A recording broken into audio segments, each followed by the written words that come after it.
is football. Football is America is America. football. Let's Football go. is America. If you don't like it, you can kiss your candy ass. For the moment in time, I don't give a damn. Oh my God! No. You loved it. 30-27. Chiefs win. Chiefs win 30-20.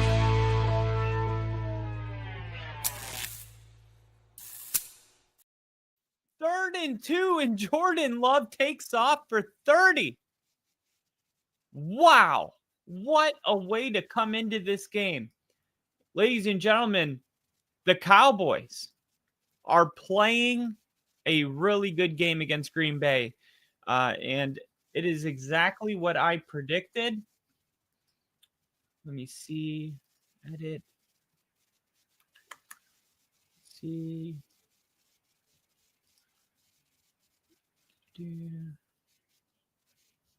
NFL with Kyle. Save changes. Okay.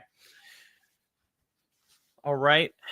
We are on the digital airways of X and YouTube. And wow. What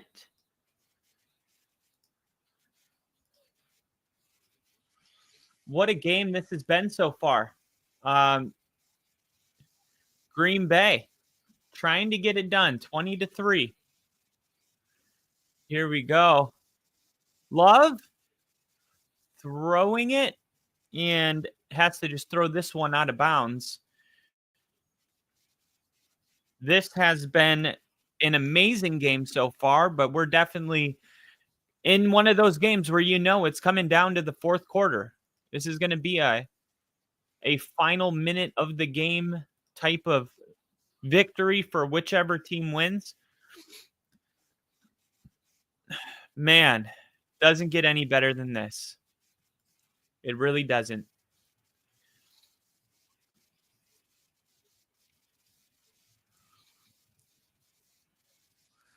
A couple bad penalties, if I do say so myself.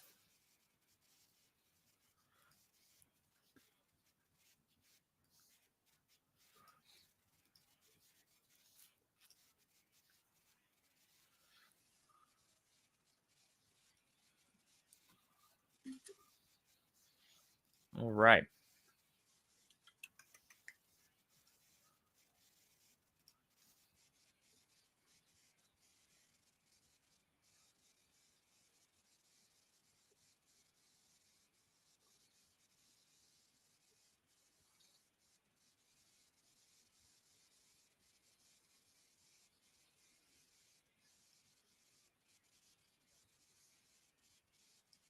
All right. First down, Tucker Kraft. Tucker Kraft making his presence felt in this game.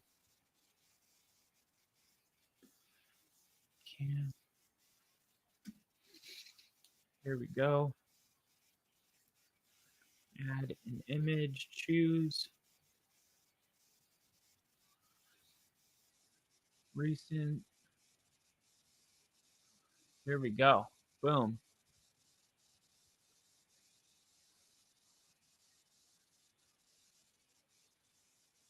All right.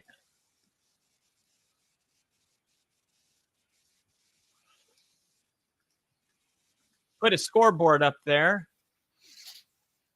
20-23 Dallas.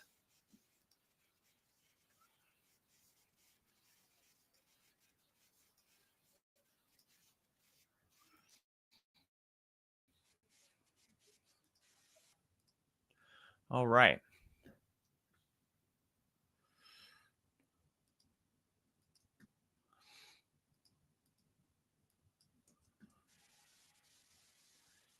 Second and 7, Jordan Love, handoff. Josh Jacobs bounces it outside, back inside, back outside, back inside. Touchdown. Josh Jacobs. Inside, outside, touchdown. Wow. Whoa. That was the best run I've ever seen Josh Jacobs run. Talk about ball carrier vision. He had the defender on skates the entire time. Wow.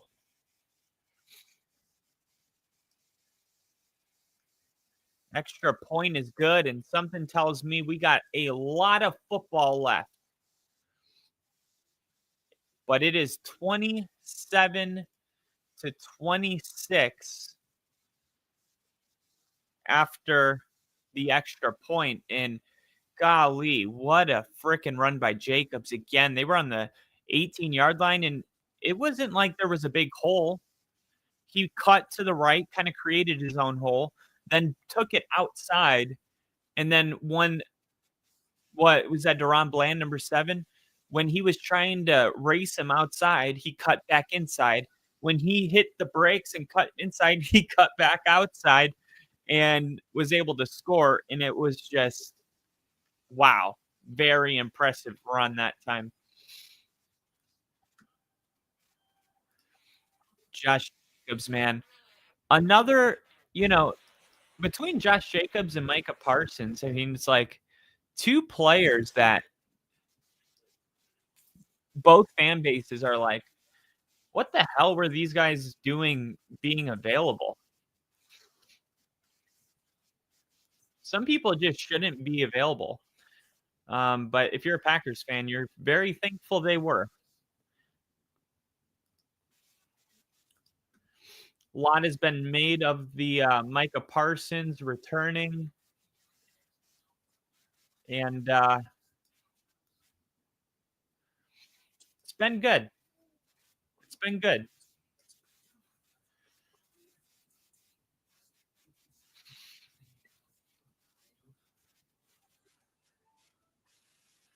See, we could put it down here. I kind of like it up here, right between the flag. All right.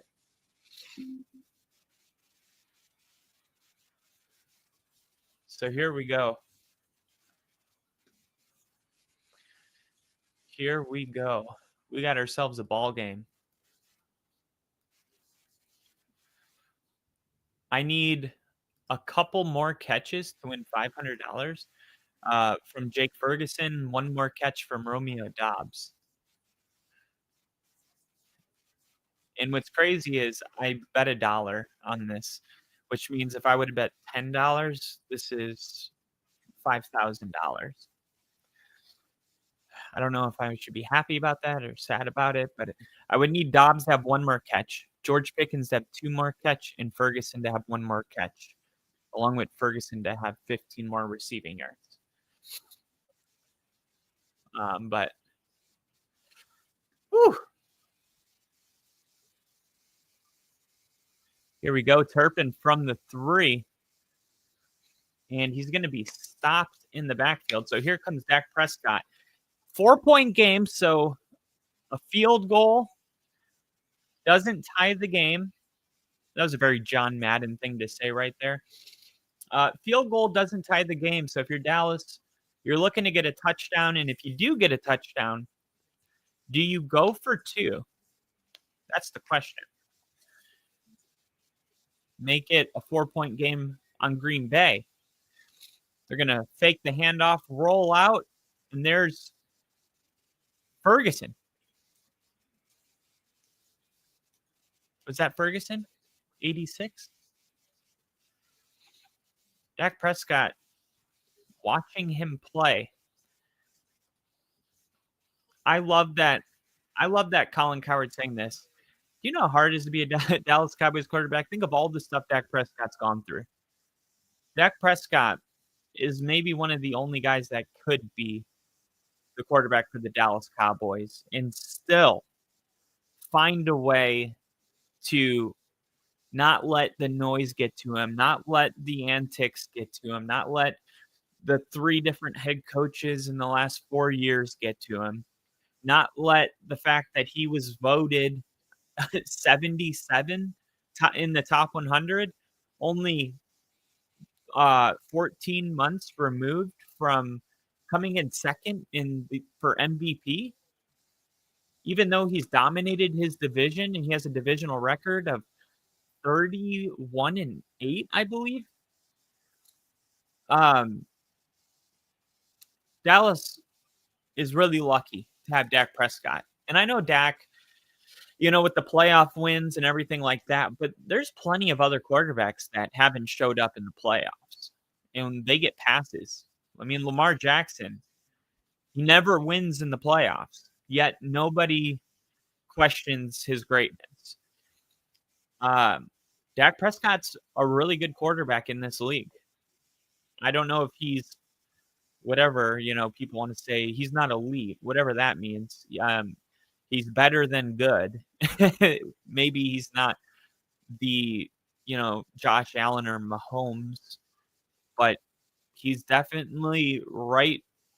He's closer to them than he is being an average run-of-the-mill quarterback. I'll say it that way.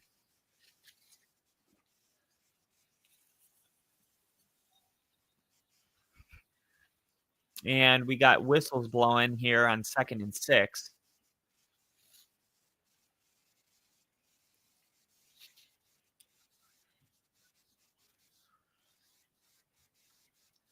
And it's Hobbs, number 21. They felt like Hobbs needed to go have a concussion evaluation really quick. So he will do that.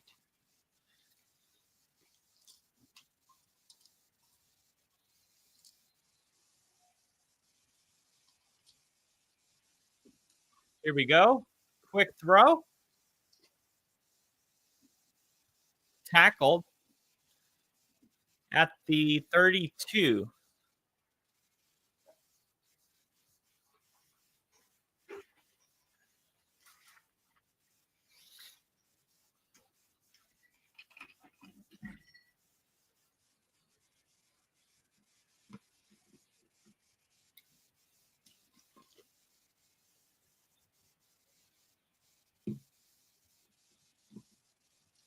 Third and 2.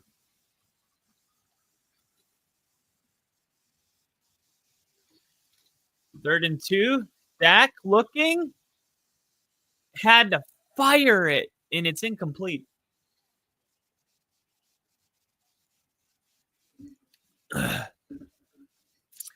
What do you do now? Third and 2, and Micah Parsons, man. Ooh. Almost able to strip the ball out of Dak's hands, but Dak doing a great job of. Yeah, they're going to go for this. Or they're going to try to draw them off sides. Green Bay's had a couple false starts. No, they snapped this. Dak looking. Caught. Pickens. George Pickens catches the ball here. One more catch from George Pickens. One more catch. 2 more catches from Nate Ferguson. One more catch from George Pickens.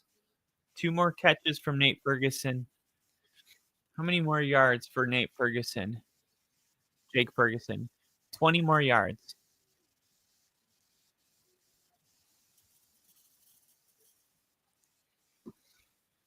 Javonte Williams with a hard, strong run for a gain of 5. And Javonte definitely looks like he's running the football harder this year. And we talk about this all the time, these injuries. Javonte Williams had the type of injury.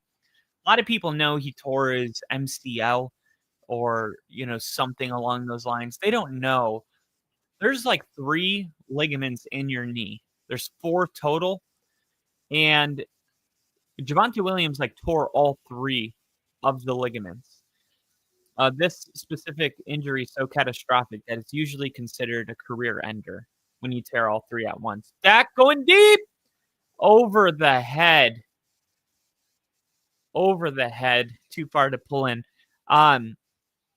So anyway, Javonte, he got, what was it? I think 9-10 months after the injury, he was playing football. And everybody was like, really concerned, if he's going to hurt himself again. And he had an off year, and then he had another so-so year with Denver, and then now he's with the Cowboys. But I think he's just now fully recovered from that injury, where he trusts his body. Dak rolling out, throws it, caught. Ferguson. Let's see what the flag is, if it's holding.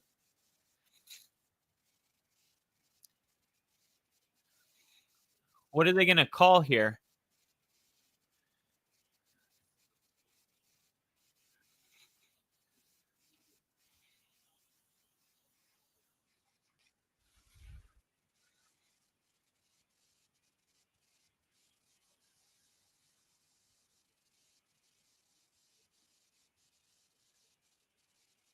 Wow, 15-yard penalty added to the end of the play because of a face mask on Brooks, who was trying to bring down Dak Prescott, and he just ends up grabbing a handful of face mask in the process. Dak wisely points to his face mask, being like, what the hell?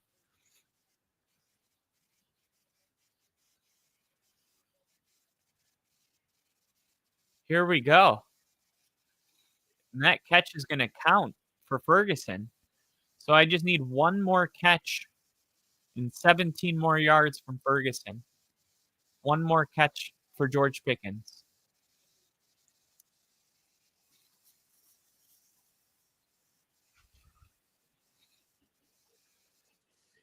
Here we go. How many more yards do I need? 15, 16, 17 more yards. Where are they at right now?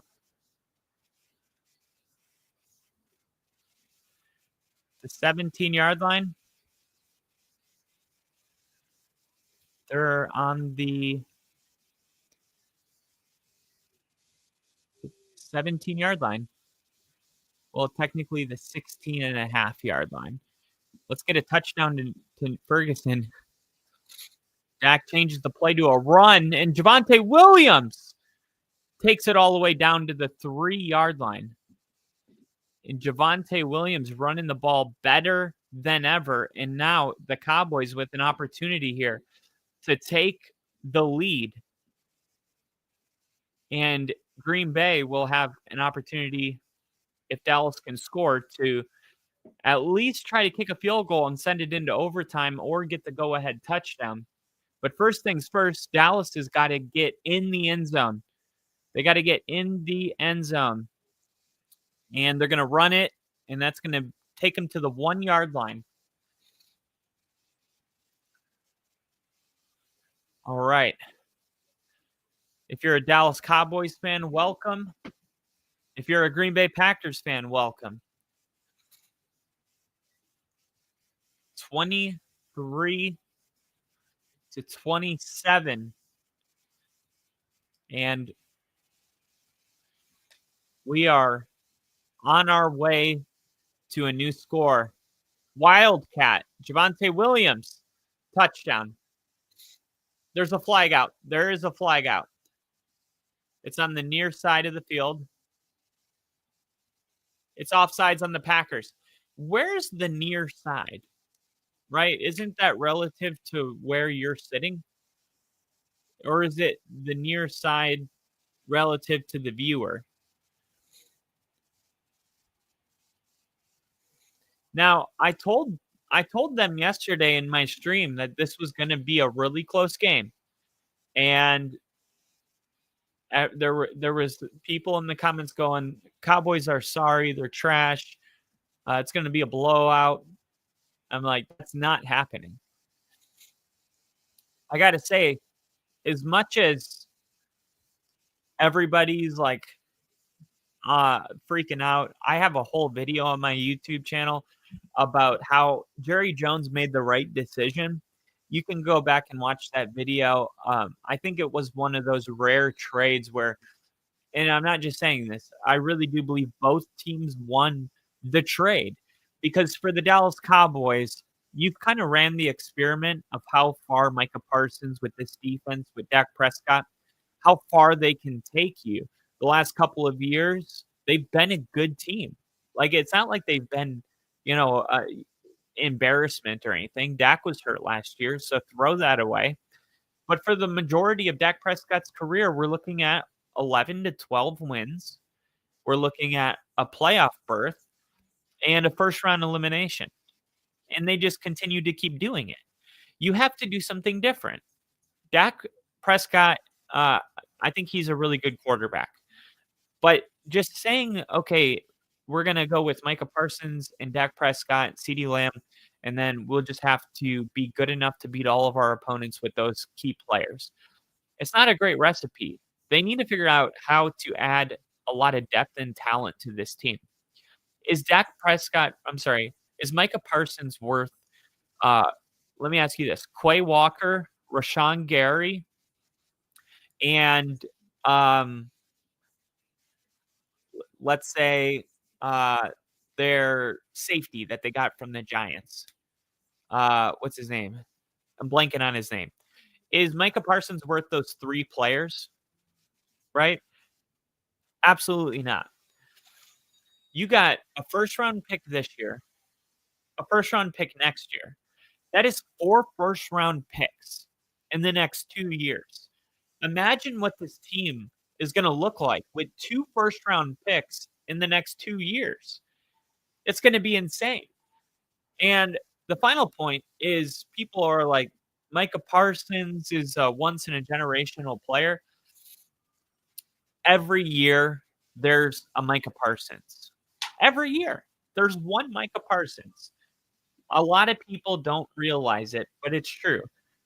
2024 NFL Draft. Let me pull it up really quick and show you something.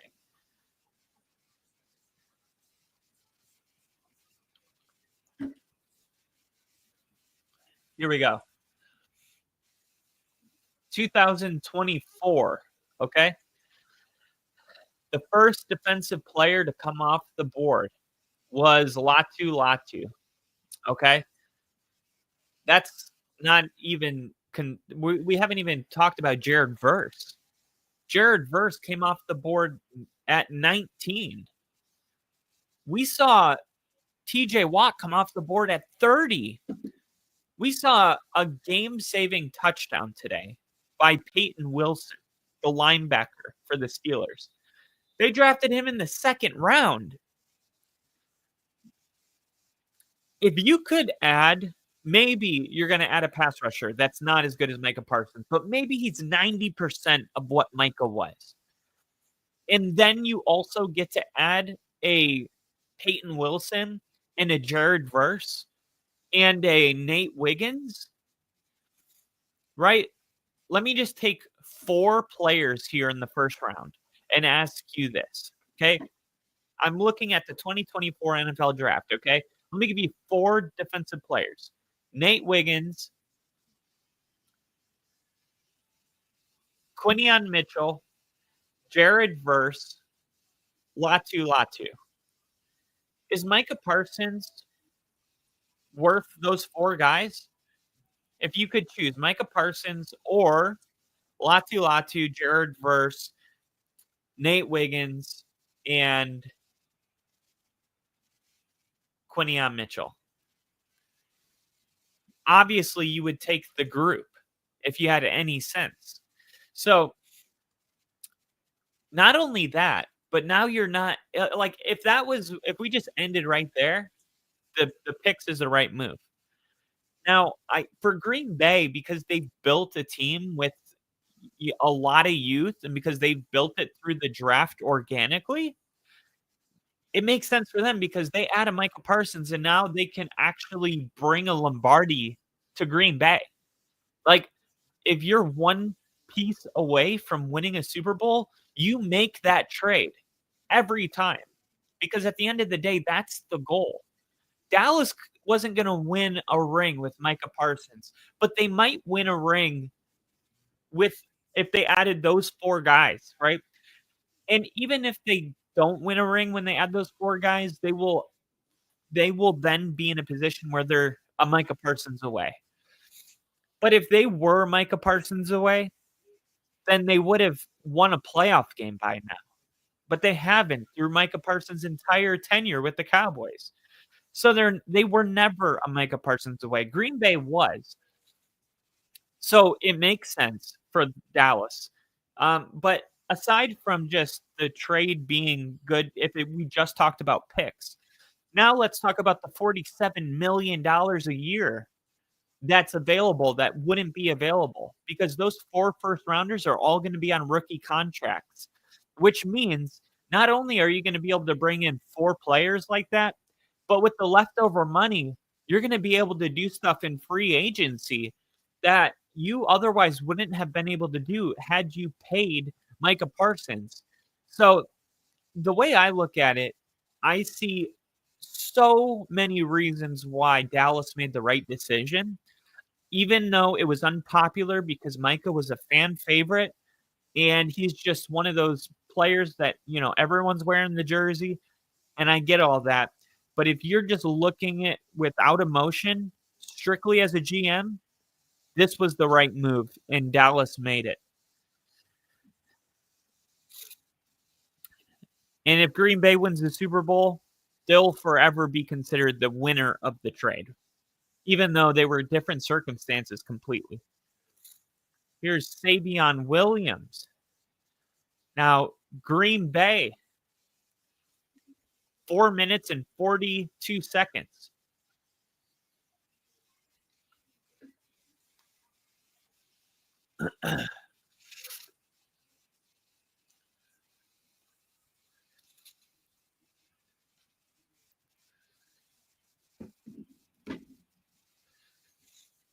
Here we go.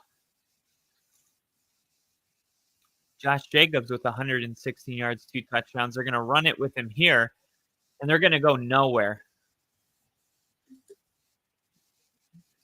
The former Packer, Kenny Clark, comes up with the stop of all people.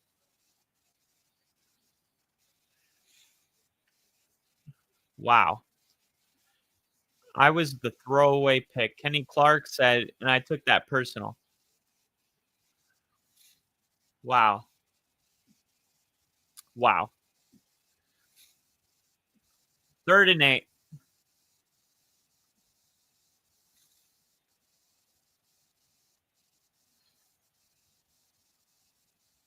Third and 8. Love throwing.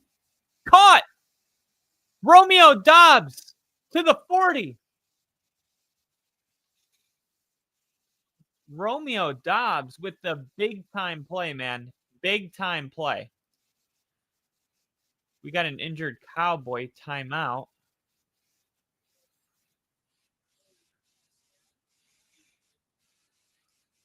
Had to update the ticker. There you go. Ticker updated. What the hell? Am I still banned? Are you? I Googled it and it said that you can't be banned for more than one stream. Let me go. Yeah, because when I go to my settings, it has a people. No, where is it? It's under my settings. Here it is. Banned people. Camera. Guests. Yeah, here it is. Banned guests. No banned guests. It says I have no banned guests. You shouldn't be banned anymore. I don't know if you're still having a hard time. Can you imagine being so good at something that when you're selected as one of the top 200 people in the world at what you're doing, you're mad at people for thinking someone else may be better? Oh, can you imagine being so good at something that when you are selected as one of the top 200 people in the world at doing something, you're mad at something? You're talking about that Green Bay Packer that was like, I'm just a pick to you guys. Yeah, that's crazy. But that's the competitive nature that got these guys there in the first place.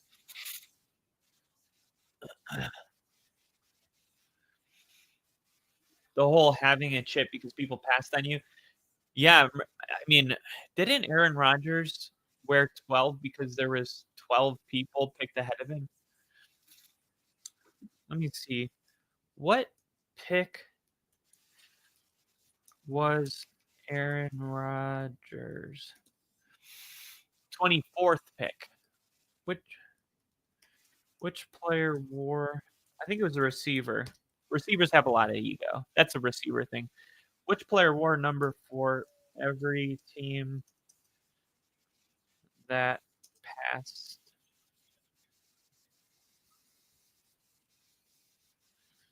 on him in the draft?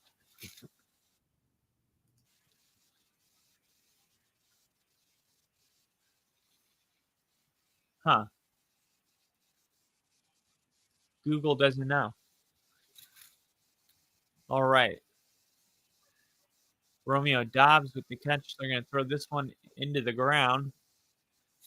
So Romeo Dobbs made the catch. So George Ferguson and George Pickens, or Jake Ferguson, if he has one more catch, and George Pickens has one more catch.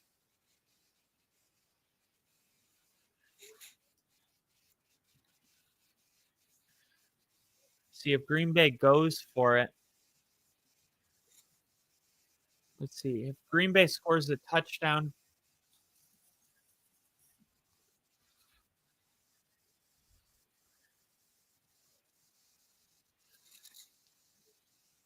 Emmanuel Wilson taking it to the Cowboys side of the field. Now let's say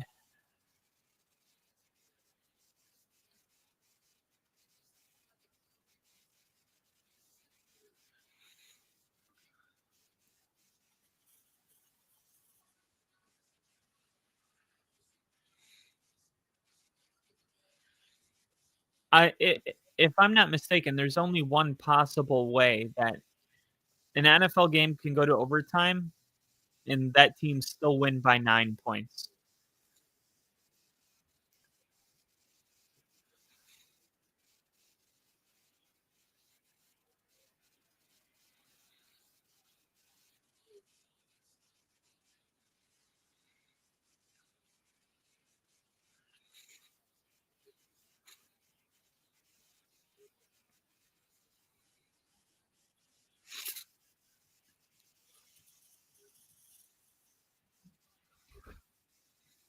Let's see how Dallas wants to play this.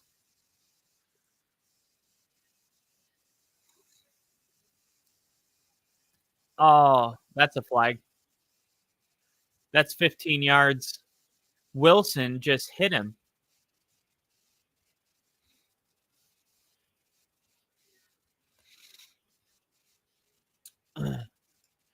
Rodgers is the face of Petty should have picked me. And it's like Carson Wentz because went behind Goff and wears 2. That's crazy. And it's like Wentz because he went behind Goff and wears number 2. Who went behind Goff? Who wears number 2? Are we talking about Carson Wentz? Did Carson Wentz? Oh, yeah, he did go number 2. Holy crap. I think that was the highest a South Dakota State quarterback has ever been drafted. Man, I'm so mad that I'm not going to win this bet. I just realized that I'm not going to win it because Green Bay is not going to win by 7. Now I'm thinking if they score a touchdown, they'll have 33. They'll have 33 points.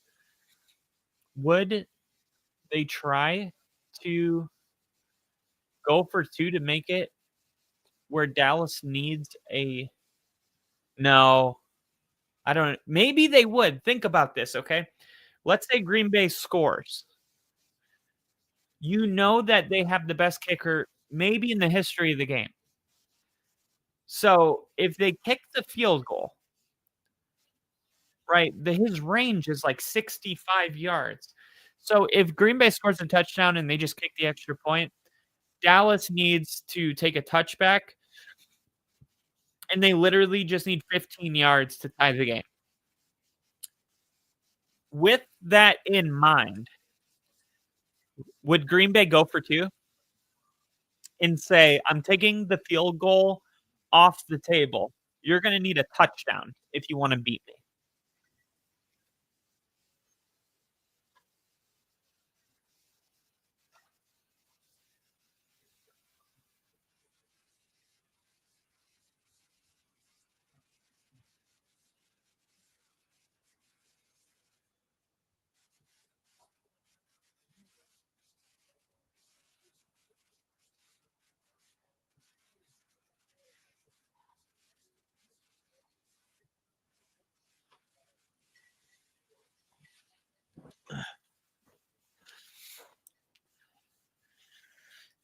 Justin Tucker in Green Bay.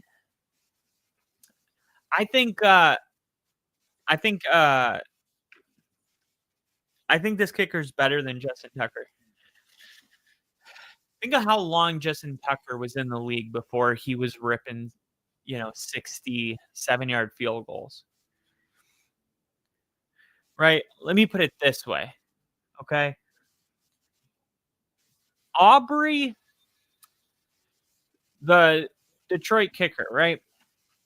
If you took all of the kickers in NFL history that have made a field goal from 66 yards or more, or a 65-yard field goal or more, in NFL history, there's only 2 kickers that have done it. And if you include how many times they did it, only 2 times has a field goal from 65 yards or more been made. Aubrey has done it twice, all on his own. I just made a YouTube short about this. It's pretty incredible. Brandon Aubrey has more 65-yard field goals or more than the rest of kickers in NFL history combined. And he's only been doing this for 2 years. And he is, I think he's going to hit a 70-yard field goal this year. Like, he is absolutely insane. He hit like 95% of his field goals from 60 yards or more. I mean, it's like a whole new tier of kickers that we had to create for this guy. I mean, it's so crazy. I can't believe it. But he's only been in the league for like 2 years, and he's got like 15 55+ yard field goals. In his highlights, if you look at it, like, every single kick's perfect every time. He's a real true robot. So I don't know, like, would you go for 2 and make it a 4-point game? Here's Emmanuel Wilson, and they get the 3 yards back, so it's 3rd and 10. Dallas starting to call their timeouts. Trayvon Diggs. He did come flying to make that hit.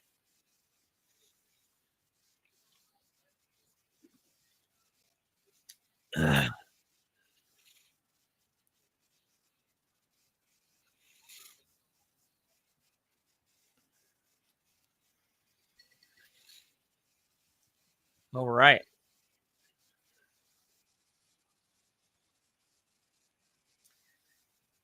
Third and 10.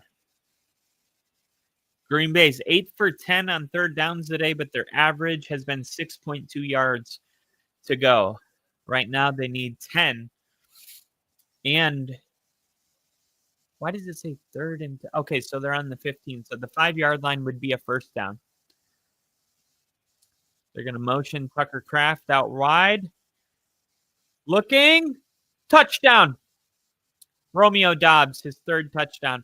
And I told everybody that I told everybody last night to start Romeo Doubs today. And they were like, remember that guy? He was like, what about Matt? He was like, nah, man, Matthew Golden. I forgot to start him. I gave everybody this advice, and I forgot to start him.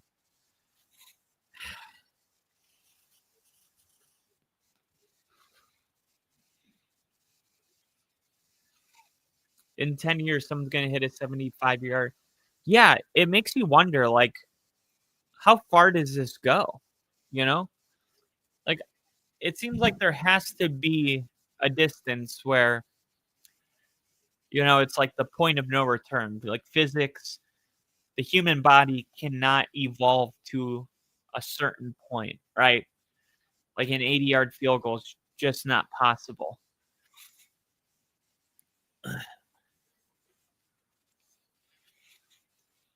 But then again, if you look at kickers, like they're all scrawny and super thin.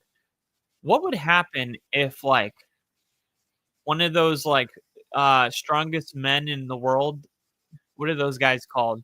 Strongman competitions or something? Mr. Universe, or I don't know. Those big jacked fucking ginormous dude. What would happen if one of them trained to be a kicker and like got really flexible, and you could combine that power with the the proper form and technique? Maybe then you could have a 78-yard field or something insane like that.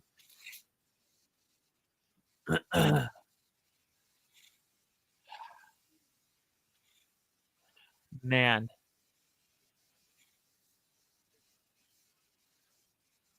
Wait a minute. So they kicked the extra point.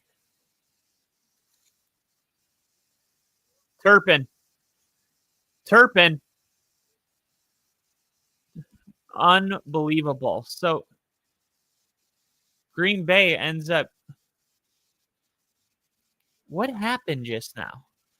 I thought it was going to be 33 if they kicked the extra point. What was it? 27-30? 29, 31, 2, 3. So now it's 34-30.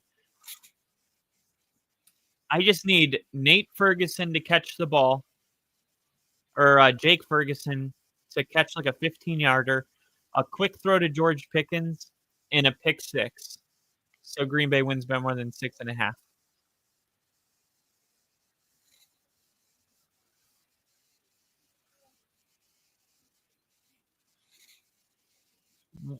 Why didn't he throw it to Ferguson? He was right in the middle of the field.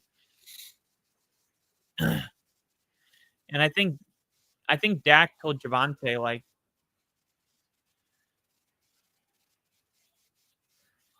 where was he throwing that?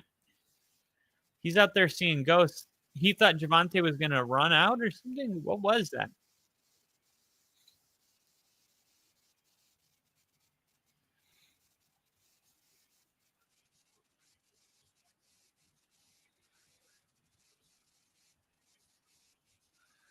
Who was that thrown to? There was a receiver in the area. Who?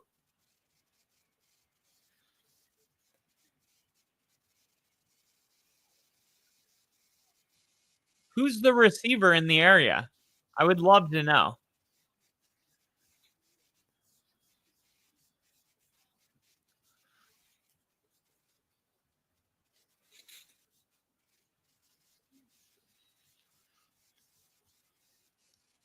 How is that not intentional grounding?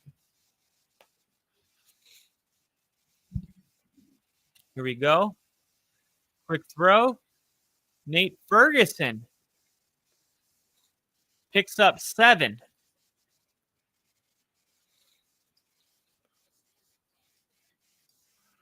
All right. So I need 10 more yards from Ferguson. 1 more catch from Pickens.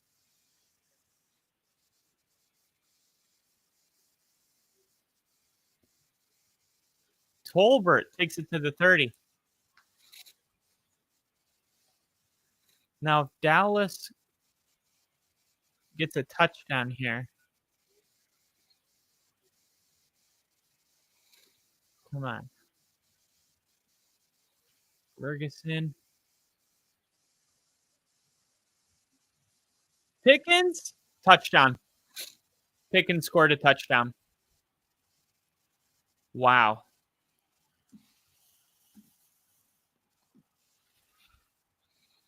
George Pickens has done it.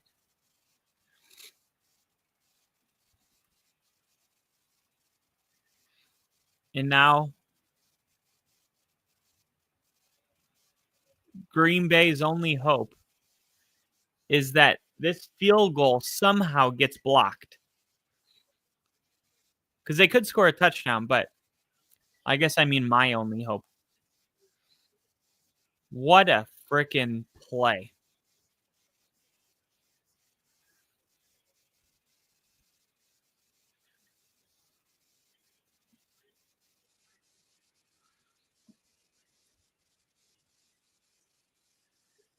Aubrey's kick's perfect. Fuck.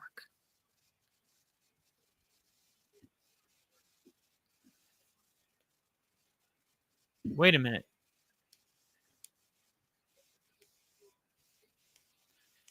So it's impossible. It's impossible to win by more than 6 in overtime.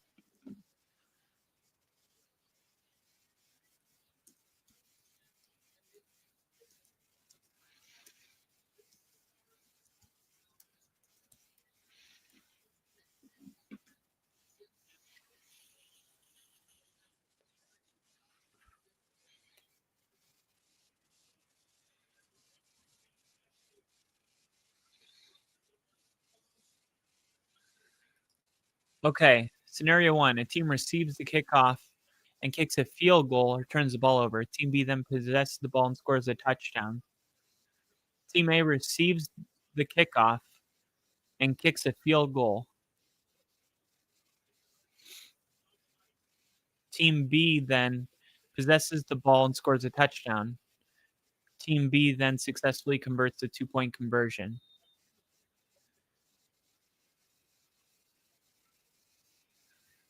Defense A scores a touchdown. B returns the kickoff for a defensive touchdown. Then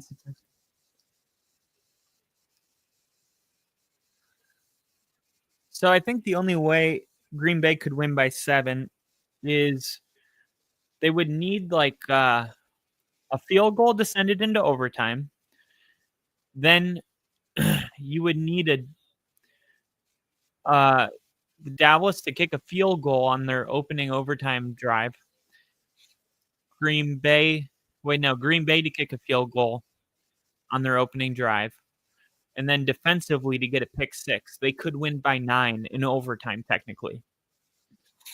I that's the only way I can think of for a team to win by 7 in overtime. Plenty of time here to get in field goal range. Jordan Love, quick throw. Josh Jacobs, who's got a blocker. And Josh Jacobs even gets out of bounds to salvage the timeout. And Jin just said, imagine like a super thick fly sweater. Impossible to be more effective than that skinny bitch that gets that whip and torque. That would be, oh, dude, that's crazy because the it's like a driver, the longer the club, the more momentum or whatever. Here we go. They're at midfield already. Jordan Love rolling out, escaping, and then throws it out of bounds. Jordan Love.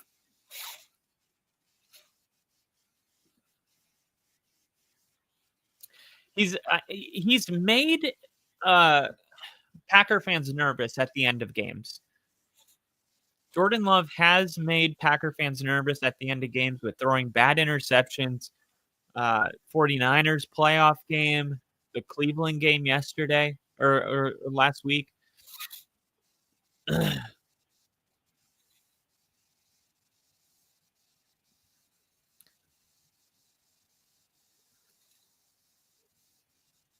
Dallas showing blitz here.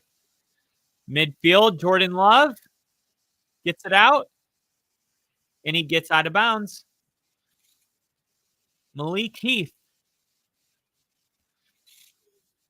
They're in realistic range right now for Brandon McManus.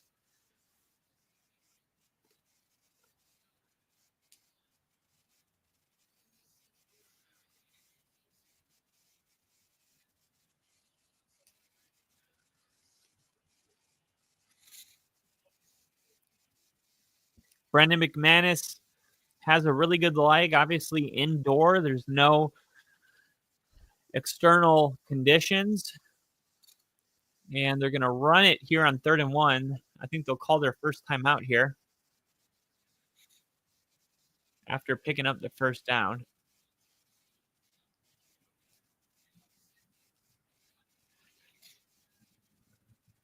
Now, they were definitely just trying to pick up the first down right there. They were just trying to pick up the first down. Now they're going to try to pick up a couple more yards. They have time for maybe 2 more plays if they go quick here. Depending on how long this first play takes, it may.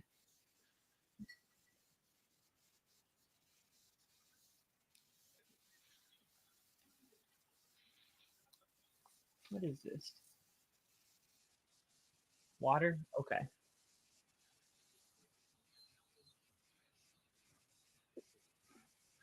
Here we go. 12 seconds. Dallas. Look at the top of your screen. Dallas is going to call timeout. Now there was something going on at the top of the screen. A lot of confusion.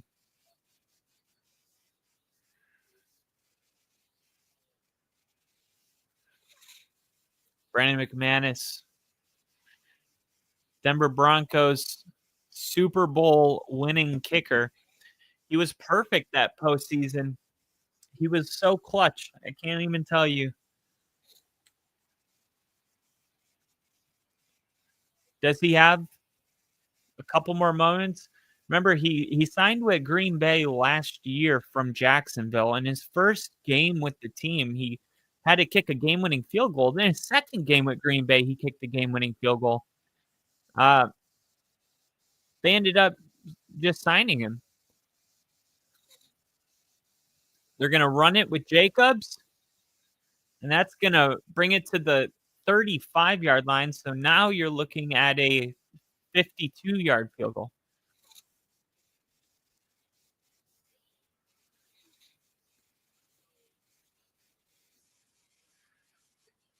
What do you mean? Chris Collinsworth is like, it's still a 53-yard field goal. Like, yeah, this is the NFL. You got to be able to make 53-yard field goals. Like, no, is it a 20-yard field goal? No, it's not. But it's also not a 65-yarder. Like, it's not a 60-yarder. It's barely a 50-yarder. In my opinion, an NFL kicker needs to be able to make a 52-yard field goal indoors with no weather. If it's raining outside and there's weather, I get it. Jordan Love's going to just throw it up, and it's going to go out of bounds there. And now here's Brandon McManus.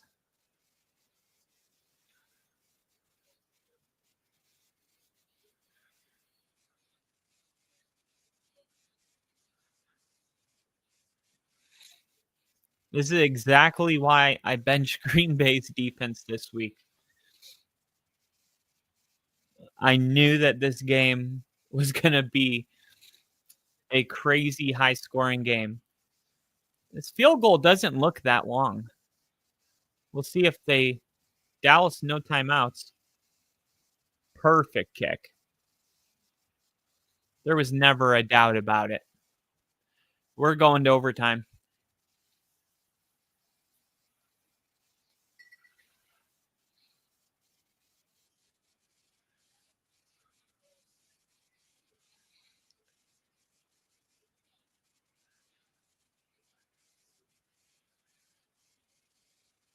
Dude, Chris Collinsworth acts like he just woke up out of a coma from the 70s. I take it back. It's amazing what these kickers are doing now. It was a 52-yard field goal. Why are you acting like he just chip shot a 62-yard field goal?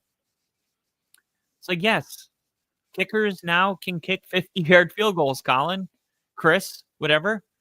Welcome. Welcome to life in the NFL. You do this every Sunday. Like, what are we talking about?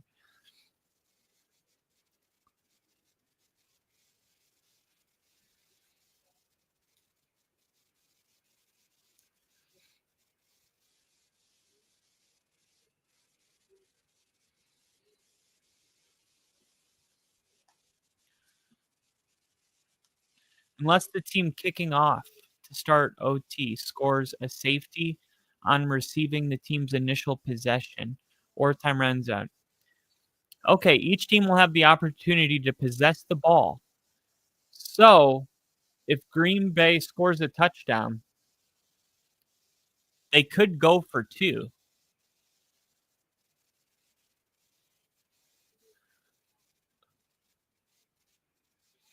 Okay. So the only way that my bet will win, because I have a huge parlay that every leg hit besides Jake Ferguson needs 10 more yards, and Green Bay has to win by 6.5. Wait a minute. Since each team gets a chance to possess the ball, if Green Bay scores a touchdown, kicks the extra point, and then defensively gets a 3 and out. Wait, no, because I would need Jake Ferguson to wait, yeah, Green Bay. Who's receiving the ball first? If Green Bay receives the ball first, drives down, scores a touchdown, kicks the extra point, and then Dallas gets the ball, throws a 10-yard pass to Jake Ferguson, but then they have a 3 and out, and then on 4th down, they don't convert. Green Bay wins by 7, and Jake Ferguson gets to 10 more yards. But I believe that it is only possible if Green Bay starts. Who's getting the ball to start the? We got Nash in the chat. Long time no see, brother. How are you doing? Welcome.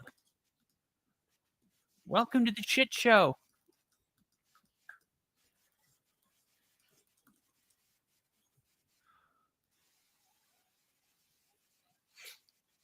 All right. Here we go.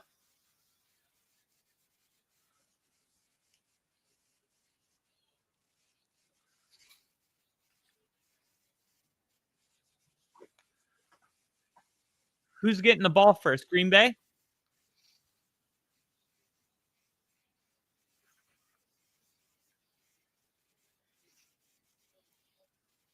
Damn it. The Cowboys are getting the ball. There's no way. There's no way. They're going to bring it out from the goal line.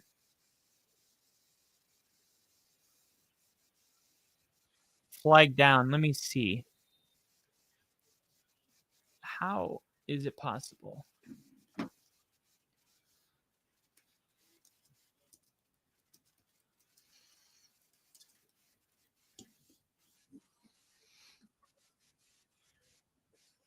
The trailing team must score a touchdown and the point after to match the opponent's score.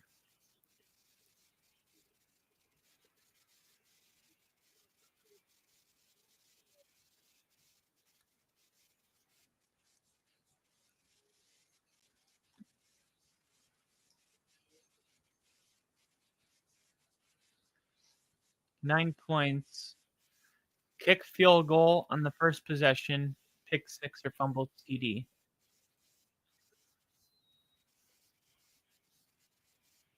Yeah, the only way for Green Bay to win by more than 6 in overtime is if they had the ball first.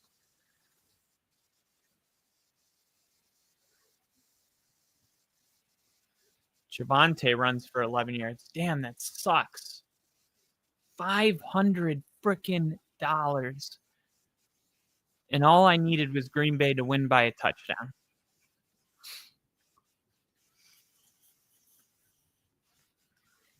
Crazy that this game is going to overtime because of a blocked extra point. Isn't it? Sheer chaos. 9:20. Quick throw. George Pickens.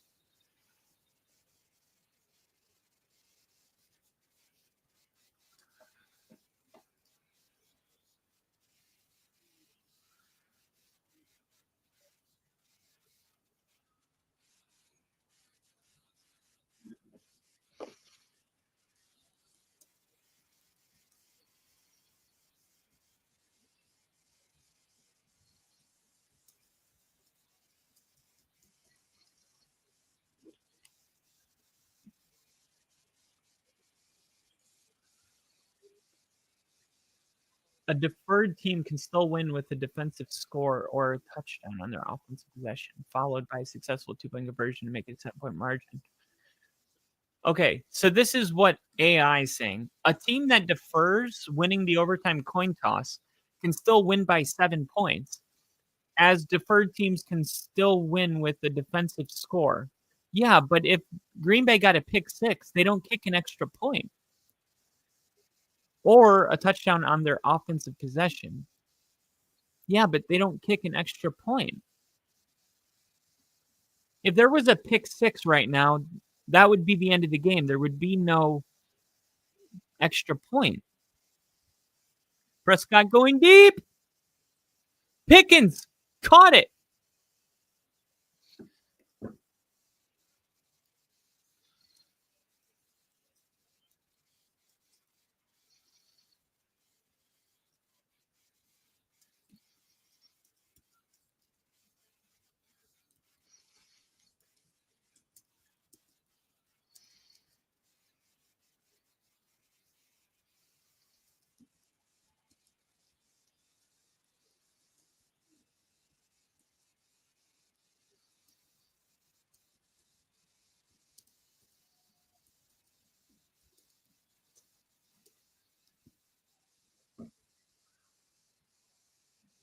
Ooh.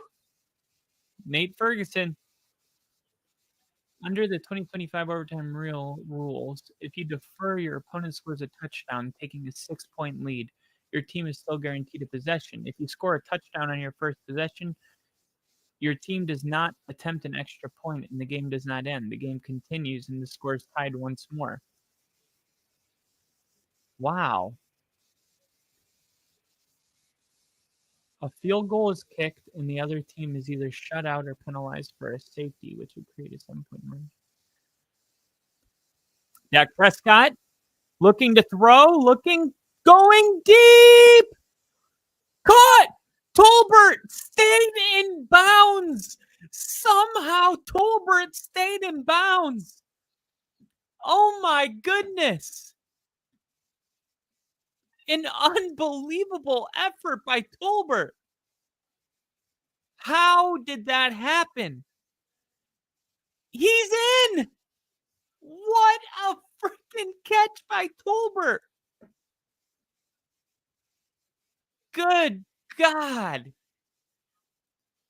Dak Prescott is having himself a day.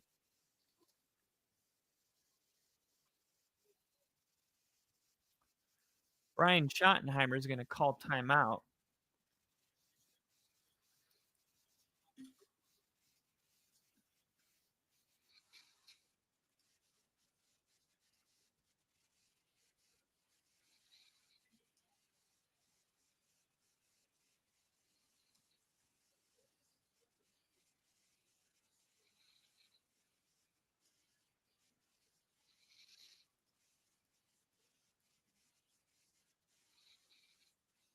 Green Bay right now still, let me see my bets.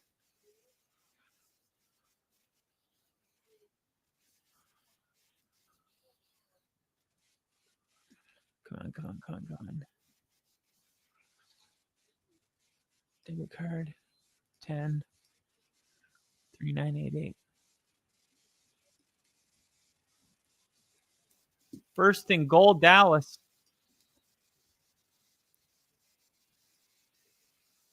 Williams carries.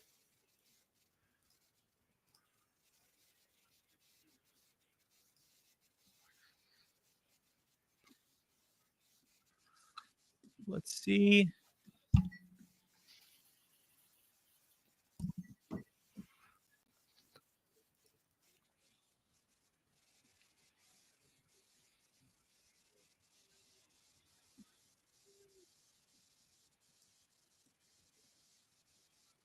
Here we go. Dak Prescott looking. Gonna run it in himself. Sacked.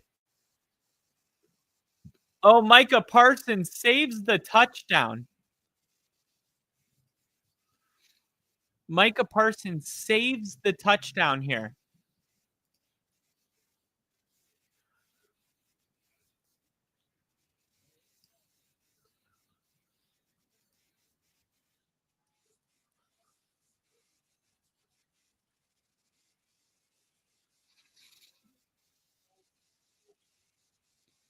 Officially ruled a sack from Micah Parsons.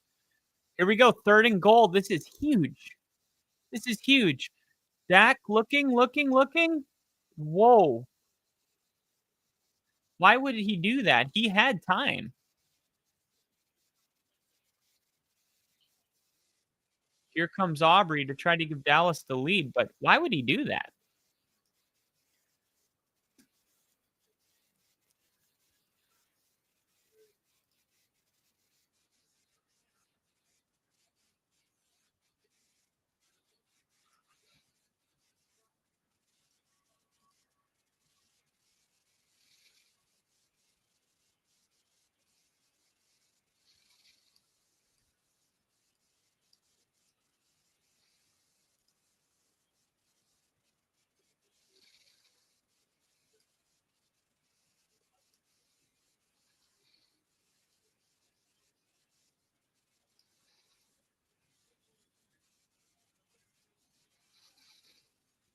All right.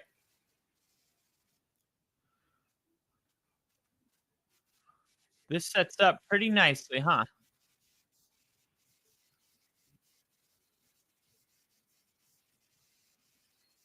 What do you mean location not verified?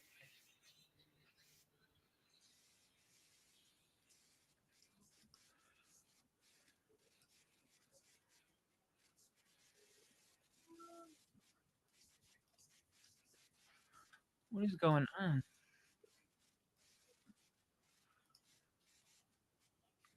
Come on. I believe in Malcolm. Where you are? You sexy thing.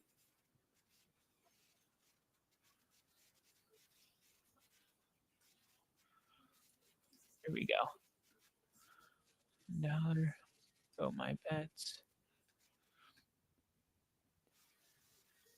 Reuse selection. One.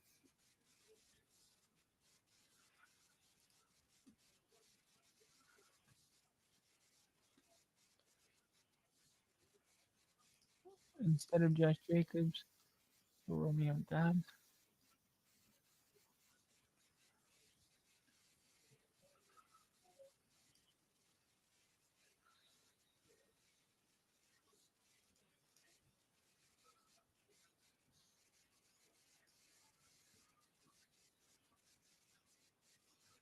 Perfect kick by Aubrey.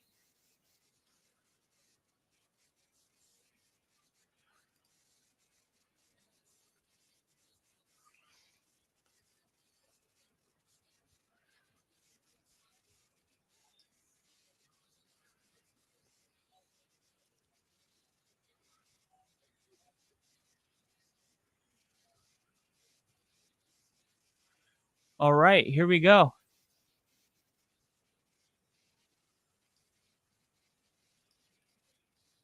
Touchdown wins.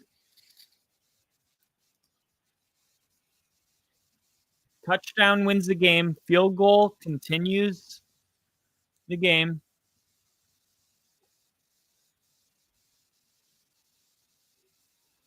Josh Jacobs the back. They're going to run it. Nope. Quick throw. Dontavian Wicks.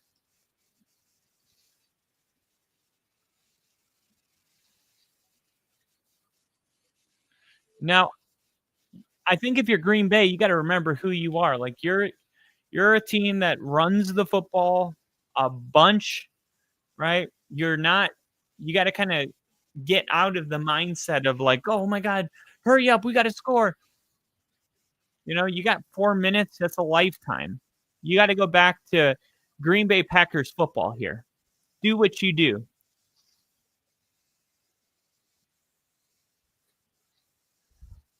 Jordan Love, an ineligible receiver downfield on Green Bay. And on top of this, it's like, why is Matt LaFleur abandoning Josh Jacobs? Is there a reason that you're not running the football in overtime?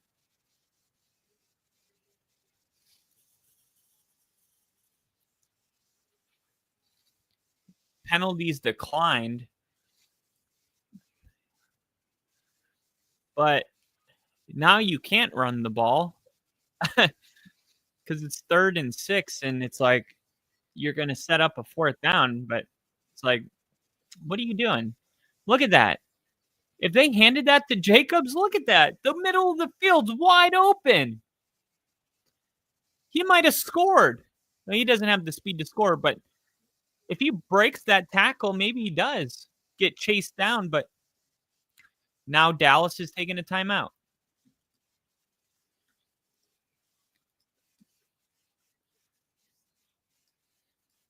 No, Nash said so. It's impossible for the Packers to win by 7. And I can't think of any way they can, because if they tie the game with a field goal, and let's say they get a pick 6, the game would end with the Packers winning by 6. If they kick a field goal and then stop Dallas, get the ball back, and score a touchdown, the game would end with 6. Yeah.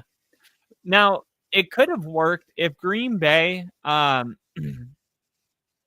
if Green Bay received the ball first, if Green Bay received the ball first, scored a touchdown, and kicked the extra point, and then stop Dallas from getting any points. Going deep downfield! Incomplete. No flag. The Tavion Wicks is like, how is that not a flag?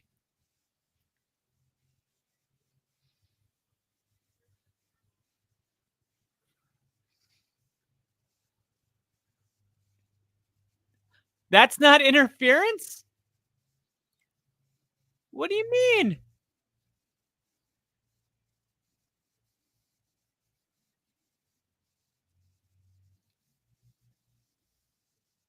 Wow. No flag. Wise timeout. It's your first timeout. Obviously, the whole game comes down to this play. You don't want to be rushing. Oh, hurry up, hurry up. We got to get the play clock off. You took a shot downfield. Naturally, you're barely going to get that play, that snap off. Don't go into this play rush. It's 4th and 6.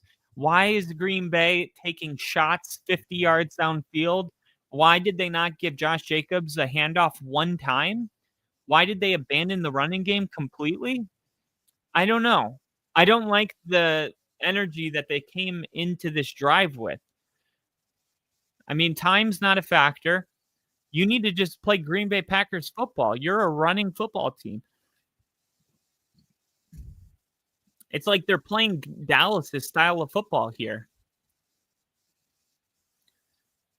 And here's Jordan Love throwing. Caught. Matthew Golden catches it. Wow. Matthew Golden with a monster catch here.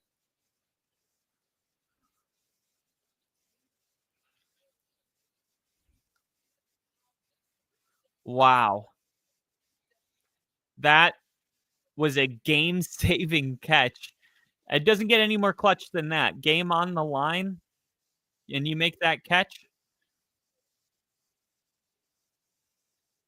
You're going to hand it off here. Look at that. You run the football. You pick up 9 yards.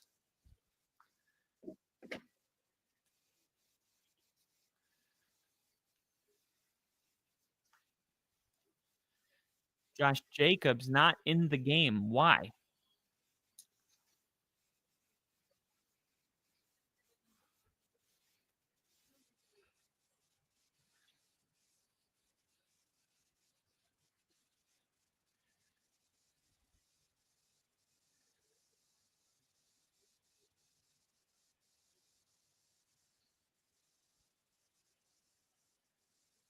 Wilson down to the 40. And look, they're running the football again.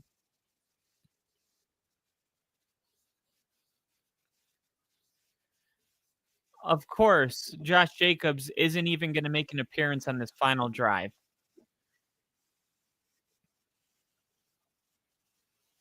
Two-minute warning. There's a 2-minute warning in overtime.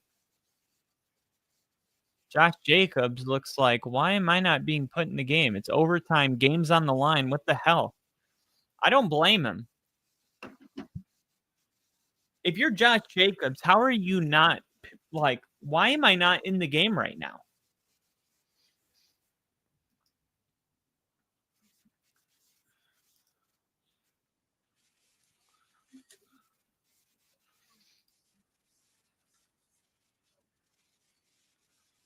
Let me go ahead and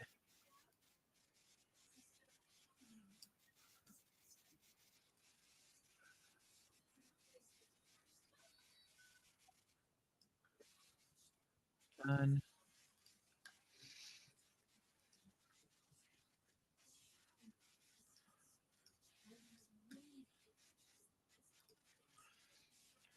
Choose reasons.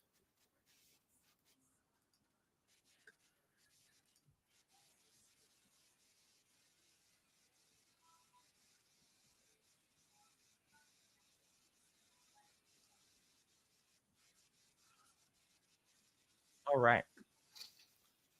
And the ticker is updated.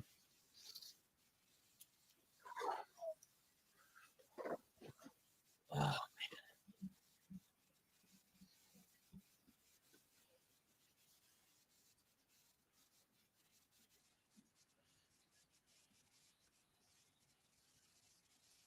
all right. Here we go. Jordan Love. Still no Josh Jacobs in this game. Unbelievable. No Josh Jacobs. Jatavion Wicks down to the 25.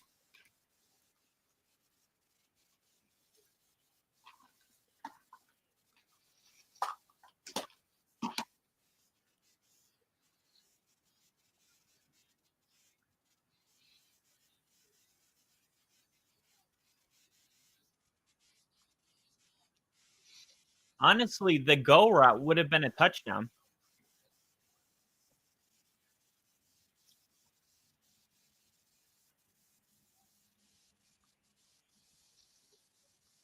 Is that Josh Jacobs back in the game? No. There's Romeo Dobbs.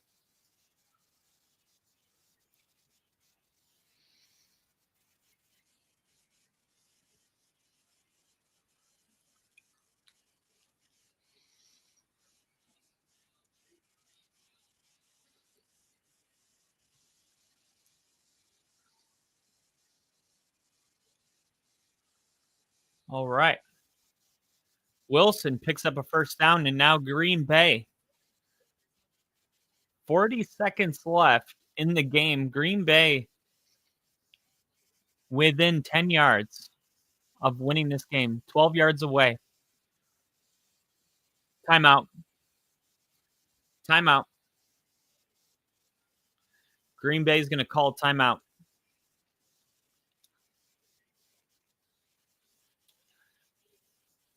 Oh my god, the tie thing is so dumb.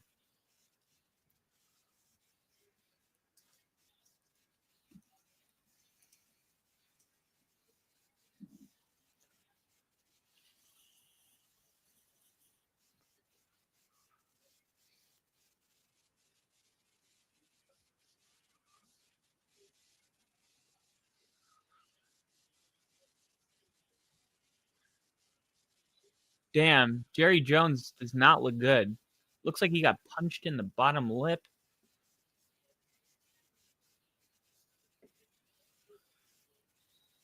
Here we go. 2nd and 13. They can pick up a first down on the 2-yard line.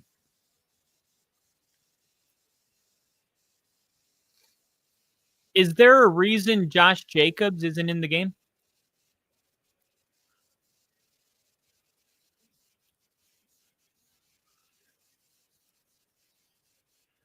Hurt.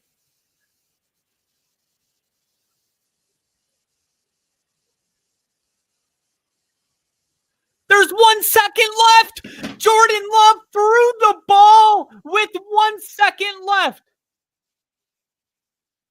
And now Green Bay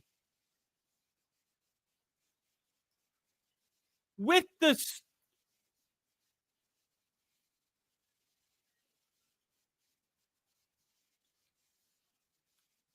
look at this. What are they doing?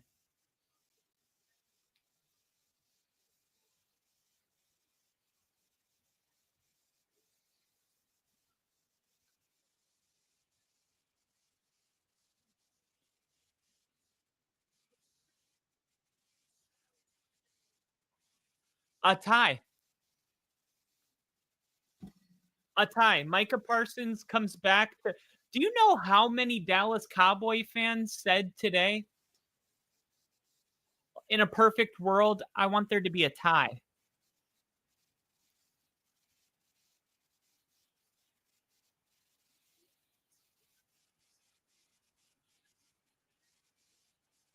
Really?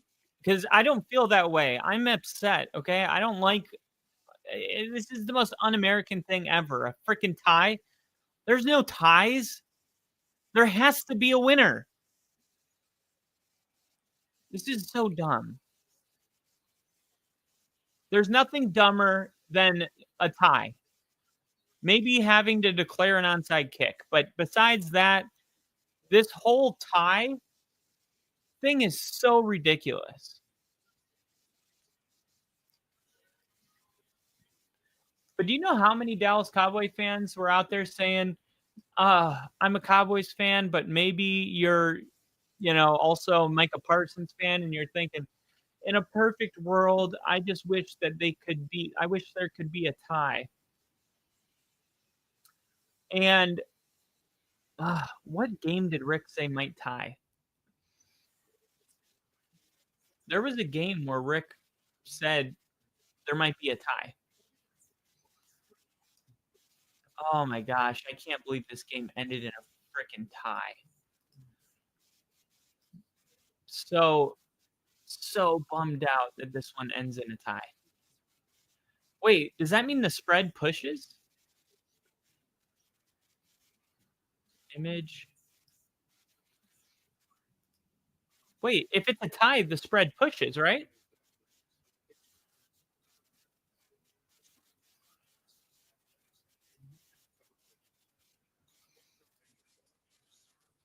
All right. 40-40 is your final score. Oh my goodness. Green Bay. Jake Ferguson needed 4 yards. He got 40 yards receiving. I needed him to have 50. Man. Oh,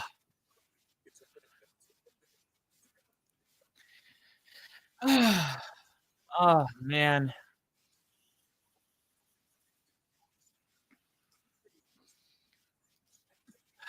Well, that's how this one ends. It ends in a tie. I don't know. I don't even know what to say about the tie. It's honestly, it's like one of the most annoying things in sports, I think, is that you can tie. Um, I don't believe in it on a personal level. I think tying is dumb. I think that there needs to be a winner. But let's talk about this game, okay? Because obviously this game was electric. There was 80 points scored in this game. Final score is 40-40. I believe it was the second highest amount of points scored in a tie ever. Typically, when you hear about a game ending in a tie, it's because it was 7-7, 10-10, 3-3. Uh, both teams are just struggling to score any points, and they just can't do it. Um, this was different because what is today? September 28th. Look at this. Cowboys snapped decade-long skid with a 26-23 overtime win over Packers. The Dallas Cowboys defeated the Green Bay Packers 26-23 in overtime at AT&T Stadium on September. This is not even close to accurate information. It's the wrong score. The Cowboys didn't win. The only thing right about this is the date.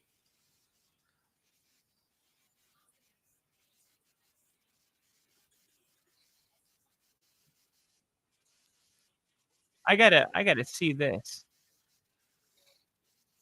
Where where are where's that coming from? I have to post this. I have to. The Dallas Cowboys defeated the Green Bay Packers. I gotta share, post this.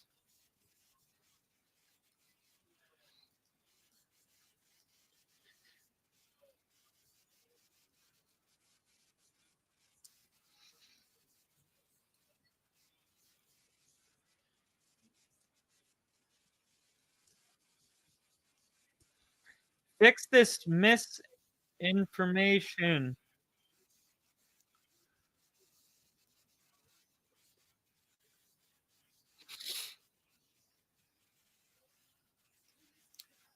Media recent.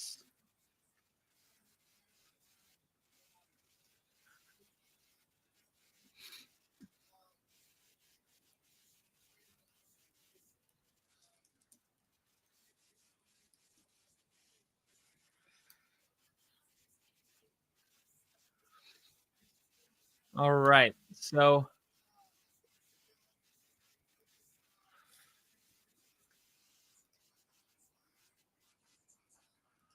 man, the tie is so lame.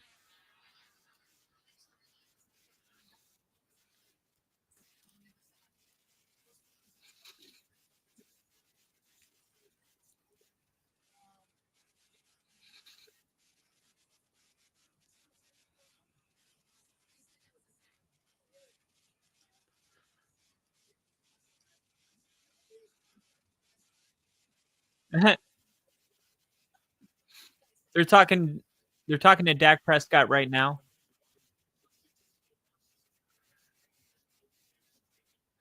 So just so you know, for statistical purposes, if a quarterback is running or attempting to run to gain yards and they get tackled for no gain, it is considered a sack. So you don't technically have to lose yards for it to be considered a sack as long as the quarterback's intent is to take off and run. Should that quarterback get tackled for a gain of 0, it's considered a sack. And Micah Parsons was able to get a sack on the record because Dak Prescott took off trying to score a touchdown on a goal line situation, and Dak gets tackled from behind for a gain of 0, but it was a touchdown saving tackle by Micah Parsons. And in, I guess, touchdown saving, game saving format fashion. He gets credited with his only sack of the game, which happened to be the most important moment of the game. So overall, man, I hate that the game ends in a tie. It's score agami. What the heck did I see? A tie in this economy? At least it's a scoregami. Yeah. Both quarterbacks played really good. Now, this is kind of like how Green Bay played against Dallas in the playoff game from 2 years ago, except Dallas scored points in this one. Um, I knew this was gonna be the case, right? I said this yesterday when, I was talking about this game. I was like, "This is gonna be a game where I think Dallas is gonna play good, offensively. They got their home crowd. They're gonna be into it." I have the Packers defense in fantasy. I didn't start them because I was worried about this game. I ended up picking up the Texans defense instead for today. Um, and yeah, man, I think the tie is pretty brutal. I don't really know what you do from here. I mean, if you're if you're a Packers fan, I feel like you're more disappointed than a Cowboys fan. In a lot of ways, it kind of feels like a Cowboy fan is just kind of happy that they were able to, I don't know, like hang around with the Packers and not get embarrassed or anything of that nature. But um, overall, like you got to be you got to be a little bit disappointed. Let me see if I can find the Javonte Williams, Jalen Warren, Jacoby Myers, Pickens. I was talking to somebody yesterday on my stream, and I want to find it. Start Steelers, Gwen Sergino, Dallas fans going to be chanting. Here we go. Packers going to play so hard for the Michael revenge game. Okay. This might be pretty close to it. Now, I want to do this. This is my new tradition.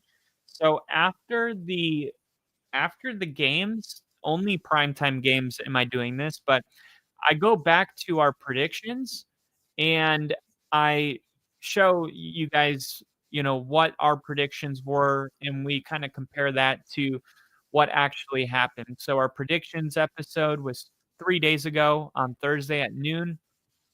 And let's see, Baltimore Ravens at Kansas City, Green Bay Packers, there it is.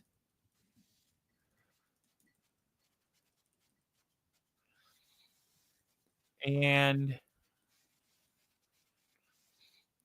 let's see.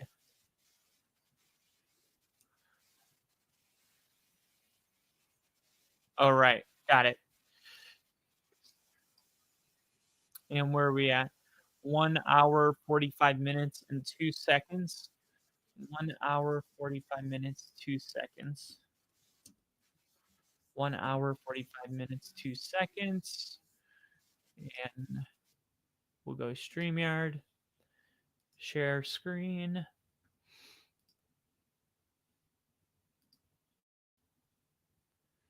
Here we go.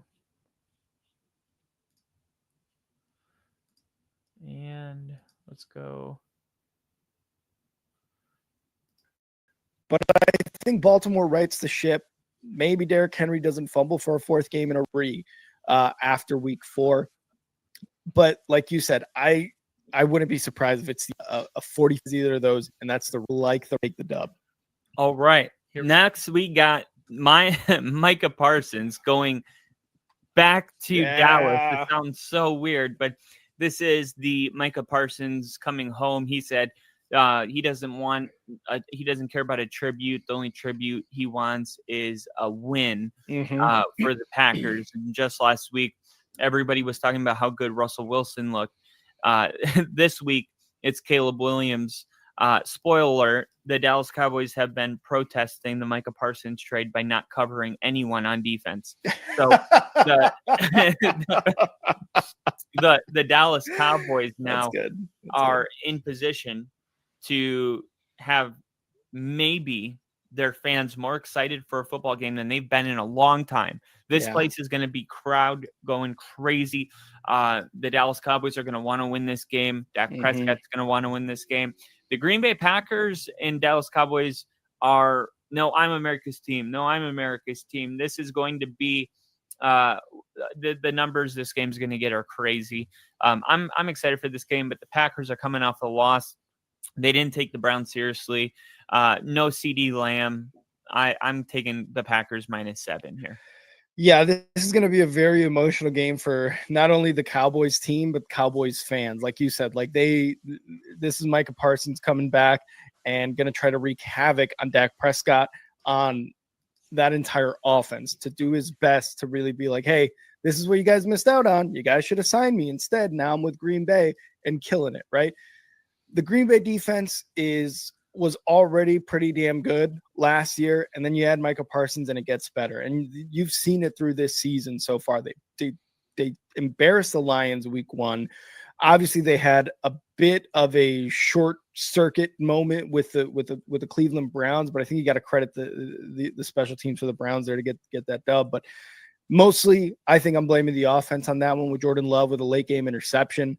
I don't think it happens against the Cowboys. If the Bears can hang 40 points on this Dallas Cowboys defense, I think it's going to be a mountain to climb for Dak Prescott and Javonte Williams, and whether or not CeeDee Lamb's playing, I haven't seen his status, to kind of get back into this game. And even at home, while emotions are running high, I think I'm still going to take the Packers to win this game. But I think it's going to be close, man. I really do think it's going to be a close game. The Packers have dominated the Cowboys in especially in the playoffs. So I'm going to take the Packers to win this, unfortunately. But I think it's going to be close. I don't know about the 7. I think it might be like, 35-30 game where Dallas is still trying to come back. It's almost going to be like when they play the Packers in the postseason and it's like garbage time touchdowns, they're trying to get back and it's backdoor cover. Exactly. It's like, oh man, are the Cowboys going to come back? And then there's like 49 seconds left. And then, it's a third and 6 and Dak Prescott throws an incomplete pass or an interception to Green Bay Packers defense. And then the score is 35-30. So I've got the Packers winning in Dallas. Micah Parsons sacked Dak twice. 35-30, Packers win. All right. Now we got a doubleheader on Monday Night Football. All right. And then obviously this was last night because we have 8 quarters now but The Office. Yeah, I did look at that schedule. If there's ever a week to play Golden, it's this week. I wouldn't blame you. I wouldn't blame you for going with that, but keep in mind, Golden doesn't lead the Packers in target share. So like we have, let me see. The Bears. We have there yet with the Bears. What I think I wrote about this yesterday. So this is what with Romeo Dobbs. Now I want to be clear for everybody that's watching this right now that's new to the channel. We've been going live a lot lately, and there's been a ton of good information. Actually, I gave you guys a lot. I gave you every fantasy player that I told you to go with had a great week. It won't always be like this, but the information I gave you was so great. I told you if you have Green Bay's defense to bench them. I told you to go with the Texans defense, which was available on 70% of rosters, so you could waiver wire them and put them in. That saved me like 30 points because Green Bay's defense ends up with negative points while the Texans got me 14 points. I also gave you the Jacksonville Jaguars win over the 49ers, which was a big one. But this was the moment yesterday where I told you that Romeo Dobbs was going to go off in this game. And this guy right here, Captain Moistbeard, was saying if there was ever a week to play Matthew Golden, it was this week. He was trying to sway me away from Romeo Doubs to Matthew Golden. And this is what I said. Matthew Golden is somebody that if you're not going to start Romeo Doubs, it's got to be Matthew Golden, right? And depending on which writer you follow, like some of them are saying Matthew Golden's definitely going to be the guy this week. Other people are saying it's going to be Romeo Doubs. Matthew Golden hasn't gotten, the trust yet. I don't believe any of it. I think nobody knows. I really do. Like, I think the Packers don't run their offense in a way where it's like, we know for sure week in and week out which guy it's going to be. I think you just kind of throw out your best feeling and you just hope that you're right. I do think it's between those two. Now, would I be shocked if Dotavion Wicks has a big game? No. He looked awesome Thursday night against the Commanders. It's just a really hard prediction. It really is. It's a very hard thing to predict. But no, I don't think starting Matthew Golden is like insane by any means. I just think there's a little risk to go with it. And if it's framed as like a can't miss start, I disagree with that. But don't disagree with taking the risk. Now, who do I play as wide receiver? I was saying that to be generous because I wanted him to like me, obviously. But we had talked about this earlier in the game. So he goes, start Steelers. Liam Cohen's going to put a really great game. And Sean McVay owns Kyle Shanahan. Okay.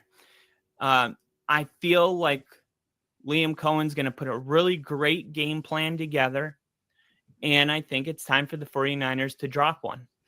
I think Jacksonville goes in there, has a great game plan, plays their best game of the year, and comes away with a gritty 17-20 win. And because of that, I would say go. And because of that, comes away, I would say go with the Steelers defense this week. Wait. Also, I'm going to go against defense. 17-20 win. 17-20. And because of that, I would say go with the Steelers defense this week. Also, I'm going to go against Justin Jefferson. Does that change the start at all? 17-20. 17-20 was my score prediction, and the final score was 26-21. What did I say? 17-20. And instead we got 26-21. So I had a 3-point win. Jags end up winning by 5. Okay. So not bad. Not bad there. Let's see. That they did came back negative, and then he was projected like 12 points again. None of these guys have Neighbors' upside consistently. Insane by any means. Banner fantasy. I mean, he's doing incredible things.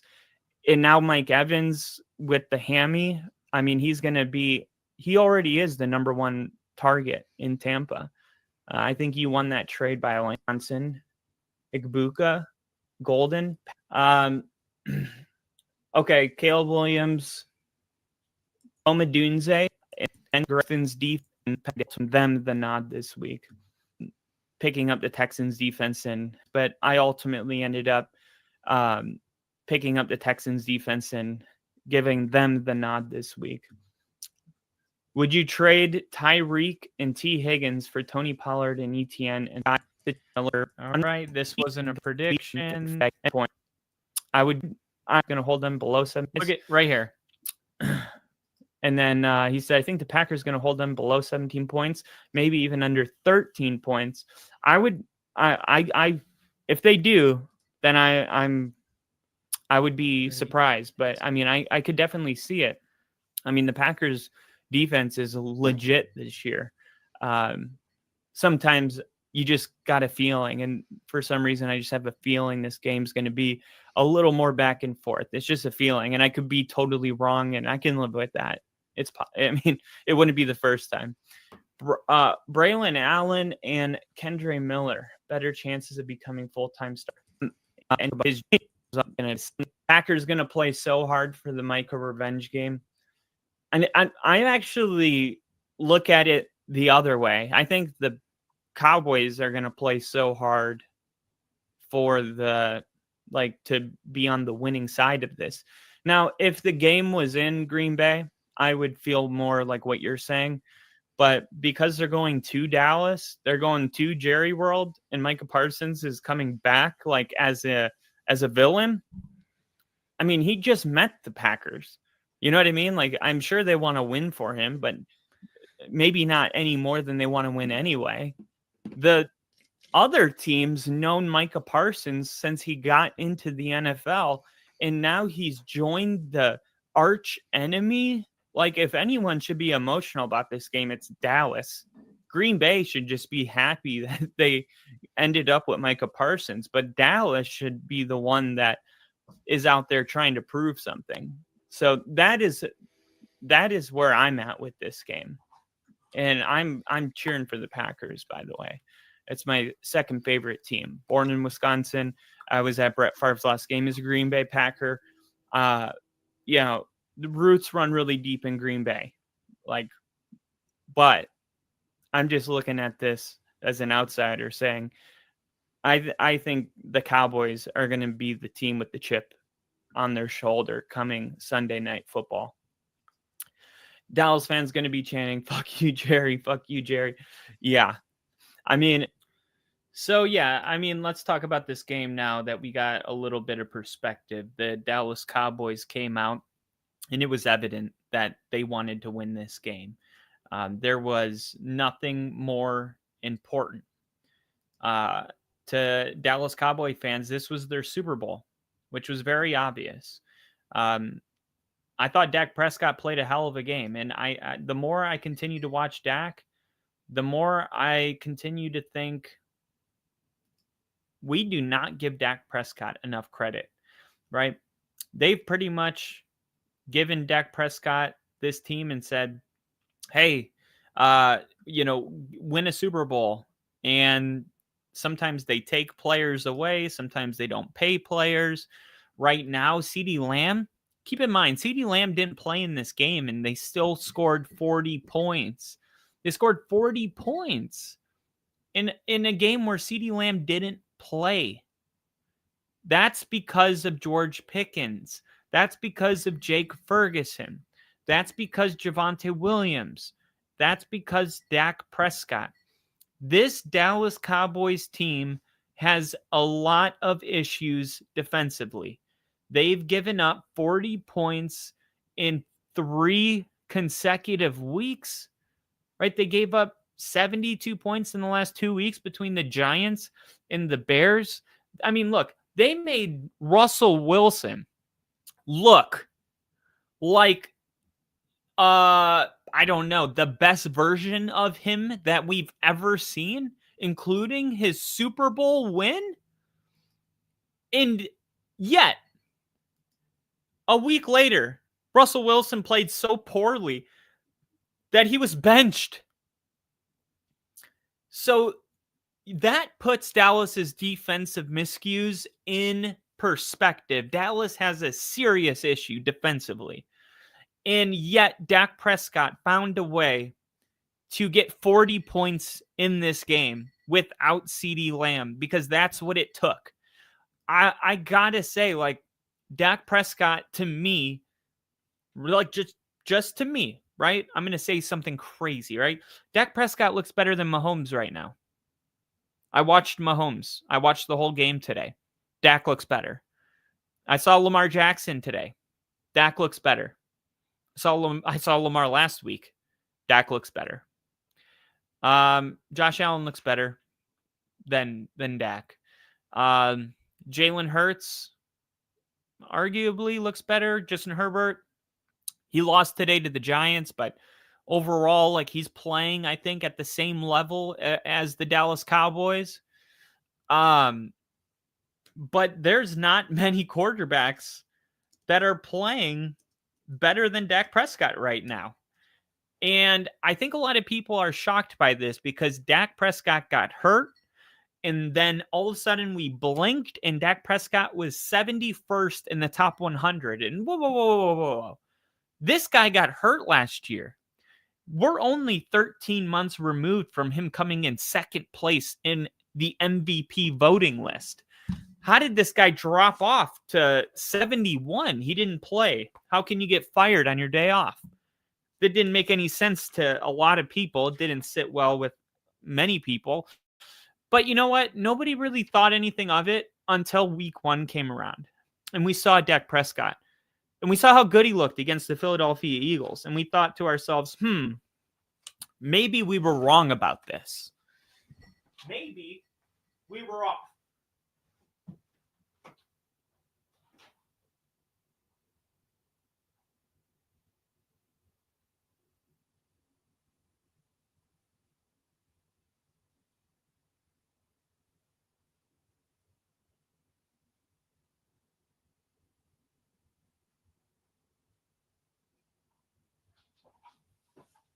Maybe Dak Prescott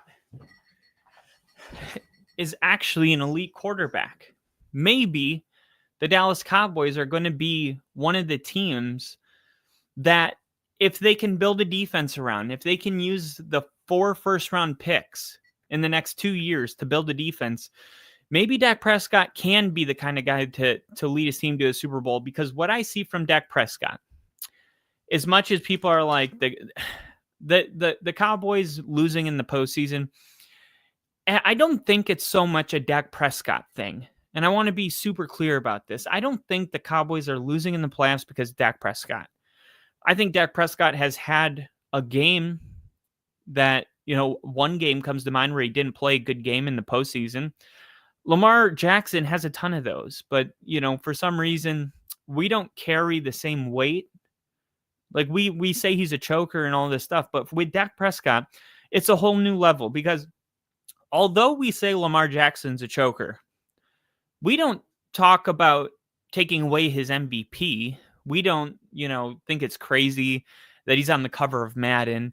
We don't even turn our heads in disapproval when we see him ranked number 2 in the NFL's top 100 above people like Patrick Mahomes, who beat him to get to the Super Bowl, because we all know the truth. And the truth is that Lamar Jackson is one of the most gifted football players we've ever seen. And he just hasn't won a playoff game. It just is what it is. It's not like, him not winning a playoff game subtracts from all of the incredible, insane, unique things that only he's ever done. We're able to compartmentalize it with Lamar Jackson. But with Dak Prescott, for some reason, we're not able to do it. And I think it's as simple as this. Jerry Jones runs a clown show. We all know it. He lands his helicopter on the practice field. He doesn't pay his players. He waits too long in negotiations.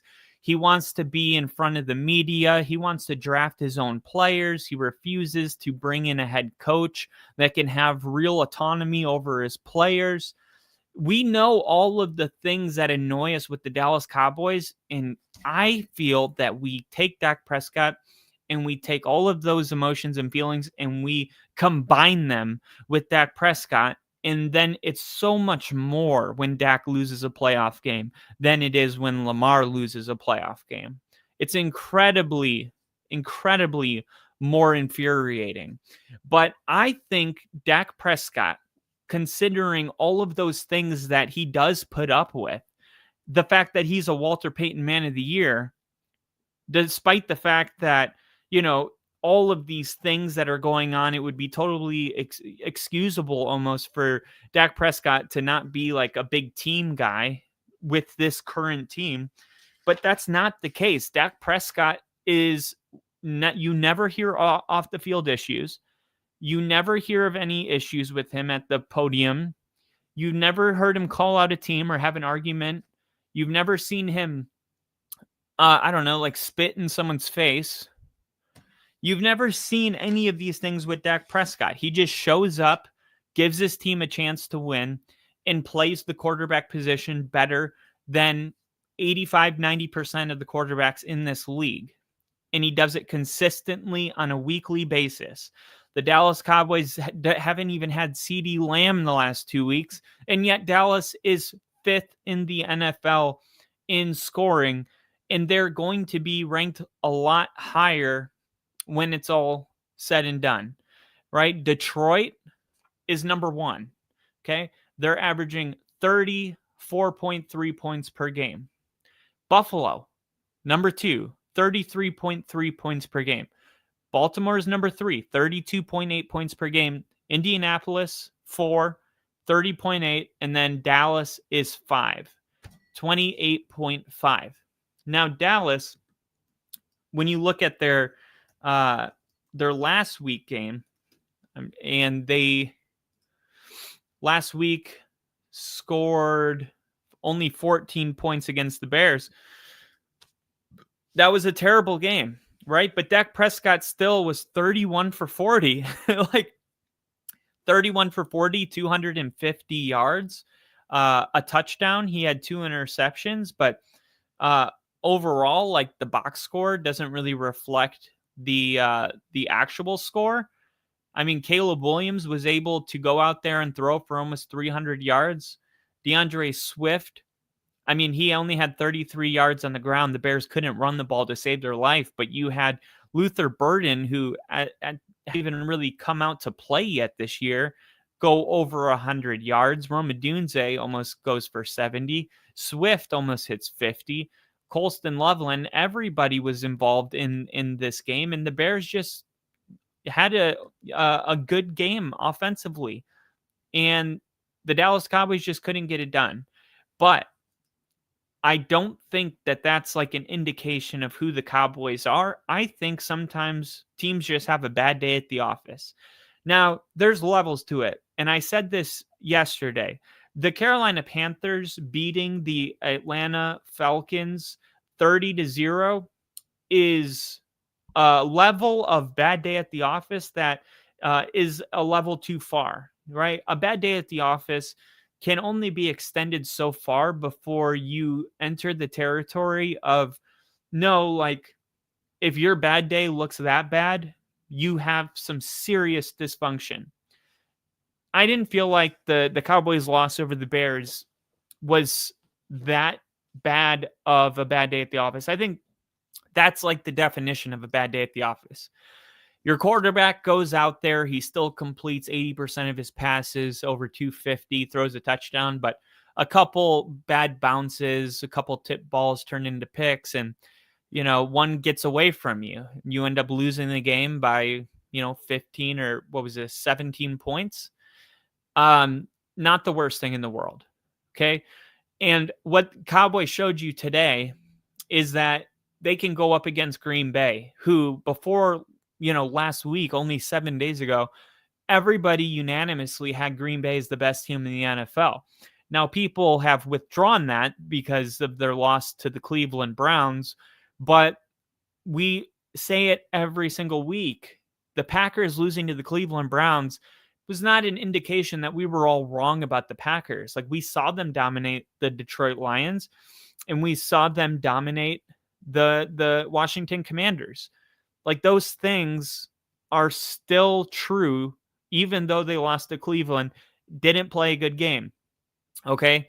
I don't think that, in the world we live in, it's like you win your games and you're the best. And then if you lose a game to a bad opponent, now you're a faker. And then if you win 2 more in a row, now you're a Super Bowl contender again. We are overreaction to everything. The Baltimore Ravens are the perfect example. In a matter of 6 days, the Ravens have gone from maybe the second favorite for going to the Super Bowl in the AFC to a team that people are legitimately wondering if they're going to make the playoffs. Okay. Now, there's some realistic concerns to this if Lamar Jackson's injury is for real. But overall, when you look at X and Twitter and you see people saying, you got to fire John Harbaugh. You got to fire John Harbaugh. You got to fire the GM. And you're like, wait a minute, 6 days ago, you guys were almost the front runner to go to the Super Bowl. Now you want to tear it all down? Do you really think like the grass is greener on the other side of a teardown?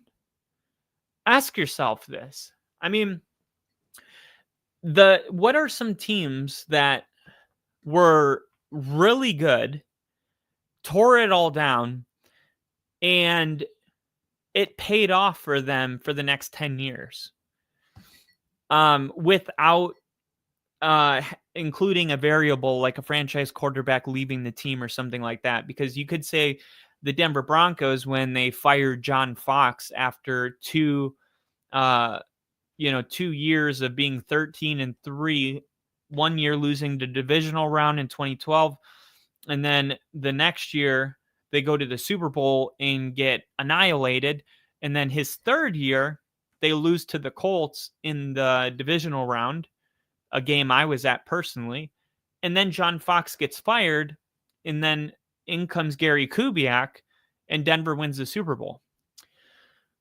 But then Manning retired, and so did Kubiak. So it's a weird example because there was no long sustained success from it. Andy Reid, I mean, they tore it all down with Andy Reid. And then who was the head coach after Andy Reid? I believe it was Chip Kelly. How did that work out? Who replaced Andy Reid? Who right now we all consider Andy Reid the second best head coach of all time. Okay. Chip Kelly. Chip Kelly replaced Andy Reid in 2013 to 2015. So 2013, 2014, 2015. And then Doug Peterson took over and he was able to get to a Super Bowl. But, now we're just talking about, like, was it even the coaching? Like, are you convinced that Andy Reid wouldn't have been able to take the Eagles team of last year to the Super Bowl? Because I don't believe that is the case. I think Andy Reid is more than capable of taking the Eagles teams that have gone to the Super Bowl in 2 of the last 3 years to those Super Bowls, and maybe even winning 2 of them instead of 1 of them, because he wouldn't have been going against Andy Reid. But seriously, you have to be very careful when you say tear it all down, unless you're a team that is winning 5, 6, 7. I'll give you 8 games. If you're not reaching double-digit wins and it's year in and year out and it's the same shit, I get it. You need change, right? I mean, it was time for Bill Belichick to go. And I said Mike Vrabel was going to bring consistency. He was going to bring structure. He was going to bring discipline. He was going to bring a winning culture. He was going to bring toughness. He wasn't going to put up with any crap in the locker room. And it wasn't going to happen overnight. But through the process of 3, 4, 5 weeks, you're going to see this Patriots team start to look better and better and better. And that's why I had them winning 9 games, even making the playoffs. Potentially, I'll have to go back and look. I had them winning, I think I said maybe 10 games. But look, week 1, it didn't work out, right? Week 2, they struggled. Week 3, but look at today. I mean, it feels like last week, the Patriots, they had to fumble 2 times inside the 10-yard line to lose to the Steelers. Like, they had to actively try to lose that game. They should have blown the Steelers out. And then today, they didn't make any of those mistakes. And look what happened. They destroyed a Panthers team who just destroyed a Falcons team who was able to beat a Commanders team who just destroyed a Falcons team. None of it makes sense. You get what I'm saying? there's there's no like one loss is equals this. We're not at that point in the season, but you just want to look at teams and say, are they getting better every single week? And are the Dallas Cowboys getting better? To just circle back to Dallas, I think they looked better today than I've seen them this whole year, mainly because I saw Dak Prescott and George Pickens have a serious connection, and it makes me wonder, what the hell is this going to look like with CeeDee Lamb comes back? Because Jake Ferguson is looking like one of the better tight ends in the NFL this year. So you got one of the best tight ends, and then CeeDee Lamb and George Pickens. George Pickens never looked like this in Pittsburgh. Newsflash, George Pickens never had a wide receiver as good as Dak Prescott. I don't think people understand it.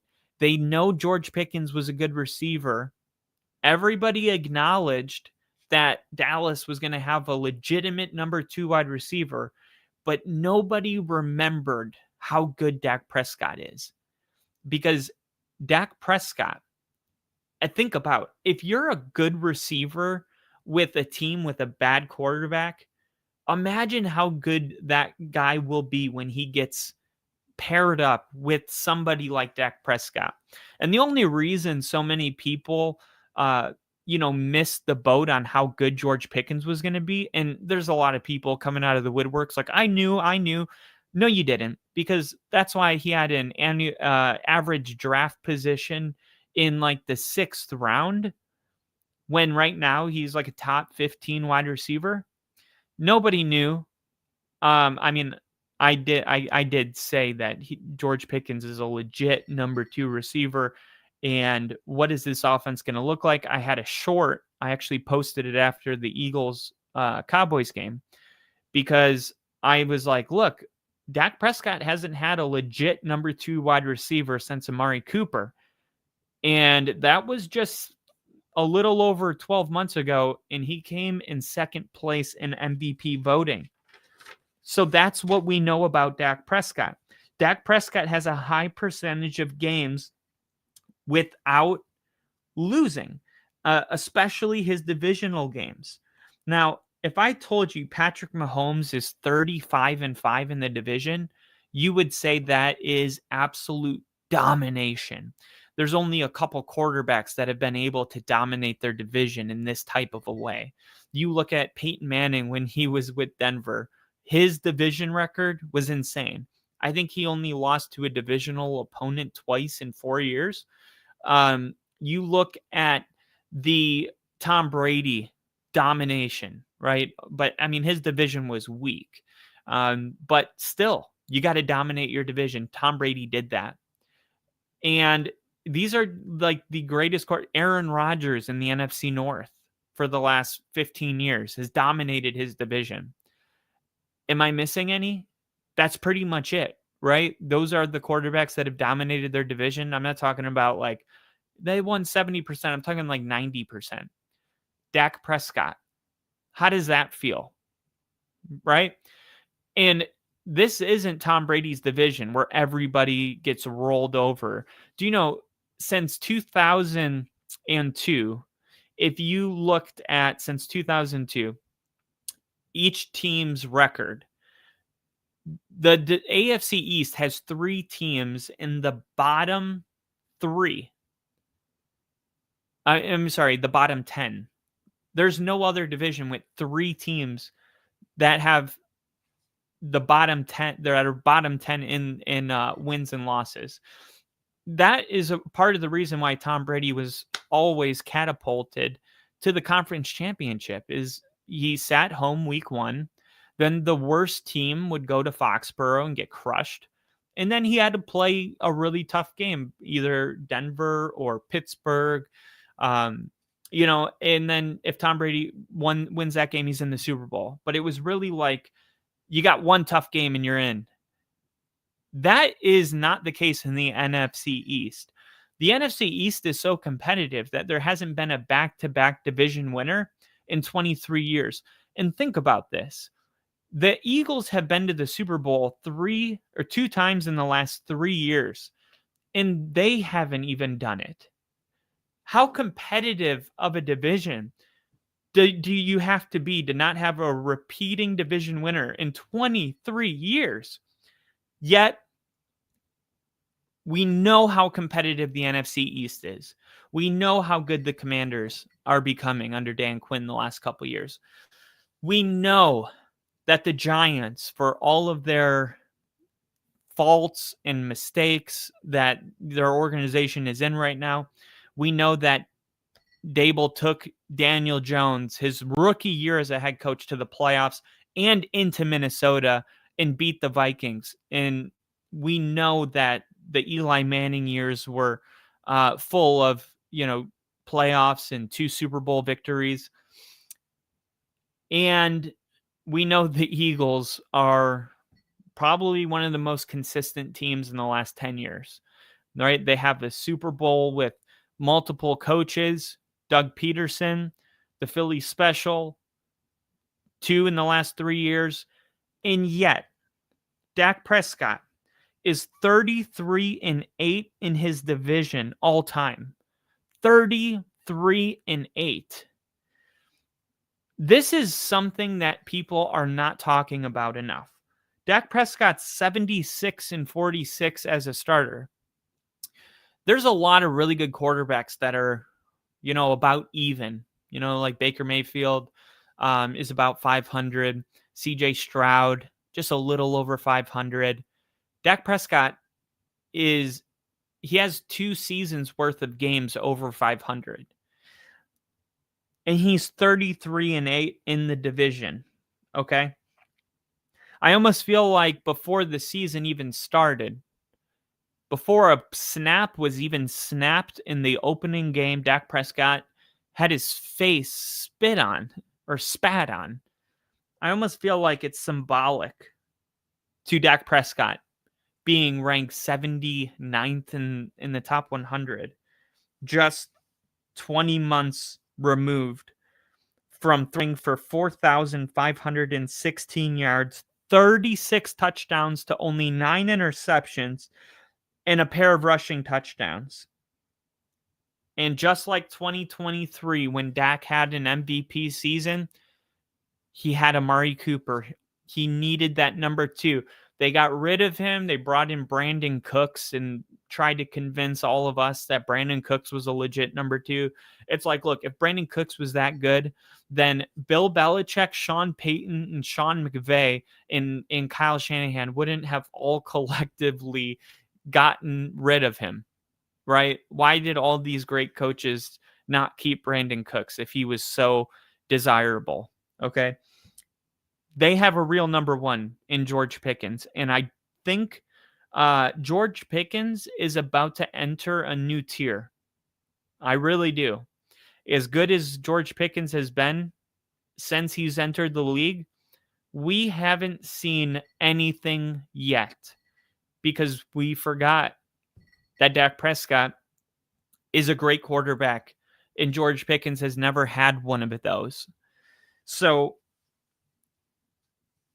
Mahomes is 35-5 in the AFC West. He's the unanimous best quarterback.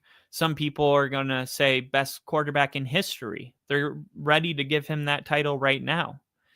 Dak Prescott is 33-8. He's got nearly the same exact divisional record as Patrick Mahomes. It is very possible that this Dallas Cowboys team is going to be a lot better than what we're seeing right now. And I'm not talking about this year. Dak Prescott doesn't look like a quarterback that has 1 year left. He looks like he's still in his prime. You have quarterbacks that are in their prime and then they're slowly kind of coming out of their prime. And it's happening so subtly that you don't really see it until you're like, whoa, what happened to that quarterback? Like Russell Wilson, that historic drop-off is a terrible example. Sorry. Matthew Stafford, right? Look at 2020 Matthew Stafford and look at Matthew Stafford now. Matthew Stafford's still better than, there's only like 5 quarterbacks I would take over him. But if you go back to 2020 and look at Matthew Stafford, he was playing at a higher level because he was 5 years younger, right? It's not a mystery. But Dak Prescott, the way he plays football, the way he protects his body, the way he takes care of his body, I think it's safe to say Dak Prescott has 3 to 4 more years playing at the level that we saw tonight. And because of their decision to get rid of Micah Parsons, the Dallas Cowboys have accumulated 4 first-round picks in the next 2 years. And what can the Dallas Cowboys do with an offense that scores 40 points any given Sunday with a legit defense? That's what the Packers were supposed to be, right? They didn't look like it tonight. But if you look up the 2024 first round draft picks, okay, and I'm just going to give you one example. I'm going to, instead of going through every single draft and projecting, where the Cowboys would be drafting on each of these different picks, I'm going to take somebody at the end of the draft, the middle, the top, 12, and then the top 7. Okay. I'm going to take a defensive player at number 30. I'm going to take a defensive player at number 22. I'm going to take a defensive player at 19. And I'm going to take a defensive player at 15. Okay. Now you tell me if Micah Parsons is worth Latu, Jared Verse, Quinion Mitchell, and Nate Wiggins, because that's 4 first-round defensive players that if you threw them on the Dallas Cowboys right now, imagine what the defense would look like. Imagine what the Cowboys defense is going to look like. They already ran the Micah Parsons experiment. All right. They can win 12 games, but ultimately they're not good enough. They need more talent. They need more youth. And the thing is if you paid Micah $47 million a year, that's pretty much it. You don't have a bunch of money to do, a bunch of things. Now you have all of that cap space, and you have all of these extra draft picks to get youth. And then with the extra money, because you don't have to pay rookies a shit ton of money. So with the extra cap space, you can go out in free agency and take a couple players that will get you over that hump when you're like, hey, this is our defense now. We got guys everywhere. We got a good safety. We got a Deron Bland, a good corner that we feel great about. We got good pieces from Green Bay. We got plenty of people that we feel like can rush the quarterback.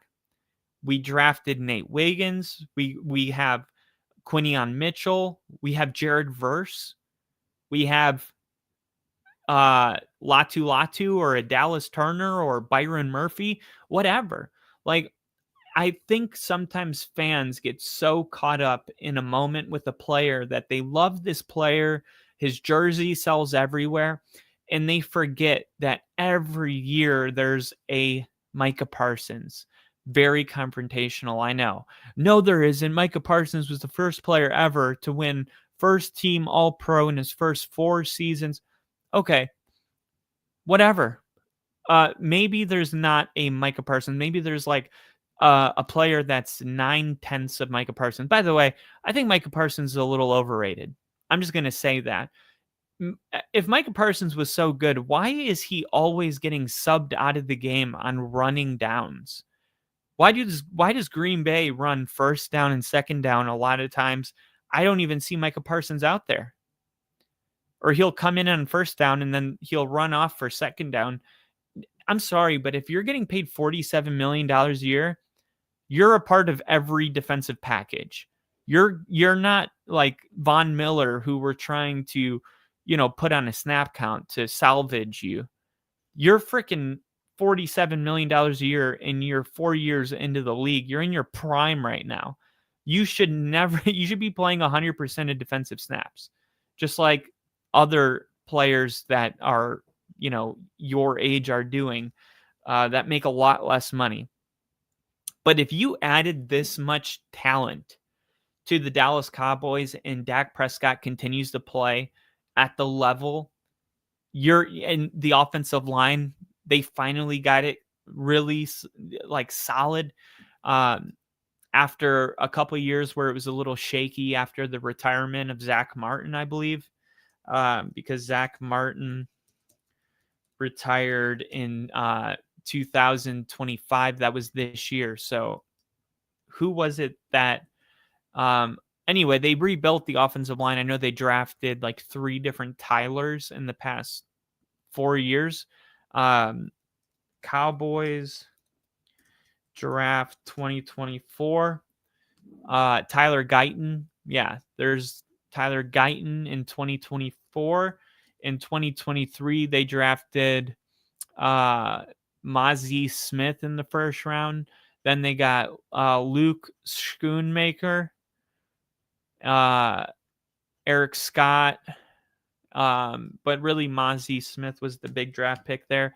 2022, they got Tyler Smith.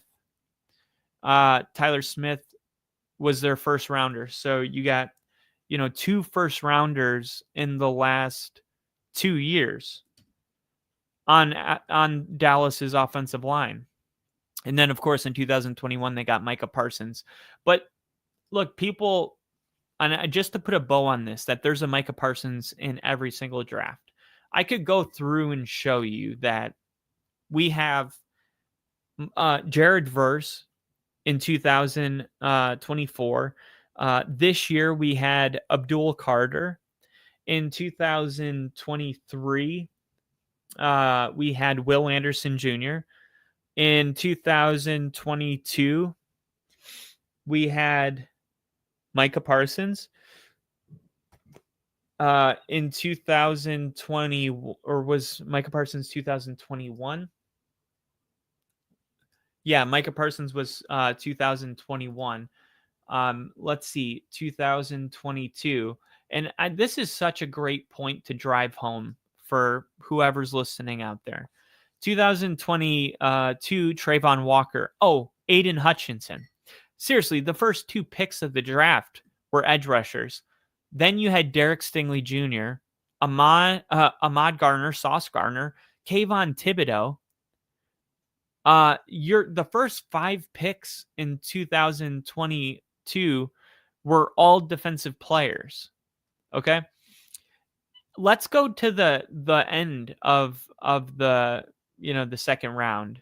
Okay, Jermaine Johnson out of Florida State, right? He is a serious weapon. Quay Walker, who we saw balling out today. By the way, this is when they drafted Tyler Smith, but in 2022. So there's your third Tyler. But look at this: Devin Lloyd, Jermaine Johnson, Quay Walker. These are all guys that were drafted in the bottom of the first round. These are people, and this is what it's going to be like. Have you seen that image of the Detroit Lions and Matthew Stafford, and they say who won the trade, and it's Jahmyr Gibbs, Sam Laporta, and it's Jameson Williams or Jameson. What's his? I'm blanking on his name right now. The wide receiver out of Alabama for Detroit. JMO. We'll just go with JMO right now. You look at all of those players and you go, well, the Rams got a Super Bowl, but I mean, how could you look at that and say Detroit lost? That's why I said this is going to be a win-win, because in a couple years, we're going to look back and we're going to say, holy crap, look at everything the Cowboys got for one player who may or may not be overrated to some extent. I'm not saying he's not good. Of course, he's elite. I'm just saying $47 million, you need to be like, I think, I'm not even kidding. If I was starting a football team right now and you said you can have any defensive player as far as edge rushers go, Who would you go with? I would go with Jared Verse over Micah Parsons easily. You guys haven't even discovered yet what Jared Verse is really going to become. He is a easy Hall of Famer. He is going to take the league by storm. And this happens, where like when Patrick Surtain came in after his first year with the Broncos, I was like, he's the best cornerback in the NFL. And I also said he's going to be considered better than Champ Bailey when it's all said and done. And Bronco fans were like, you don't say that. You don't say that. Just chill. It's only been 1 year. And it's like, why do we have to wait for something that's blatantly obvious, to acknowledge it? Mahomes played his first season in 2018, and we all collectively agreed that this guy is the best quarterback in the NFL. We didn't say, actually, we got to wait 14 more months before we're allowed to say that. We saw him put the ball in his left hand and run around in a circle and do a front flip and throw a touchdown. And we were like, yeah, that guy's the best in the NFL. So Jared Verse, this whole thing where like you have to wait because, it's the proper thing to do where you got to wait in line before you're acknowledged. Never understood this about the NFL. Because after Patrick Surtain's first year, guess what? He wasn't even in the top 100. And I tell people this all the time.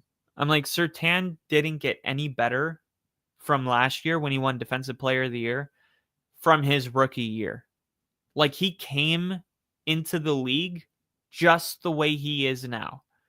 There has been no growth. He's been this good the entire time. So why 1 year is he not even on the top 100? And why this year is he, in the top 20? It's easy. Because other people have caught on to it. It's a popularity contest. It's not a real indication of how good you are. It's how many people know how good you are. And that's what makes the Dak Prescott thing so disrespectful at 71. Just 20 months from being second place in MVP, this guy barely cracked the top 100. He was ranked, I think there was only 2 quarterbacks ranked lower than him. I think Bo Nix was ranked higher than him. And I'm sorry, like I'm obviously a big Bo Nix fan, but what are we talking about? How is Bo Nix ranked as high as a guy like Dak Prescott? How? How is that possible? In 2021, we had Aiden Hutchinson. In 2021, we had, guess who, in the end of the first round, there was, 2021 wasn't the best draft for, Micah Parsons. There's I was about to say for edge rushers or linebackers, but Patrick Surtain. I mean, Denver could have drafted Micah Parsons, but they drafted Surtain 2 picks before, and I still think that was the right pick. The Panthers drafted J.C. Horn right before we drafted Patrick Surtain. The Panthers could have drafted Surtain. You go to 2020, but just imagine that. Imagine the Dallas Cowboys draft like a Patrick Surtain type player, a J.C. Horn, Sauce Gardner. Every year, there's an elite corner that you can draft in the first round. Imagine if they draft an elite edge rusher, whatever Jared Verse or Aiden Hutchinson, whatever that player is next year. Okay, imagine just adding those 2 to the Cowboys defense, what that would do. I mean, they would automatically be a top 15 defense, right? Which is saying a lot from where they're at right now. In 2020, when it came to edge rushers, guess who was picked? And people say, well, if they go to the Super Bowl, the Green Bay Packers, this is what my dad said because he's a Packers fan. Those first round picks don't even matter because if we go to the Super Bowl, they're going to be bottom of the first round. As if there aren't as good of players at the bottom of the first round as there is at the top. Come on. I mean, let's just look at, let's see. Let's see. 2020 second round. First pick, T. Higgins. Second pick, Michael Pittman. Third pick, DeAndre Swift. Fourth pick, Xavier McKinney. Jonathan, what is this? Jonathan Taylor with the 41st pick, the 9th pick in the second round. Antoine Winfield Jr. was picked in the second round with the 45th pick. Trayvon Diggs, Jalen Johnson, who is one of the best corners in the league, with the 50th pick. Jalen Hurts with the 53rd pick. Like second round picks. And I just like want to make this so clear for anybody who's listening. If you're a football fan, know this, because we are hearing way too much of this chatter about that pick doesn't even matter if it's at the end of the first round. Second round picks are massive. There is a significant drop off from the second round to the third round. I'm not so convinced about the first to the second.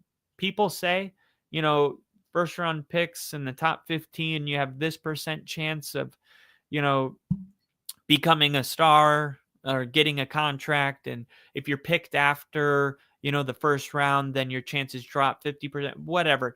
A lot of this data is actually kind of miscued, because the way that we go about drafting today is so much different than the way we went about drafting 20 years ago. Analytics, AI, technology, we are getting so much better at drafting really talented people where they should be picked. Now, is there going to be an occasional bust? Of course. But look at that. I mean, the second round, I mean, I would say 80% of these players are still really good players. Pittman, DeAndre Swift, Xavier McKinney, Jonathan Taylor, Cole Kmet, Antoine Winfield, Chase Claypool. He could have been good. Trayvon Diggs, Jalen Johnson, Cam Akers, Jalen Hurts. I can't believe Cam Akers has been in the league that long. J.K. Dobbins, A.J. Dillon. These are really good players. And if you go, you know, as technology continued to get better, go to the second round. Tyson Campbell with the first pick in the second round. Javonte Williams, who was running all over today. Landon Dickerson. Asante Samuel Jr., who I'm a Florida State fan, so I like him more than a lot of people. But still, I mean, this guy had 3 interceptions in his game. Pat Freiermuth, Tutu Atwell. Tutu Atwell had, I think he had the game-winning touchdown today.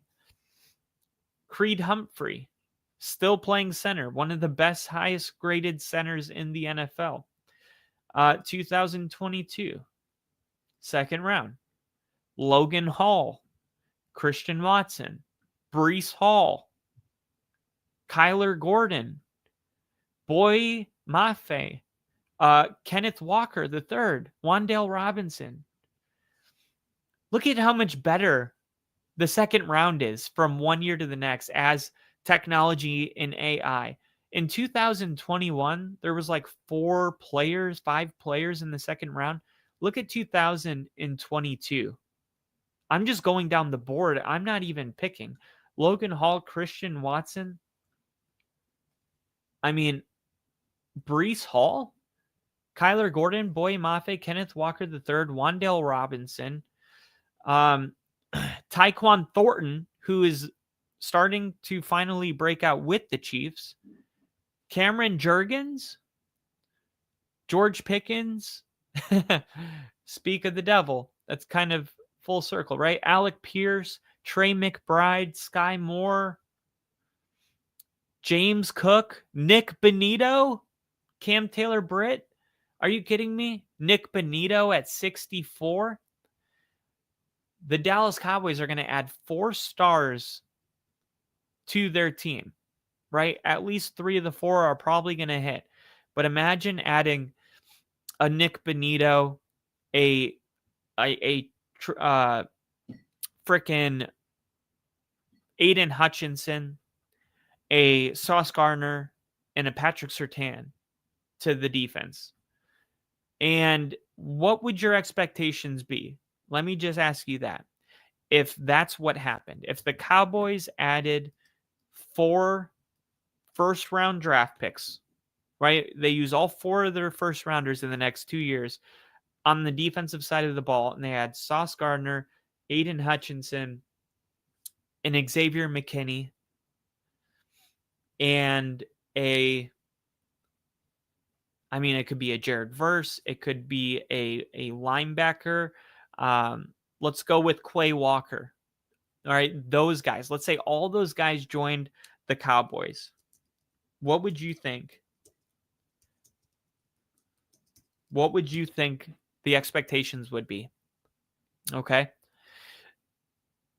Especially knowing Dak Prescott's clearly still in his prime. Now, in 2026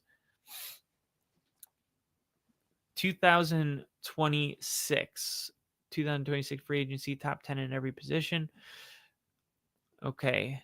Obviously, that hasn't been updated because these are, as of right now, the free agents. Because remember, when you don't spend $47 million a year, you have a little bit of extra money. Well, after next year, these are guys, just a couple guys that are going to be available. Mike Evans, Christian Kirk, Khalil Mack, Deebo Samuel, Travis Kelce, Jonah Williams, Braden Smith, right tackle from Indianapolis. They don't need that, but Mark Andrews, who I've been saying all year that it's a contract year for him. Hassan Reddick, David Njoku, Aaron Rodgers, Joey Bosa, who's probably going to get locked down with Buffalo. He's on a 1-year prove-it deal. Malcolm,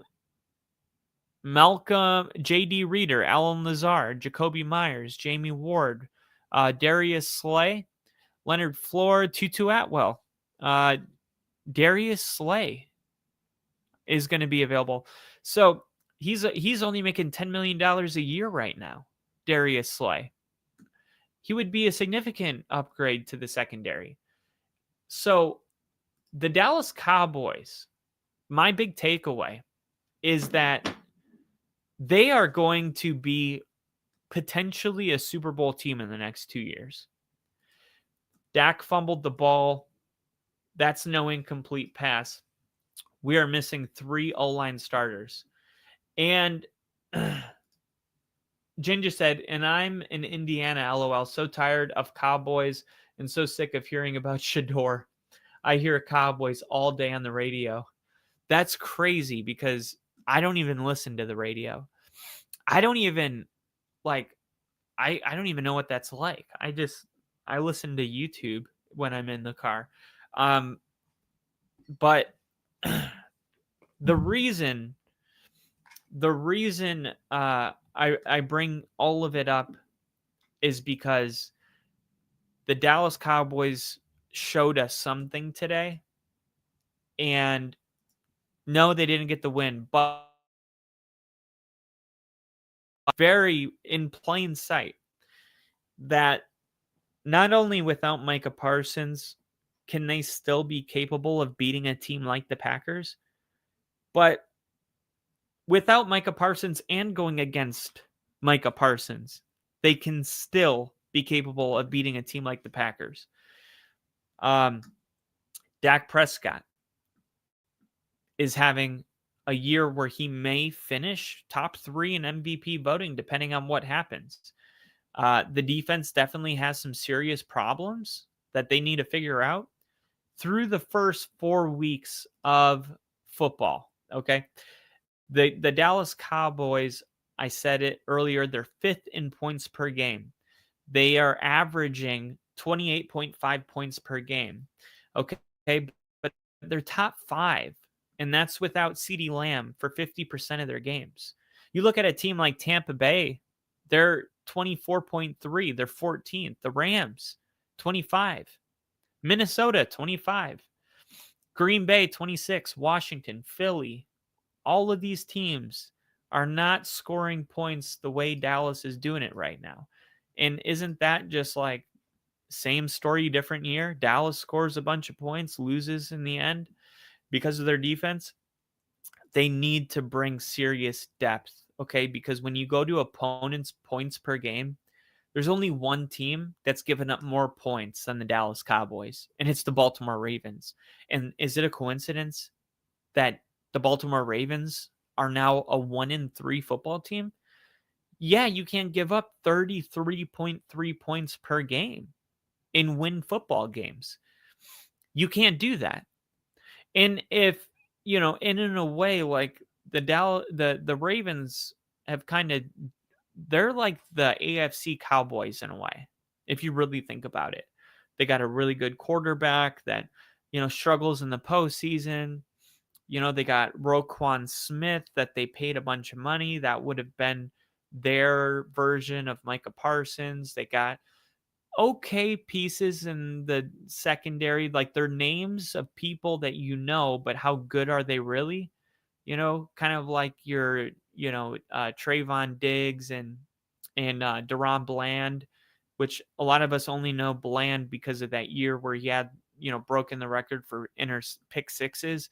But overall, it's like really good offenses, pretty consistent product week in and week out. And the defense is a total disaster.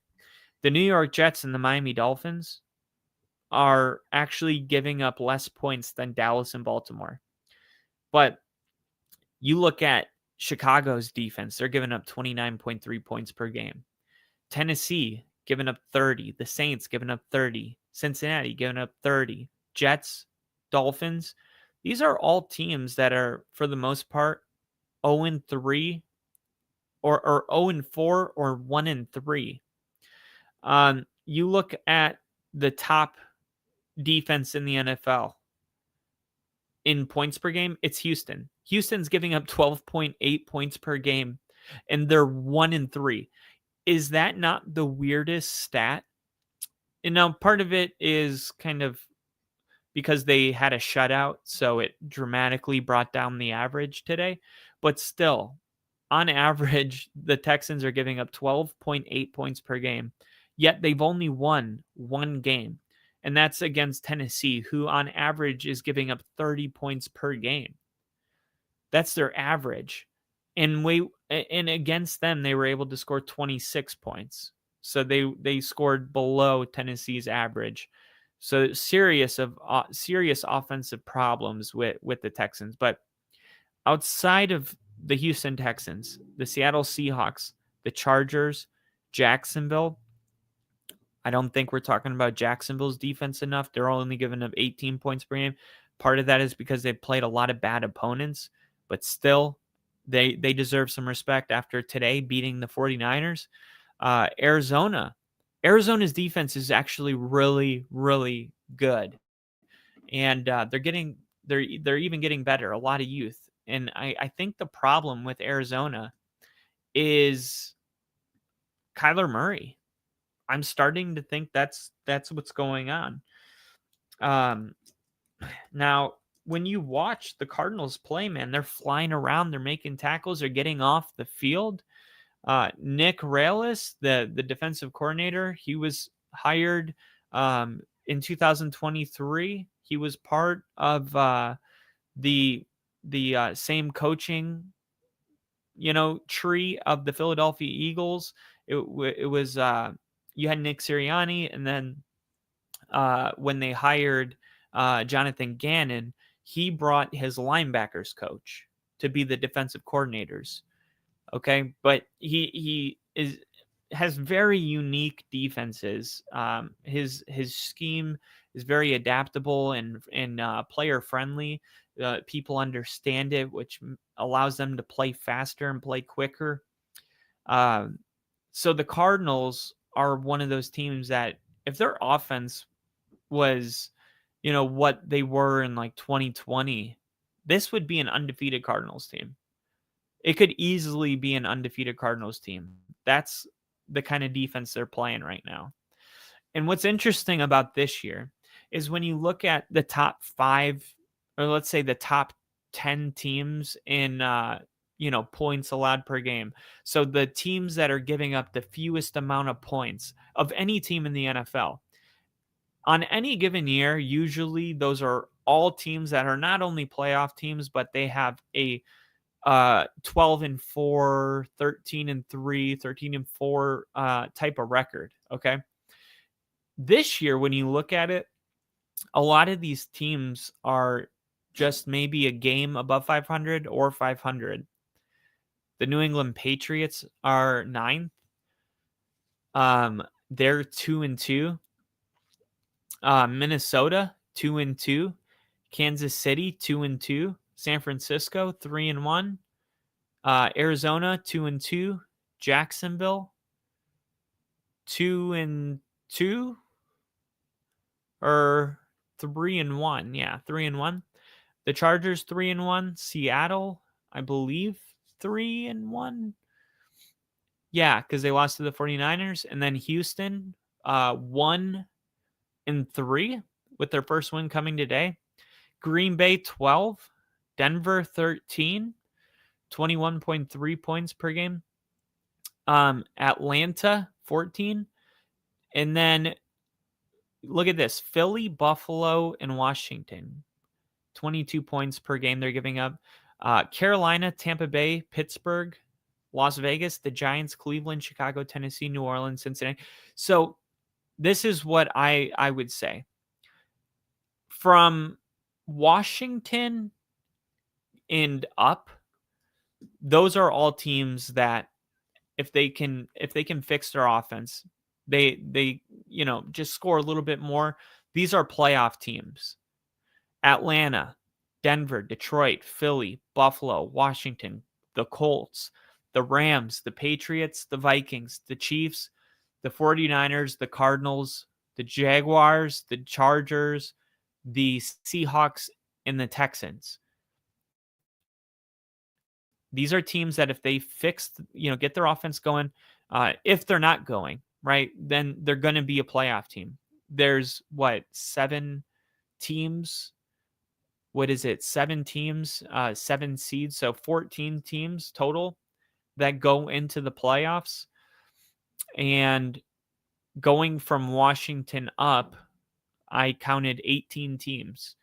So most of these teams are playoff teams. Now, when you go the bottom half, typically there's no playoff teams in the bottom half. And unfortunately, that's where Dallas, Baltimore, unfortunately, Tampa Bay's at 20, Pittsburgh, 21, Las Vegas, the Giants, Cleveland, Chicago, Tennessee, New Orleans, Cincinnati. These are all teams that are in the bottom third in points allowed per game. And these are teams that just don't go to the postseason. Now, let me show you 4. The best team in points allowed per game: Philadelphia, playoffs; Chargers, playoffs; Broncos, playoffs; Vikings, playoffs; Green Bay, playoffs. Playoffs. They lost to the Eagles. Kansas City, playoffs; Pittsburgh, playoffs; Baltimore, playoffs; Miami. Miami missed the playoffs. So 1. Houston, playoffs. Detroit, playoffs. Buffalo, playoffs.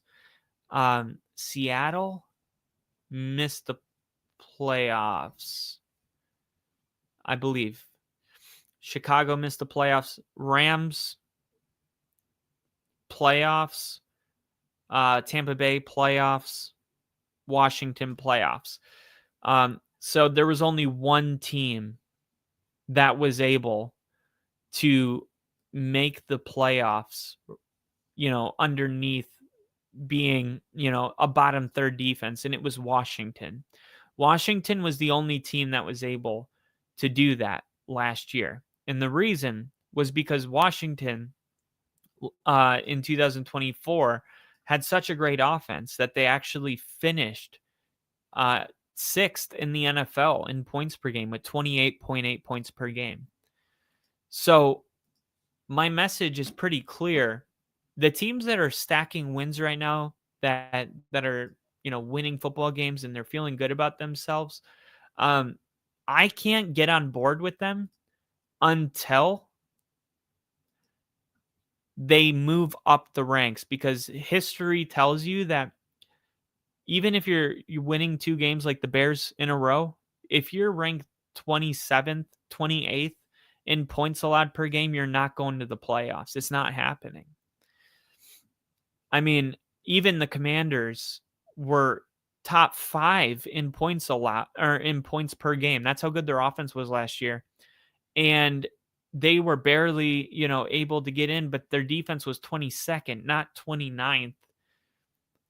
And if you're Dallas or Baltimore, Pittsburgh, Chicago, Cincinnati, Washington, that's the message, is like Washington, Dallas, Baltimore. These are all teams that on paper seem like they could have a shot at the playoffs, but until I see them giving up, and take the points away, because sometimes the points can be like, there was a punt return, it was the special teams, a pick six. No. Dallas is giving up 420 yards per game. That is insane. They've given up 500 yards of offense per game at home this year and 489 yards on the road. 420 yards of offense per game. Baltimore's given up 400 yards per game, 406. Then you have the Giants, Pittsburgh, and Chicago, 379. How can Chicago be a playoff team if they're giving up nearly 400 yards of offense per game and they're giving up almost 30 points every single week? I know that Ben Johnson's a good play caller, but those are the things that need to get cleaned up. And that's why I think in the next 2 years they could be a legitimate contender. But Baltimore, are they a playoff team this year? Are they? I mean, last year Baltimore was ranked 32nd in the league, which is last in passing yards allowed per game. Yet, if you look at total yards, they were actually 8th in the NFL. They were a top 10 defense. They only gave up 319 yards total per game. That was 8th. So it was like, even though they struggled in one category, they were still top 10 total in yards per game. So a lot of people are thinking, yeah, that's what's happening this year. Baltimore's just struggling. Wrong-o, because Baltimore is giving up 406 yards at 31st in yards allowed per game. This is different. This is a totally different animal. Baltimore is getting ran over, passed over, and pretty much whatever the opponent wants to do, they're doing. That was not the case last year. The passing defense was susceptible, but you could not run the football on Baltimore. That is not the case this year. That is not the case. Now, even if you look at rushing defense in opponent rushing yards per game in 2024, the Baltimore Ravens were ranked first. They gave up 80 rushing yards per game. Minnesota was second. Tampa Bay was third. Philly was fourth. Denver was fifth. Detroit sixth. Green Bay seventh. This is crazy. Look, all 16 of the top rushing defenses were playoff teams. That's how important being a good rushing defense is.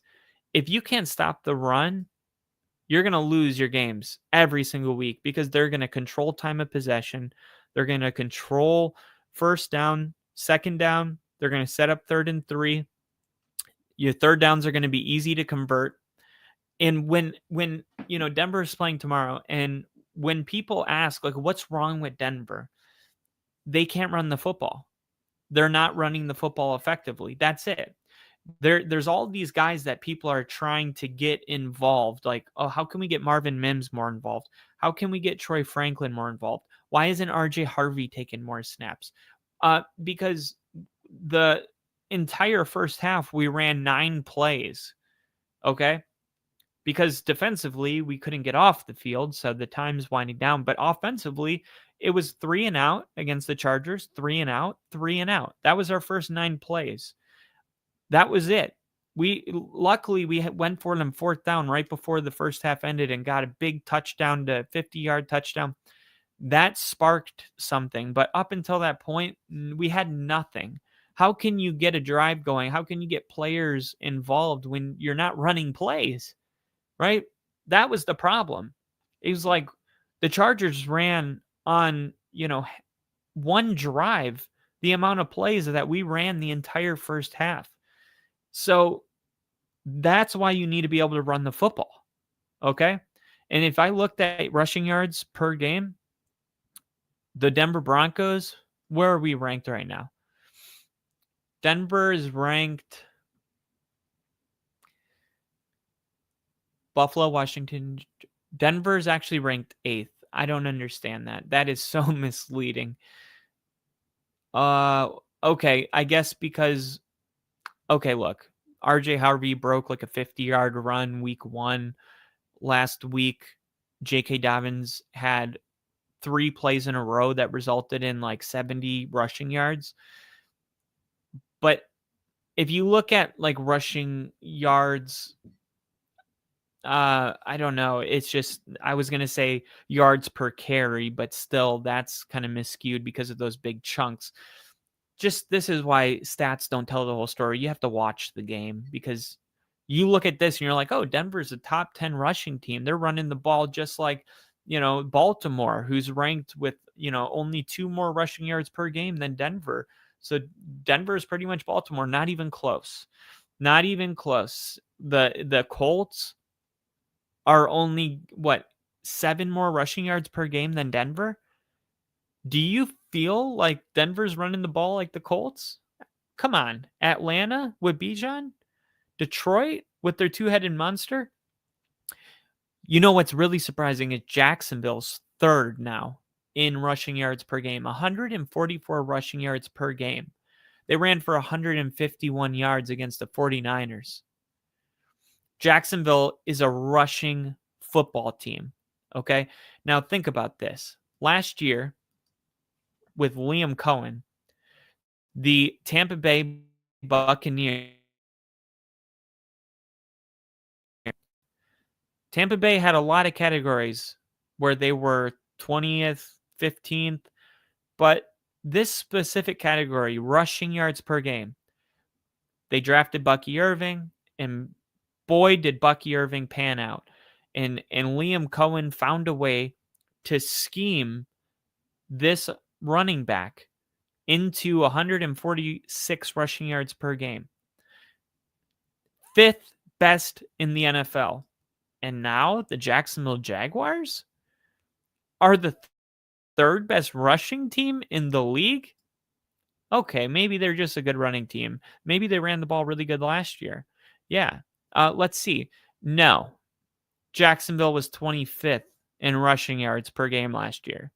This is the Liam Cohen effect. So we've officially gotten to the part of the season where we are starting to see what the Liam Cohen effect, the Ben Johnson effect, the Mike Vrabel effect, what does it actually look like besides just they're winning and they look better? No, what is the identity of these teams? What kind of team are they?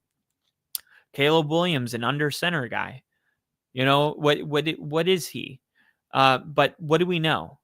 The Jacksonville Jaguars, they're a running football team. And it's because that's Liam Cohen's identity. And if you go off of rushing defense and you look at, stopping the run, let's take a look at those teams. Well, the 49ers, they were really good at it. They were top 15 in the league, but they gave up 151 yards today. So now they're, ranked 17th, but that was a home game. So now their home games giving up 128.5. But look at their away game. They were giving up 102.5 rushing yards per game, which would have ranked them top 10 in the NFL. So Jacksonville going into this game was going up against a top 10 rushing defense. And Robert Sala's got that defense firing on all cylinders. And Jacksonville just pounded the rock. And there was nothing they could do about it.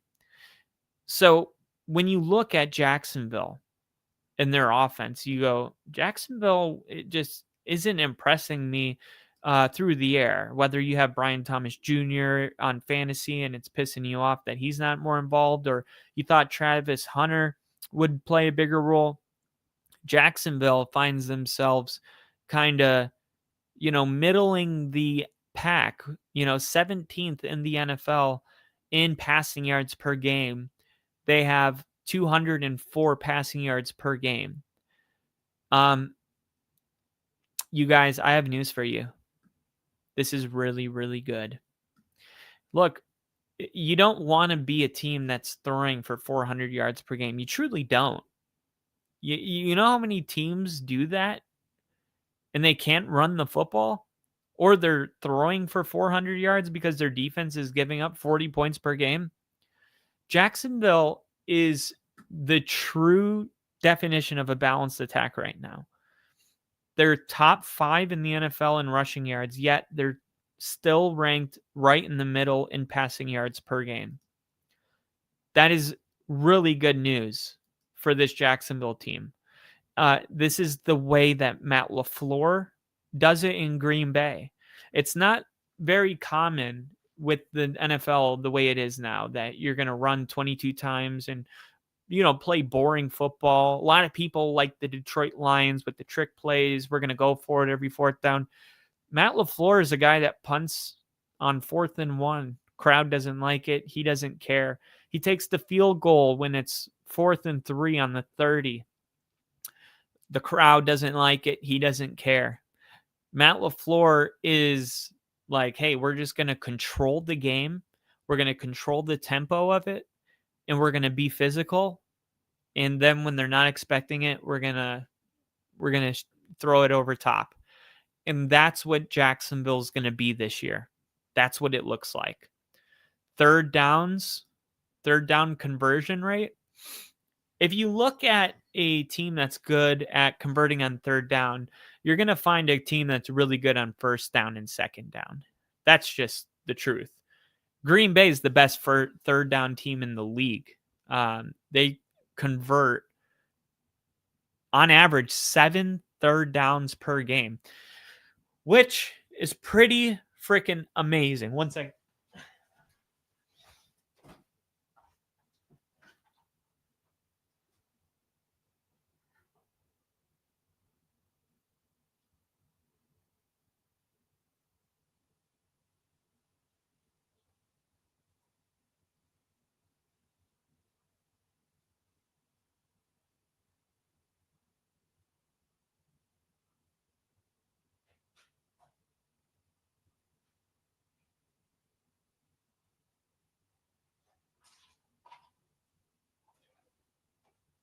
All right. So Jacksonville is 18th in the NFL. They're tied with the Colts, the Rams, and they're getting 4.8 third down conversions per game. Look at the teams that are at the bottom. The Jets, the Texans, the Titans, the Commanders, the Vikings, the Broncos, the Steelers, the Seahawks, the Ravens. These are all teams that are getting 4.5 or less third down conversions per game. It's not my favorite metric to look at because what if you don't have a lot of third down conversions because you don't have a lot of third downs? Like, what if that's the case? What I'm more interested in looking at is rushing attempts per game.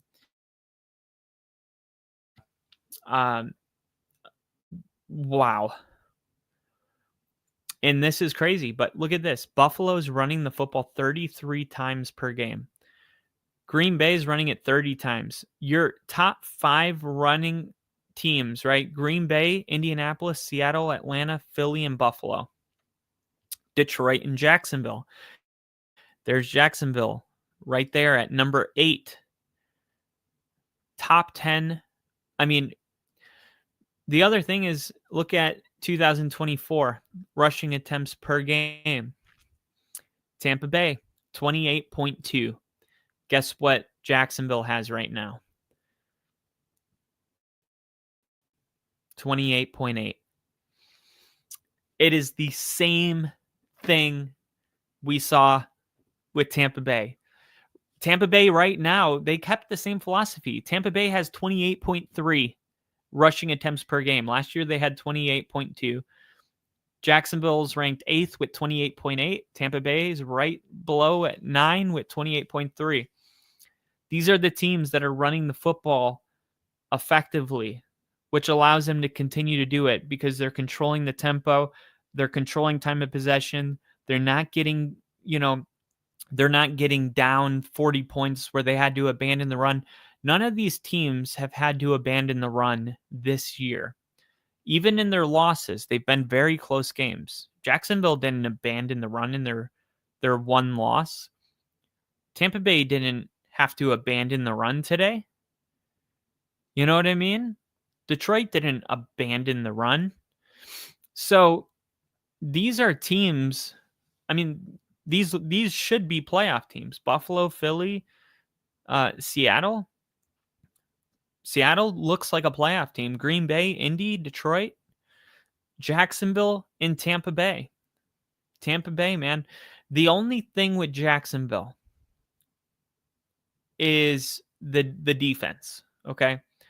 We know that they're going to be good enough to go to the playoffs simply because they have a middle of the pack passing attack and they're a top 3 rushing team.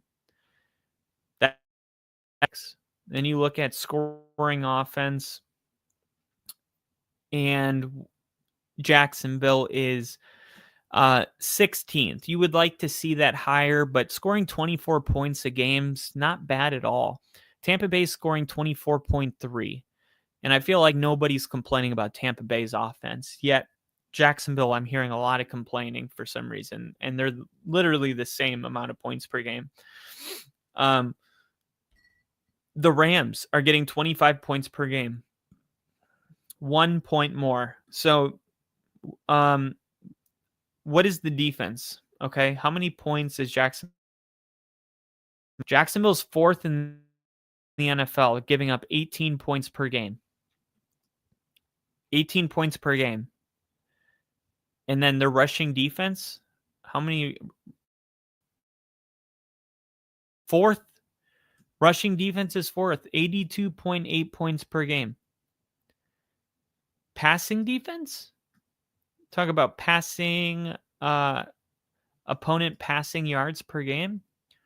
Guys, Jacksonville might be a top 5 team. Passing yards, opponent yards per game.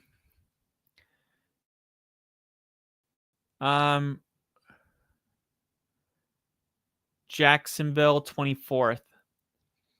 So not great. Not great. Jacksonville's passing defense is the obvious weakness on this team. But Jacksonville, in my opinion, is a top 10 team.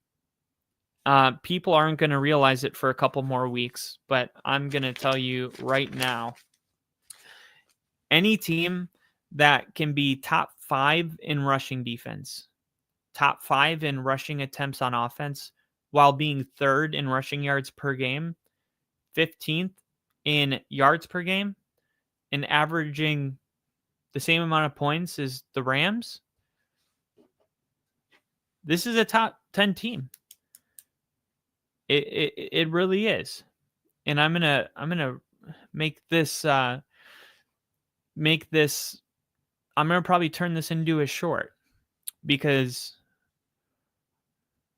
it sounds pretty cool when you say it. Opponent passing yards per game.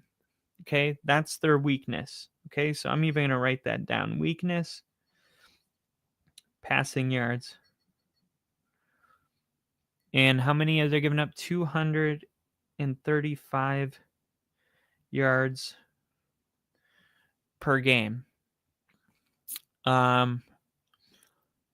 only 163 at home. That's pretty good. So they just must have had an away game that got away from them. Now let's see. Total offense. No, what did I want to see? Rushing offense, rushing yards per game.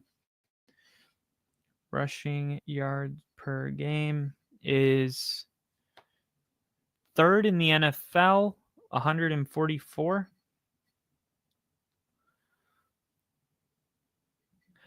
And that is, I'm just going to put more than Detroit.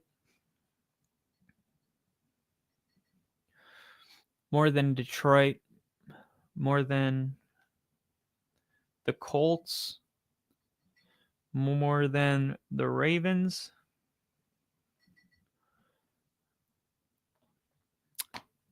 Then you look at their rushing defense, opponent rushing yards per game. They're fourth. Opponent rushing yards per game, fourth in the NFL. And they are only giving up 82.8 rushing yards per game to opponents. Wow. Rushing defense, their passing defense, passing yards per game. We talked about 16th. Was it? No, I think it was 18th. Jacksonville, no, 24th. 24th. But they're running the football third. What about their passing offense? And let's do rushing attempts per game. Rushing attempts. They right now have, 28.8, I believe. Yeah, 28.8. Tampa Bay. And 28.8 is 8th. Tampa Bay is 9th. And Detroit is 29.8. So only one more attempt per game. And everybody's like, Detroit is unstoppable. Green Bay has 30.3.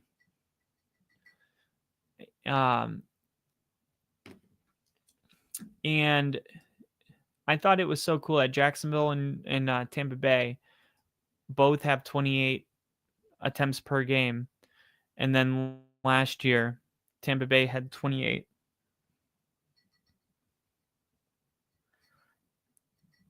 28.2 carries per game, because it shows a balanced attack.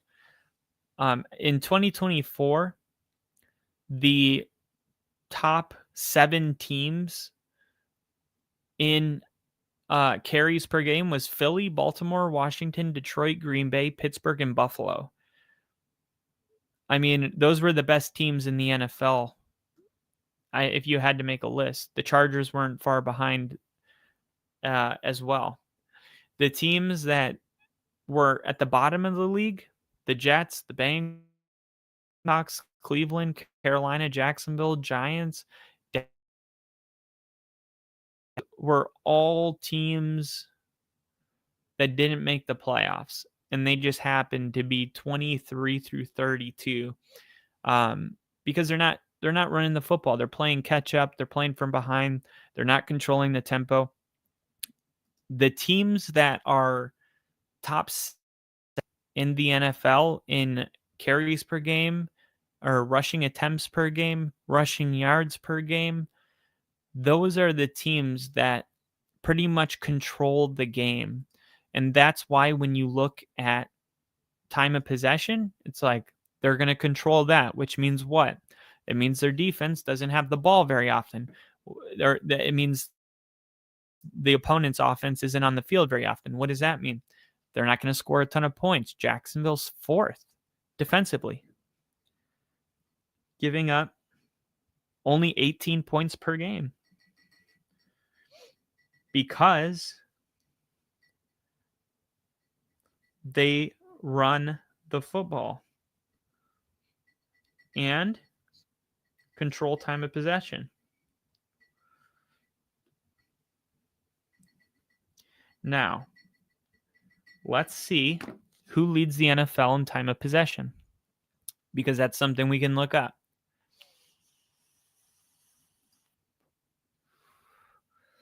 Let's see.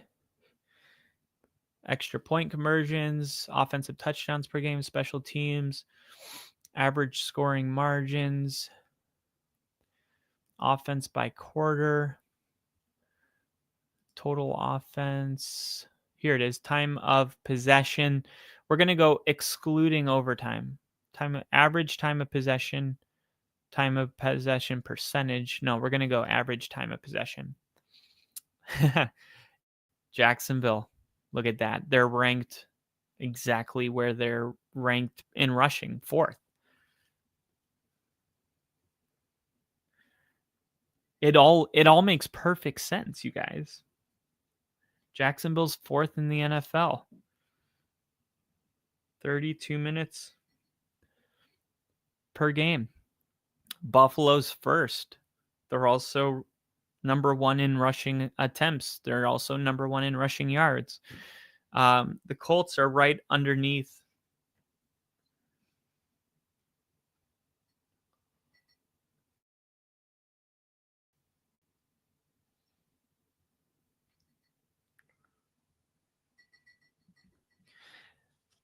So yeah, I think when you have like 1 or 2 stats that are like, oh, this random team is number 3 in the NFL in points per game, and it's because they dropped 50 on a crappy team, but outside of that 1 week, they haven't been able to do anything.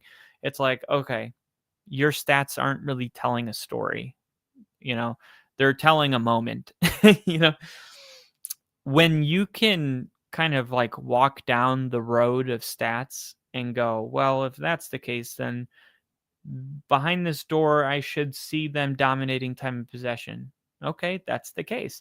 And if that's the case, then behind this door, I should see them leading the NFL in points allowed per game. Yep, that's behind that door too. And if that's the case, then behind this door, you get what I'm saying? When all of these stats come together in a perfect rhythm where it's like, these aren't flukes. That's what I'm trying to say. These are not flukes.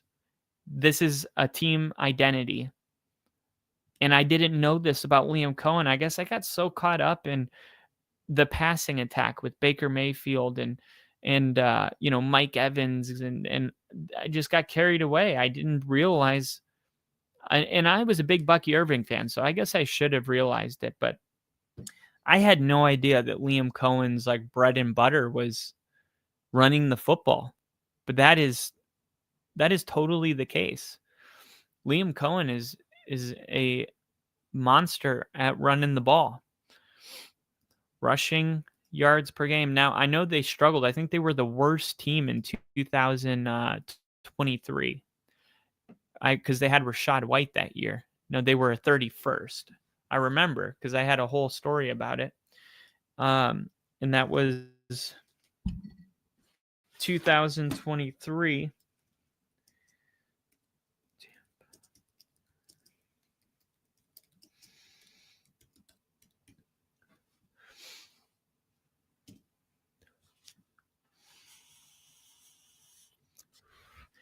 Look at that. Guess what? In 2023, Liam Cohen wasn't the offensive coordinator for Tampa when Tampa finished 31st in the NFL in yards per game. 2024 was Liam Cohen's first year with Tampa, and he took the Tampa Bay Buccaneers from the 31st ranked team in rushing yards per game. And in just his first season, took them from 31st in the NFL to fifth. And guess who was the offensive coordinator in 2023? Dave Canales. Dave Canales, of all people.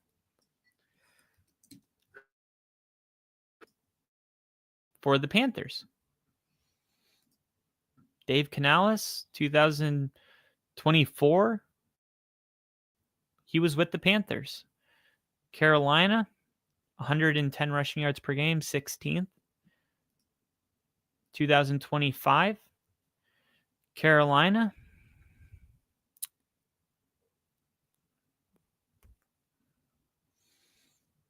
Carolina, 26th in the NFL. Dave Canales can't run the football. Liam Cohen does. Liam Cohen does. And that's something I'm gonna put down 2023 because that's our sample size. We have 1 year of a sample size with Liam Cohen being the offensive coordinator. And what's way more impressive than him finishing 5th in the NFL is him going from 31st to 5th. That is massive, right? Sometimes you just got a really good system. Offensive coordinator comes in, you got the best line in the NFL and a star running back, and you're able to kind of maintain whatever it was. This is not what Liam Cohen did. He came in and took the same players with the exception of one and turned the worst in the league as, top 5 in the league. That's special. That's coaching. That's special coaching. And I want to make sure I make a note of this, that in 2023, Tampa Bay was 31st in rushing yards per game. And then in 2024, Liam Cohen first season with Tampa Bay finished 5th,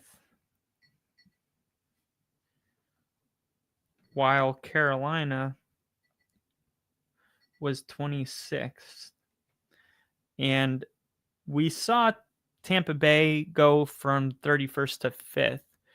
What was Jacksonville last year in rushing yards per game? What kind of jump would they be making this year? Jacksonville was 25th. They were averaging 101 rushing yards per game last year. How much was Tampa Bay getting per year before Liam showed up? 90.4. 90.4. But still, this is another example of a Jacksonville team last year that would not only couldn't run the football, but there was only 5 teams as bad at it in the NFL. Kansas City, Dallas, Seattle, Cleveland, the Chiefs, the Jets, and the Raiders. Those were the only teams as bad. 101.7.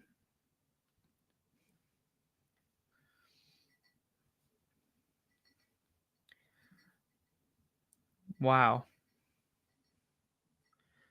101.7. And that was 25th in the NFL. And how was their passing attack as well? Let's see. What was Tampa Bay's the year that they couldn't run the football without Liam Cohen? Let's see on scoring offense. What was the time of possession like? Scoring offense, total defense, special teams, turnovers. Let's see, rushing offense, passing offense, offense by quarter. Here it is, total offense. Average time of possession,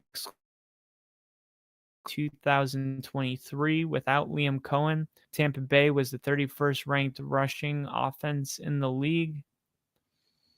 And they finished 17th in the league. Well, that must mean that they were one of the best passing attacks in the NFL. To finish middle of the pack and you're 31st, this must have been one of the most prolific passing yards per game teams. And where's Tampa Bay? 15th. Not really, actually. 15th. What were they, just really good on third down? Make it make sense. Here's third downs per game, fourth downs, third down conversion percentage. Tampa Bay.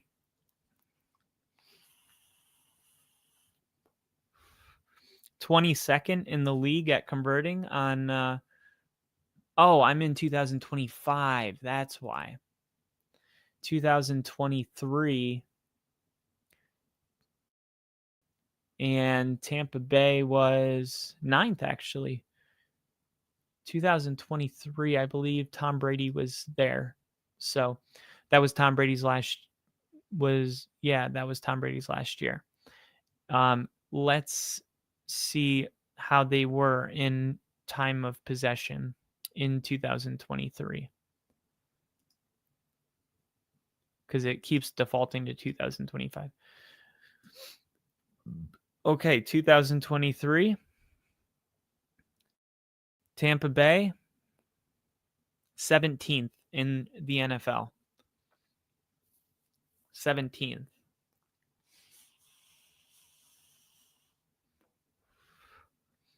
Right between Green Bay and Washington. And then Jacksonville in 2024 was last in the league. Wow. 2024, Jacksonville was 25th in the NFL in rushing yards per game. And they were also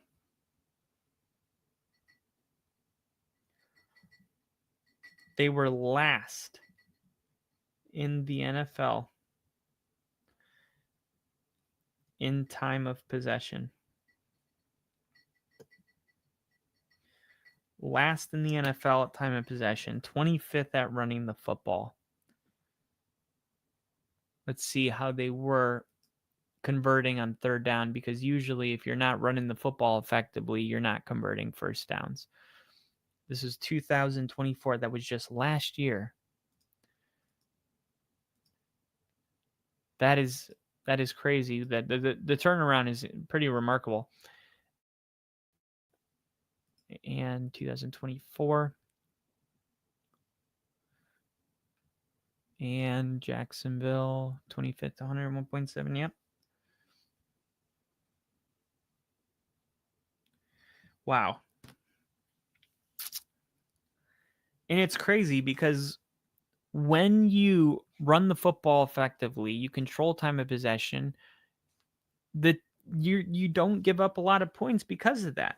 Now, let's look at the 2025 leaders in time of possession. Okay, let's look at those.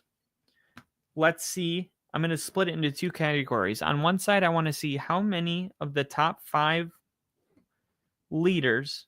Okay, so I'm going to put the top 5 leaders in time of possession in who has the ball the most. Number 1, number 2, number 3, number 4, number 5. Then I'm going to split this into two categories, and I'm going to go, okay, rushing yards per game in one category, and then third down, or I'm sorry, points allowed per game. Okay. I want to see how many of the teams in, let's say, how many of the top 5 rushing teams in the NFL, how many of those are also leading defensively in points allowed. I want to, because it goes hand in hand, right?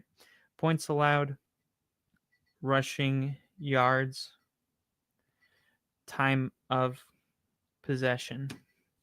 So this is rushing yards per game. So we have rushing yards per game. We have Baltimore, Philly, Detroit. Oh, this is 2024. Okay. So Buffalo, number 1. Washington, Jacksonville, Detroit, and Atlanta.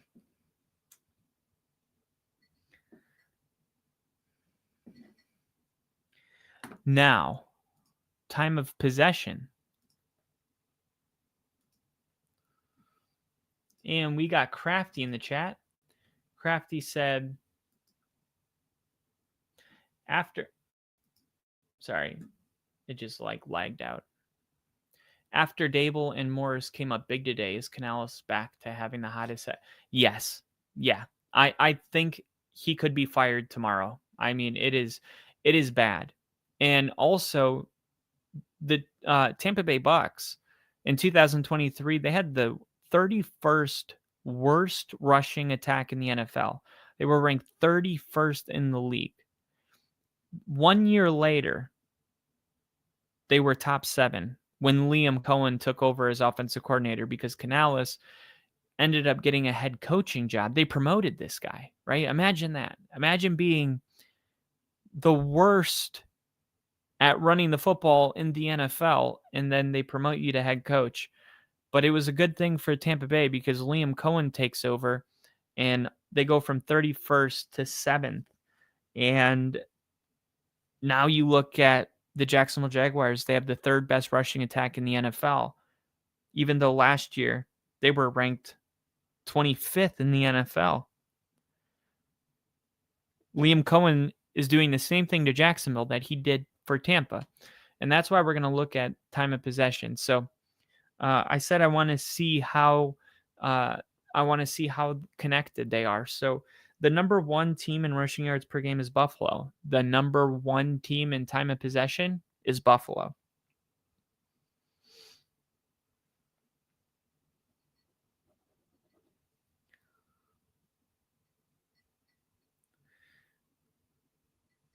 Now, this one is really weird, okay? Number 2 is Carolina. I'm sorry, number 2 is Atlanta. Number 3 is Carolina. Number 4 is Jacksonville. And number 5 is Indy. And 6 is Detroit. I'll do... Yeah, I mean, Carolina must just be because their defense keeps giving up a ton of points. I don't understand that. Or maybe because they dominated last week. Because they last game they shut out Atlanta. Maybe that affected it somehow.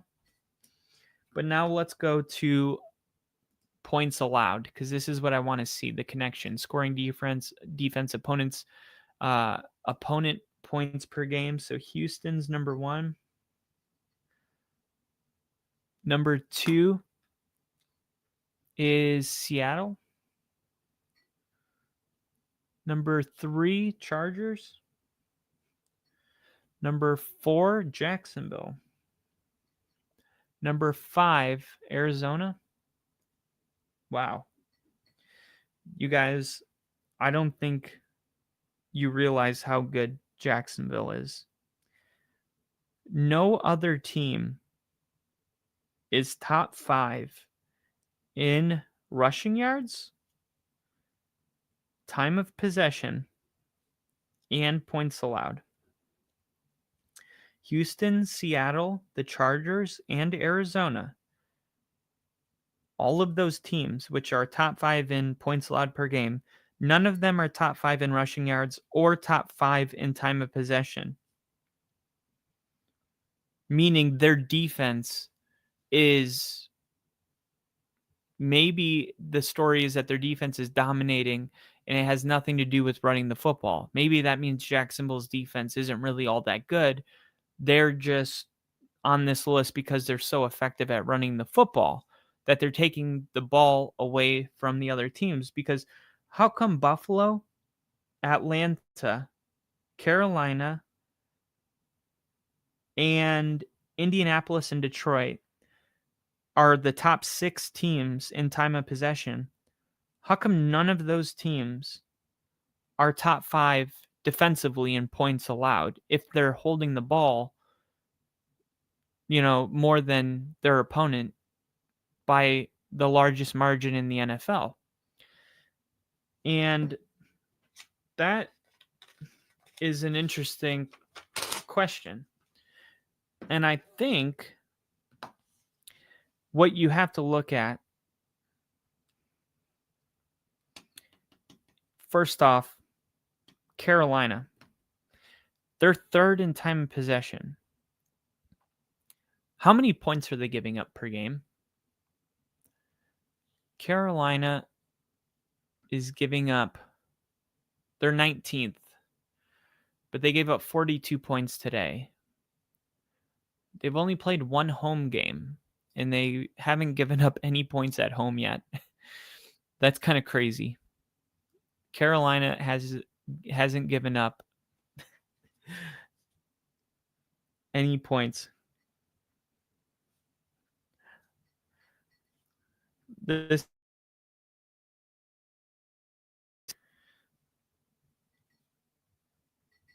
I go through and I find things like this, and people go, "Holy crap, that's so interesting." Subscribe. We got Brandon Hallman, and he said Parsons trade. It's a tie. Texans only giving up 12 points a game, and they are 1-3. I know, man. I was just talking about that. That is crazy. 12.8 points a game, yet they are 1-3, and that just tells you how bad their offense is. But the story here, to me, is Jacksonville is really much more impressive than people think. There is not a fluke. They are checking every box. They're dominating the running game, which means they are controlling time of possession. Number 4 in the league, which means they're keeping the ball out of their opponent's hands. And that's why they're 4th in points allowed defensively. So when you have a fluke stat, usually they don't line up like this. When they start lining up, it's because it's happening consistently. And the last thing I want to look at, Jacksonville time of possession, points allowed. I want to see what is their how many third downs. Let me see. Total offense. I want to see first downs per game.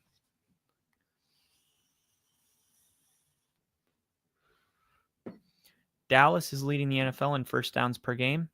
Buffalo, Indianapolis, San Francisco, the Rams. Jacksonville, 17th. It's not bad. I mean, Chicago's doing pretty good offensively. Washington. Baltimore has 18. Now the question is, like, Baltimore has 18, but they're scoring a shit ton of points. So is it because like they're having just such big chunk plays that they don't go on, 12 play, 8-minute yard drives? They go on 4 play, 45-second drives. Potentially, that's maybe why they don't have the time of possession, even though they have a bunch of points. But they're not a top 5 rushing team. And that's really what I wanted to see, because out of the top 5 rushing teams, Buffalo's the number 1 rushing team in the league, and they're the number 1 time of possession team in the league. And Buffalo is also number 2 in first downs per game,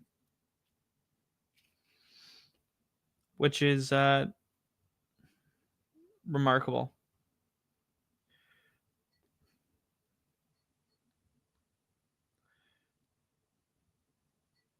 So Dallas is number 1. Number 2 is Buffalo. Number 3 is Colts. Number 4 is 49ers. Number 5 is the Rams. Number 6 is New Orleans. Wow. Kellen Moore. I feel like he's a very underrated coach. He's got more first downs per game than the Chargers. That's really interesting. Teams that are really struggling to get a first down: Tennessee, 14 first downs per game. Cincinnati, 15. Miami, 15. Houston, 15. Pittsburgh, 17. Minnesota, 17. Arizona, 17. Denver, 17. Vegas, Cleveland, Philly, 17. It's interesting, huh?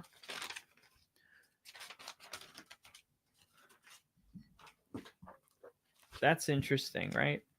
Because Philly is not having success running the ball. And I was talking about this today when Philly was up 8 points with 5 minutes left with the ball on the road against Tampa. I'm like, last year, this is when they would just hand the ball off to Saquon Barkley and he would ice the game. He would usually, run it 6-7 times, and then finally he would pop off a 50-yarder. And that we saw it every single week. Philly up 8, 5 minutes to go. Saquon Barkley, boom. Now he's got 200 yards rushing. And that's why we were all looking at, like, is he going to break the record? Because he was starting to stack games with 200 rushing yards, multiple touchdowns. Philly hasn't been able to run the football like that. And that's what I was saying is, like, this is not the same team. Barkley doesn't have Mekhi Becton opening up big holes for him this year. Jacksonville has 9 interceptions through 4 games, which I would think, if you're a Jags fan, that's really promising, because if you can clean that up, which I think it's something you can clean up, this team has the potential to be really good. And by really good, I mean going from non-playoff team to 10 plus wins in the playoffs, because of the way they're running the football. And Tampa, or the Philadelphia Eagles, man, first downs per game. This is something I want to bring up tomorrow on the recap episode. Oh, you're talking about their defense. Okay. How many picks do they have on offense? Do you know? I know Trevor Lawrence has been throwing, I think he might have like 6 on the season, if I'm not mistaken.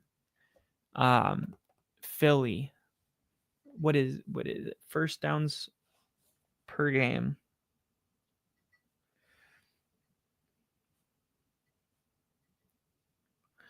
Philly, and it's crazy because you can see like the direct correlation between not being a good running team and not picking up first downs.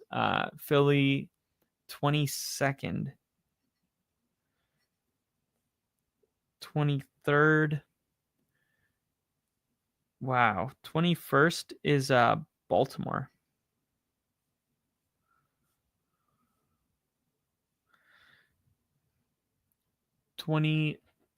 Second, Philly. 23rd, Cleveland. 24th,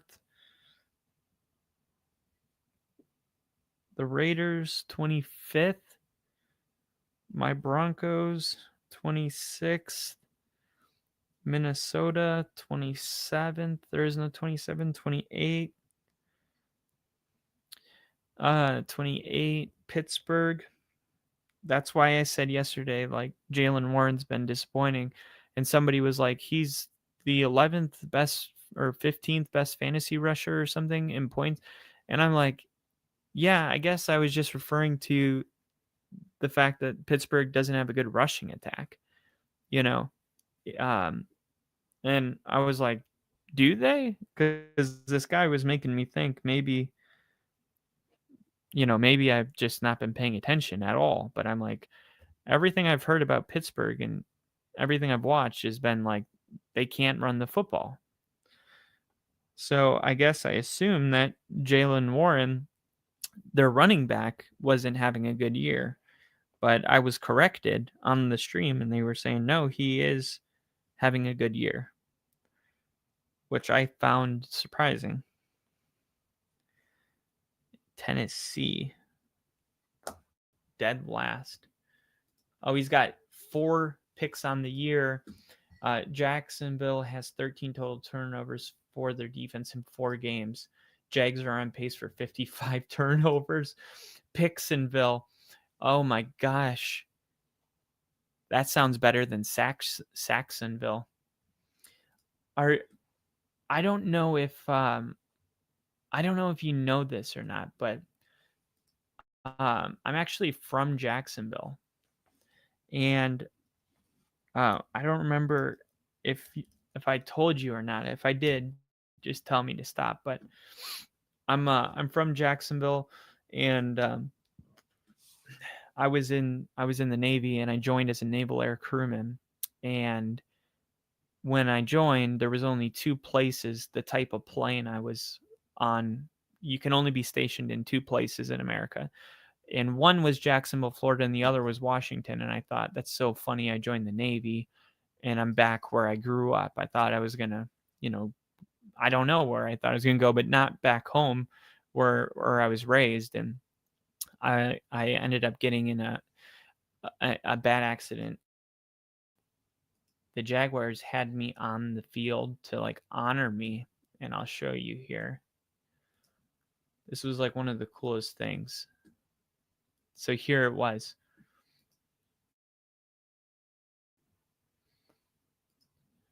This was me on the field during the Jaguars-Titans game. That's my son right there, wearing a little mini flight suit on top. That's my mom and my Uncle Wolf. And man, what a crazy time that was. I saw Jonathan Taylor run right past me in this game. And I was like, holy crap. This is the injury that happened. Got me pretty. Sorry. But I love Jacksonville, and I've been to more Jacksonville games than any other fan or any other team or fan base. Like my first game ever was Jacksonville Broncos game. And funny enough, I was dating the Broncos tight end's daughter, and I had no idea. But I had gone to a bunch of Jacksonville games, and they were like, touchdown, Dwayne Carswell. And I was like, wait a minute, Dwayne Carswell. And to be able to be on the field during that was so cool. But I say all this to say, like, I remember going to game, randomly, like Thursday night, the Jaguars would be blacklisted. Like, they didn't sell enough tickets to even be on local television in Jacksonville. The Jaguars wouldn't even be on because they didn't sell enough tickets. And when I would go to a game, I would see like, oh, you can go. I remember I went to a Chargers game on Thursday night. I found tickets for like $40 at the last second, and I went to a game.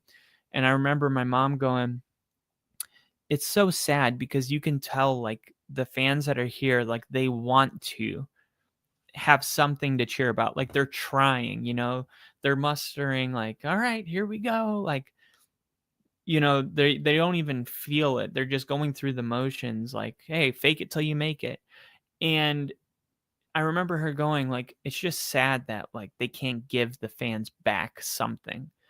And Jacksonville had just been a bad franchise year after year after year.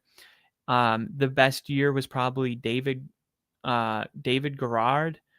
I don't know why I'm blanking on his name, but I remember being at a bowling alley as a teenager when he beat the Steelers in that playoff game.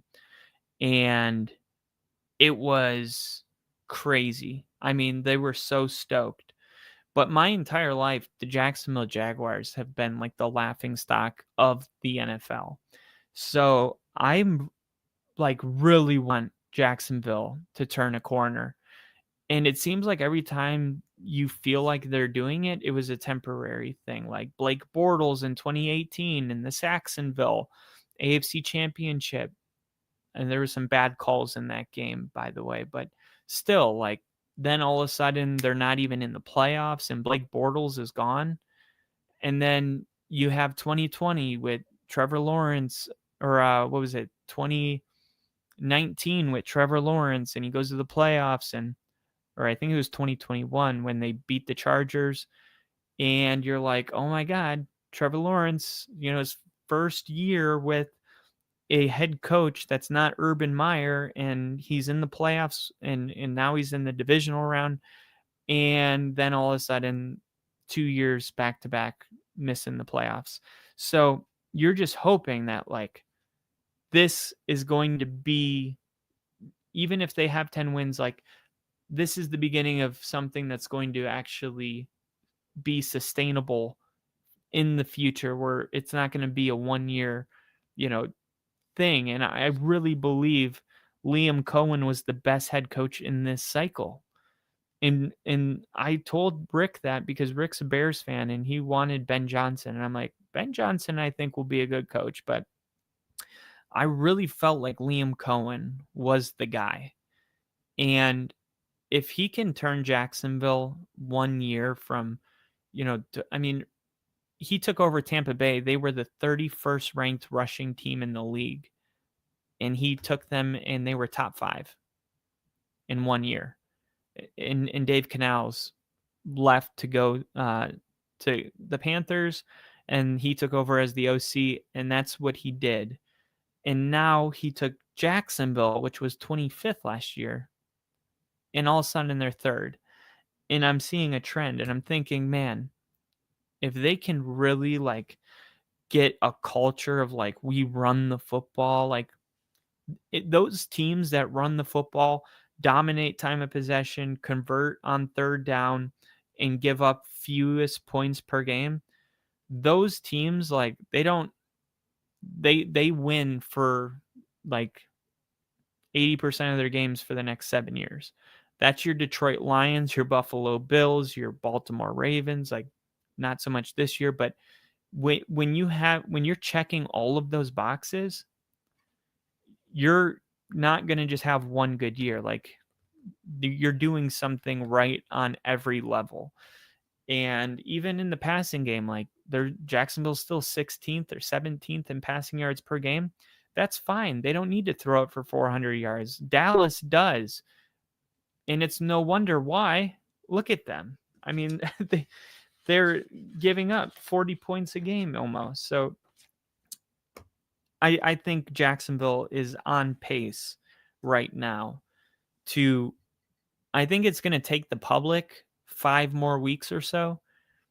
But I think 5 weeks from now, people are going to widely consider Jacksonville a top 11, top 10 team.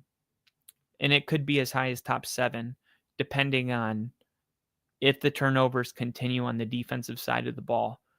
Because if their defense can keep stealing the ball away from their opponents and they can keep running the football, I mean, you show me who wins the turnover battle, and I'll show you who wins the game. Turnovers, let's see. Opponent fumbles per game, so safeties per game. Let me just see. Turnover margin per game. Jacksonville's the only team that's plus 2.3 average. Turnover margin per game. Jax is plus 2.3. That's first in the NFL. Number 2 is Pittsburgh. Pittsburgh's at plus 1.8, and they had 3 fumbles last week, so it may be a little inflated. Brandon said, he said Dolphins and Jets are the only 2 teams with 0 turnovers by their defense. Wow. What you got? And then he said Jags franchise got off to a good start during the Tom Coughlin years of the 90s. Then came the long lull. Vikes must be high too. Yeah. And remember they had their quarterback is like still, he's like a legend in Jacksonville. Like he goes to the draft party at the town center every year. I'm blanking on his name. The one quarterback that Jacksonville,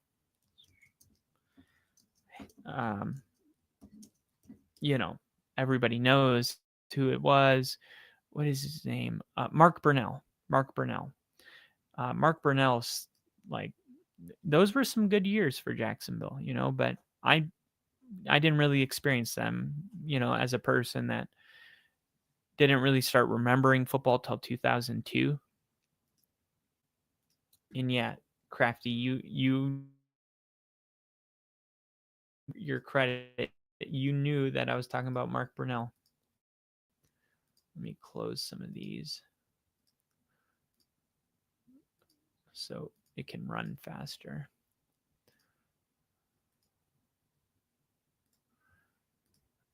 So, Jacksonville, Pittsburgh, Chicago, Detroit, Philly, Indy, Kansas City, Buffalo, Rams, and that's plus 1.8, plus 1.3, plus 1.0 for Detroit, plus 1.0 for Philly. Turnover margin per game. Indianapolis is plus 0.8. Kansas City plus 0.8. Buffalo plus 0.8. And the Rams plus 0.8. So those are your top teams at getting takeaways. Jacksonville, which is crazy because I mentioned that Jacksonville was the only team that had a top 5 rushing attack that also defensively gave up the 5th fewest amount of points. Like Buffalo's got the number 1 rushing yards per game, they're number 1. In time of possession, they're number 1. But in points allowed per game, Buffalo is not even on the list. Jacksonville is on time of possession, rushing yards per game, also points allowed per game, And then, what is this one? First downs per game. Dallas, Buffalo, Colts, 49ers, Rams, Saints. And then Jacksonville. Yeah, here it is. Jacksonville, first downs per game. Nope, I didn't do that one. Turnovers, so Jacksonville. So out of these teams, let's see. Jacksonville, Pittsburgh, nope. Chicago, nope. Detroit. Detroit is 1, 2, 3, 4th. Detroit is 4th in rushing yards per game. And they're also 4th in turnover margin per game.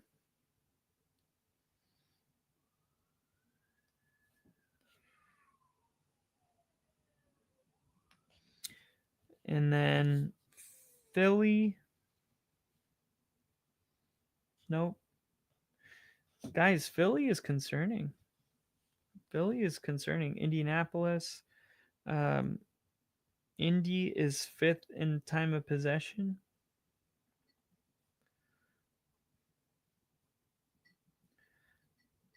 Which is a good sign if you're an Indy fan, but they're not in the top 5 of rushing yards per game, which is interesting because Atlanta, Jacksonville, Buffalo, Indy is the only one that is top 5 in time of possession, but not top 5 in rushing yards per game. But Jonathan Taylor is having such a good season.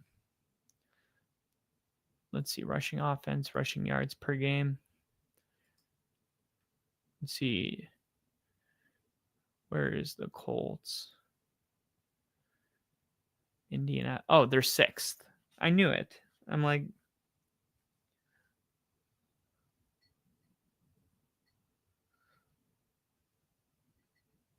okay, so the Colts 5th in time of possession, and then they're 6th in yards per game rushing. Wow.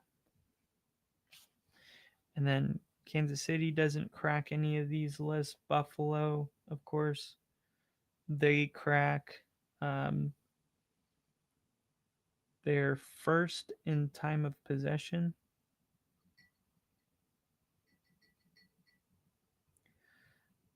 They're 1st in rushing yards per game. Unfortunately, they still have some defensive concerns. They're close to being a very well-rounded team. They're number 2 in first downs per game.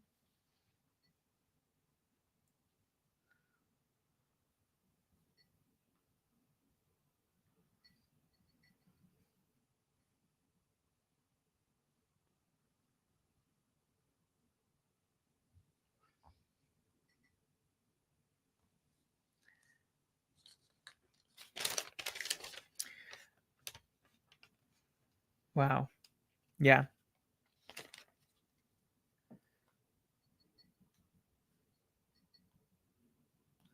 How many points a game is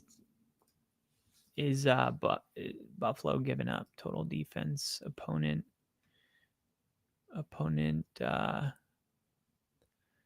here, let's take a look at this. Opponent punts per game. So how often are you forcing your opponent to punt? Cleveland is number 1 in the league. What is that? 10 punts per game?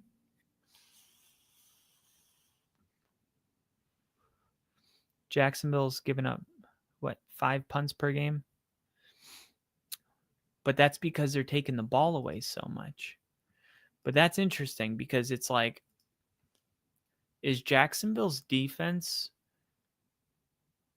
giving up such few amount of points because of the takeaways, not so much because they're a gnarly defense, because they're the Saints, the Ravens, the Panthers, Dallas, Cincinnati, Jacksonville. Where are you? Jacksonville. Yeah, Jacksonville, the Saints, Baltimore, Carolina, Dallas, Cincinnati are all averaging their opponents punt 5 times per game. So Jacksonville doesn't force a ton of punts. Now, is that because of the turnovers, or if the turnovers didn't happen, would Jacksonville be giving up a lot of points? Because Cleveland and Houston, in Minnesota, the 49ers, Buffalo's 5th. They're forcing 8 punts per game, which is crazy. That's crazy. 5th in opponent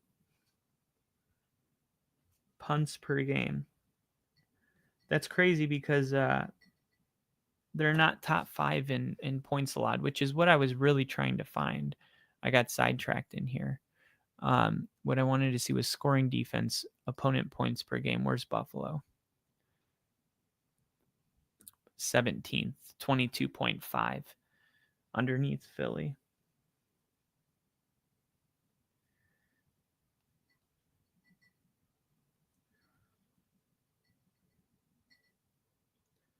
$22.5.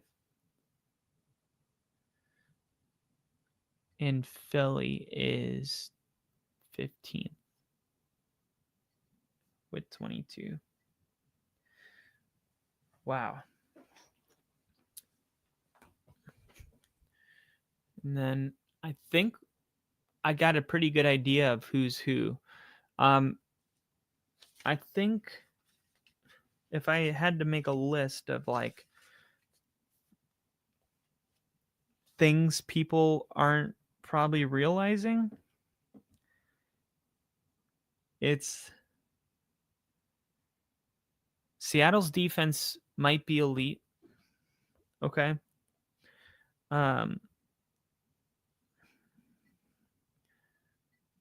Seattle's defense is number 2 in points allowed. They're number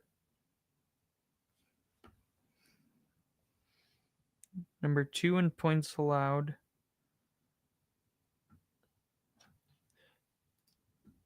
Defensively, they're giving up, let's see, they're 6th in rushing yards allowed.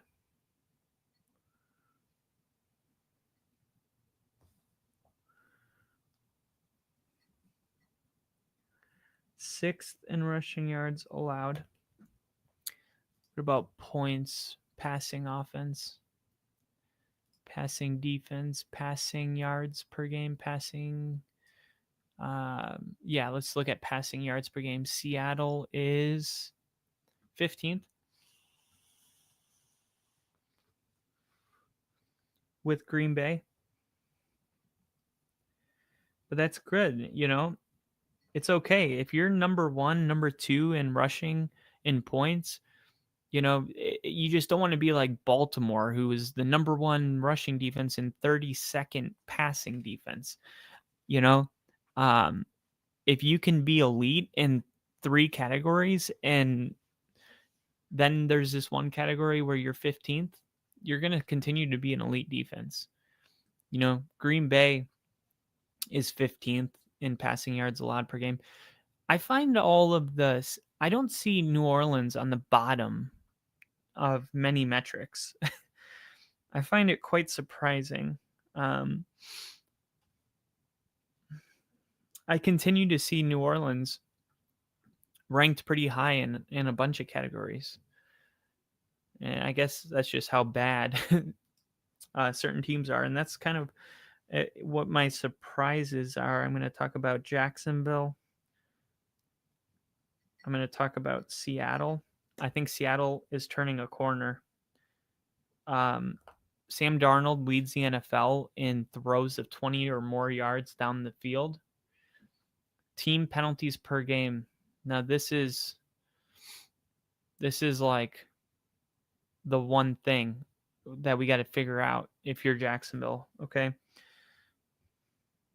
And I wrote Jacksonville is good, but leads NFL in penalties.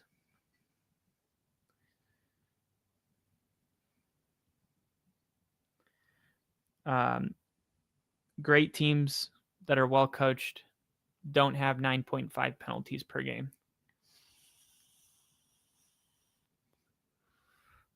You can't have 9.5 penalties per game. And by the way, Minnesota has 9.3 penalties.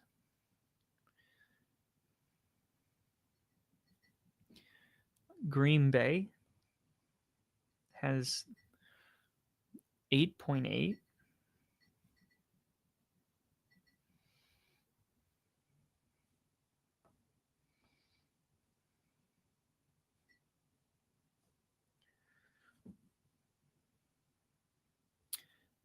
The Giants, Tennessee, New Orleans.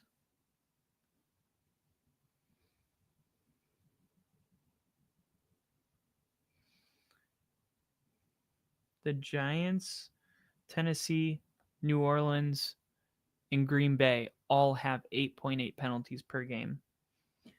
Then you get to the 8.5 and you have Chicago, New England,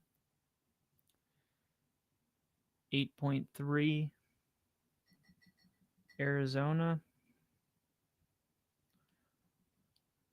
8.0, Denver, 7.8, Dallas, and Tampa Bay. Houston, Washington, Indianapolis.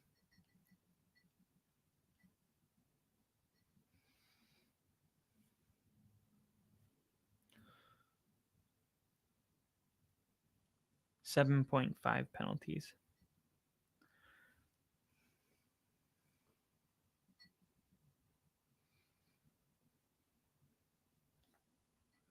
So when you look at the most undisciplined teams so far, you got a lot of really good head coaches.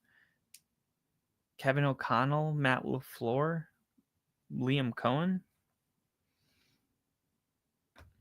They really got to figure a way to clean it up. And then you look at the most disciplined teams as far as penalties. Cincinnati is number one. It's like the one thing they're good at is not getting in trouble. Pittsburgh, Seattle, Atlanta, Carolina, the Rams, Baltimore. And man, Tennessee with 8.8. And this is a thing, like I thought that Tennessee's head coach could either win coach of the year or get fired this year, depending on how his team responded. Because last year they led the NFL in penalties, I believe. And I'm like, they're going to have to clean that up. Yeah. They averaged 7.8 or 31st in the NFL. And, that's coaching.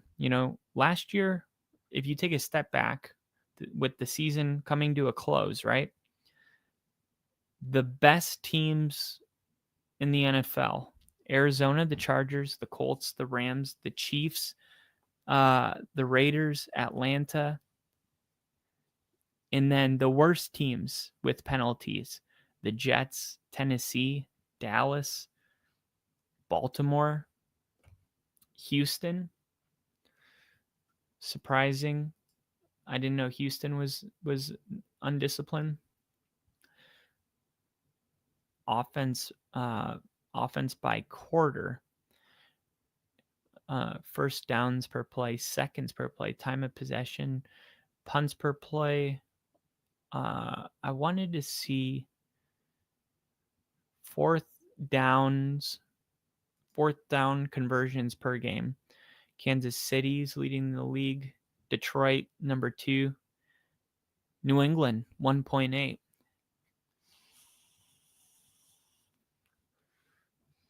That's kind of cool. Mike Vrabel kind of bringing that kind of tough identity to New England. That Dan Campbell.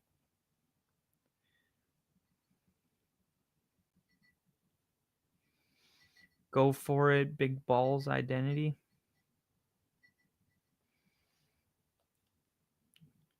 We got Kansas City, Detroit, New England,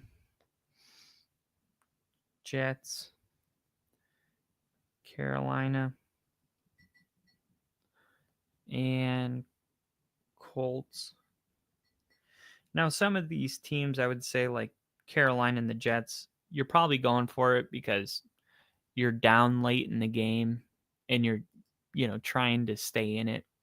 That can kind of skew it a little bit. I wanted to see offense by quarter. Here it is. First quarter points per game. Wow. Buffalo is number 1 in the league.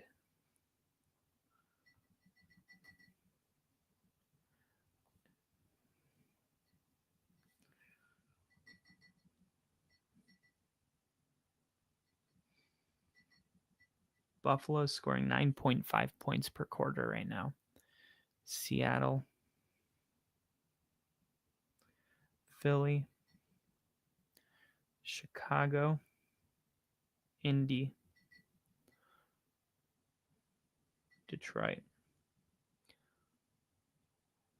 Pittsburgh. We'll stop there.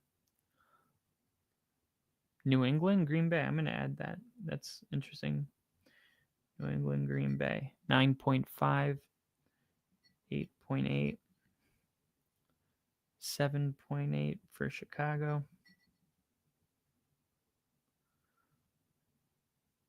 Wait, Phillies 8.8.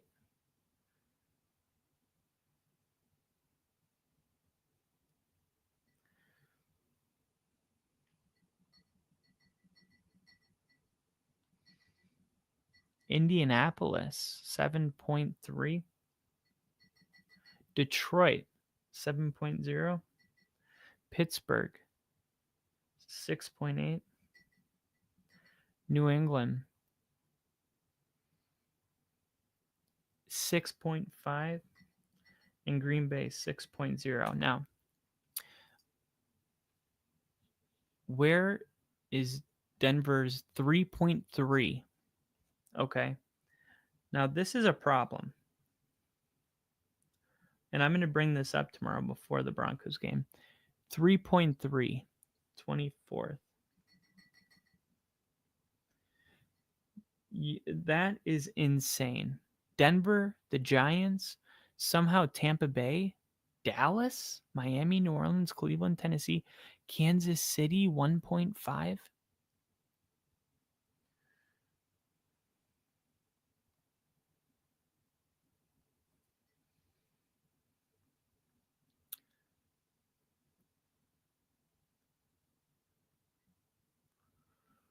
Wow.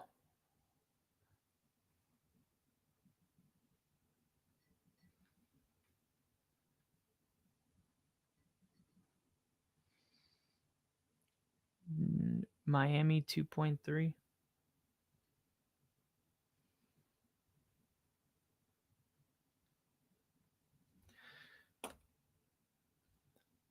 And then what is this? The New York Giants 3.3. Tampa Bay 3.3. What does the second quarter look like?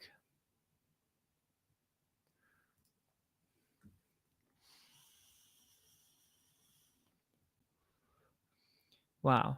And then Denver as 5th. And same thing with Kansas City.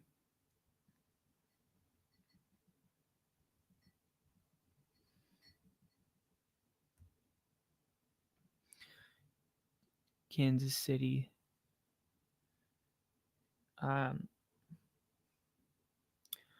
What is going on with these teams? So all the teams that struggled to score in the first quarter are pretty much collectively all the leading scorers in the second quarter, while Buffalo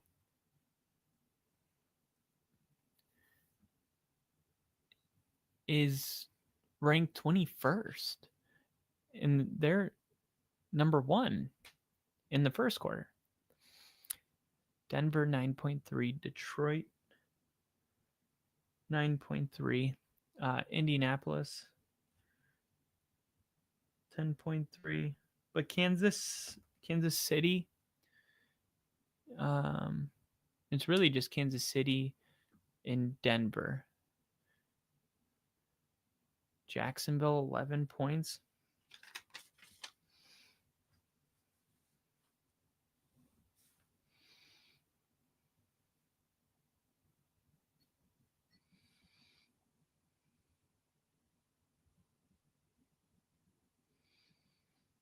That's second.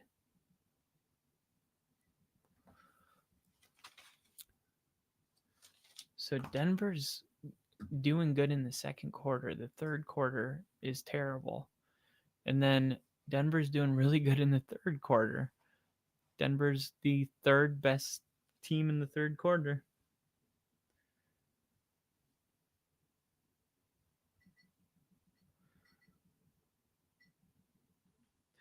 So this is kind of interesting because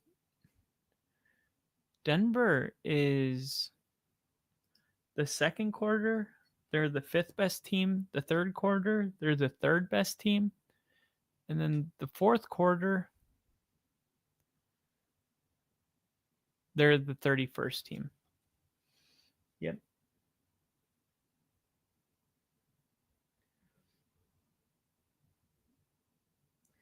So there it is.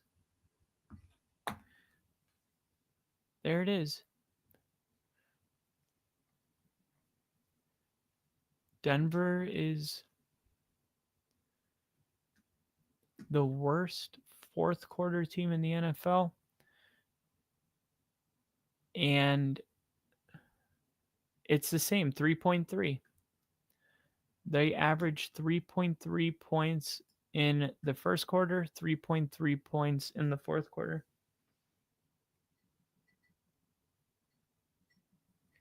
And then the second and third quarter, they're third and fifth in the NFL. They're just struggling to start fast. And then they're struggling to close. Now, what is our second half time of possession share? Buffalo's dominating the league. Denver's 16th. They're literally 60%.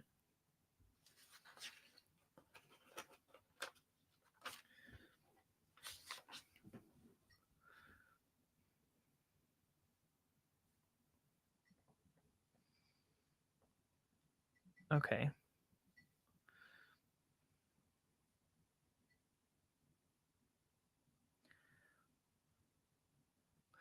So this is this first half or second half? Second half. So Denver 16th, 50%. So they have the ball exactly half the time. And then what about the first half?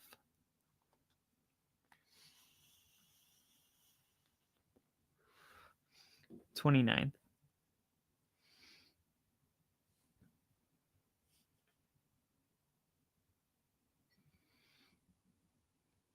Okay. And then the first half, 29th. 42.69%. Okay, so the first half makes sense that Denver. The first half makes sense that Denver has 3.3 points per first quarter, I guess, because They're 29th in time of possession. But why is it that they have 3.3 points per fourth quarter, which is 31st in the NFL, when they have the ball in the second half 50% of the time? What is it? So they have the ball much more in the second half, yet in each half, for one quarter, they're averaging 3.3 points. But one of those halves, being the second half, they have the ball 50% of the time, which is 16th in the NFL, versus the first half when they're 29th in the NFL with a time of possession percentage of only 42.69%. So I would have to see their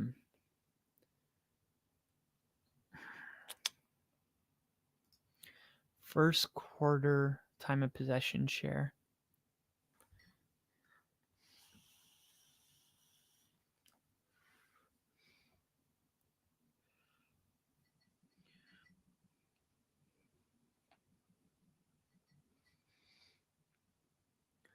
Denver 28th.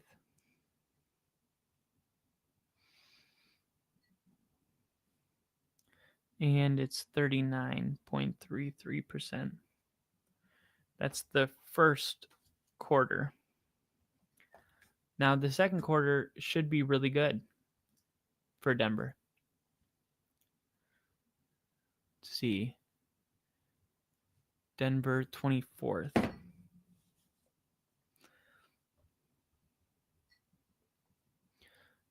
24th, and they have 46.4. So still, overall, the first quarter and the second quarter, Denver has the ball less than 50% of the time. The first quarter is really pitiful. I mean, look, 39% of the first quarter, Denver averages the ball. The third quarter, Denver has 55% of the time. So there it is. Denver's a strong third quarter, I guess, 55% of the time. That's good enough for sixth in the NFL.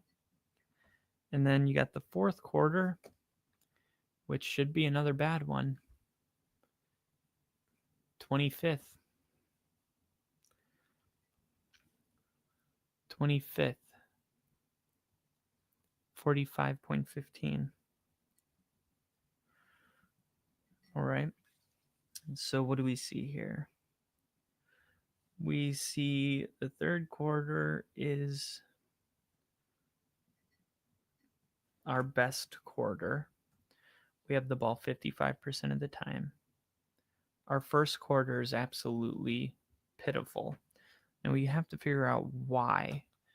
Why do we have the ball only 39% of the time in the first quarter? Why is our time of possession percentage in the first half 42%, which is 29th? Which is, of course, led by being 28th in the first quarter, only having the ball 39.3% of the time. 39.3% of the time. Is there like first, let's see, total offense? I want to see, is there offense by quarter? Yeah, offense by quarter. I want to see first quarter rushing yards per quarter. Third down per game. Let me see rushing offense. Rushing per game. Total rushing. Dang, they don't have it. Scoring defense, rushing defense, special teams, passing defense, turnovers. See turnover margin, fumbles lost per game, fumble recoveries. Man, I wanted to see rushing offense per quarter. Is that possible? Here we go. Yeah, it is possible.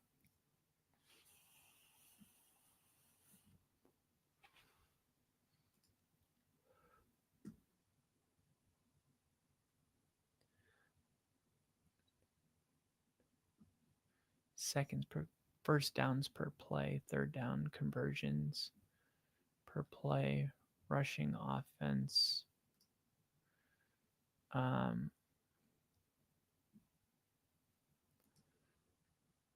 turnovers, penalties, defense by quarter, opponent first quarter points.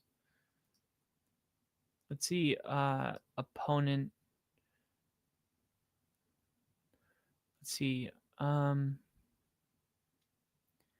opponent. What's going on in the first quarter? Opponent yards per play, rushing offense, rushing play percentage, rushing touchdown percentage, rushing first down percentage.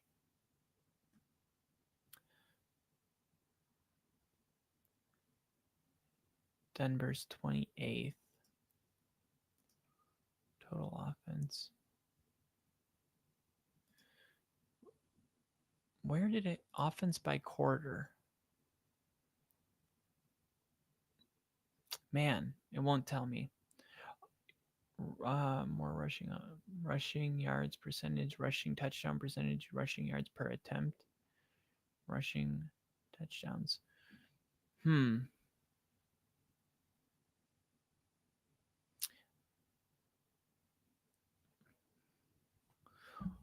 I'm gonna see. Look, what is the main reason for losing the time of possession battle in football? What is the main reason for it? Failing to sustain drives. Why?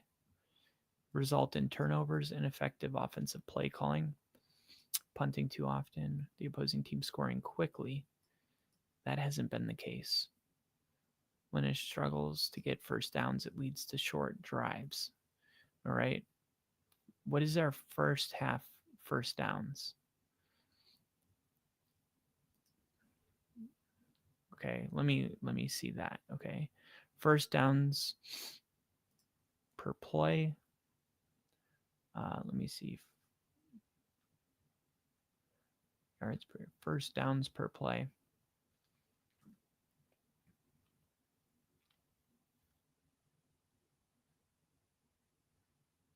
Denver's 20th. That's not it. Yards per game, yards per game, yards per play. Let's see. 5.2 yards per play. That's not terrible. Not sustaining drives.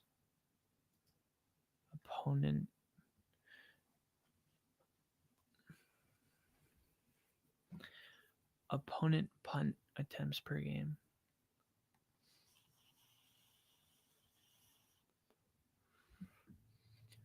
What about our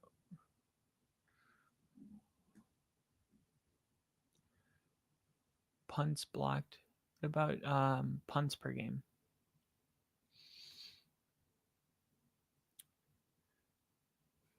Opponent punt attempts per game. Let's see.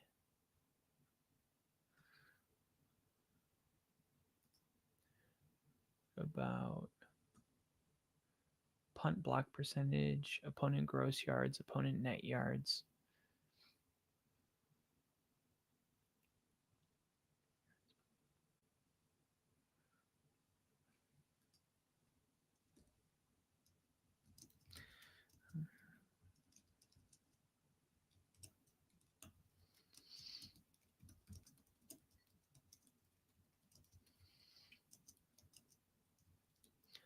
Let's see. Football database, rushing yard splits. Here we go. Okay, so from the football database 2025, the first quarter, the Buffalo Bills lead the NFL 35 attempts, 207 yards. The Commanders 170 yards, averaging 7 yards a carry. Where's Denver? There they are. This is a problem. Here it is. 11 attempts. Whoa. There we go. That would explain it. Why is that the case? So Denver's 32nd in the NFL in rushing attempts per first quarter.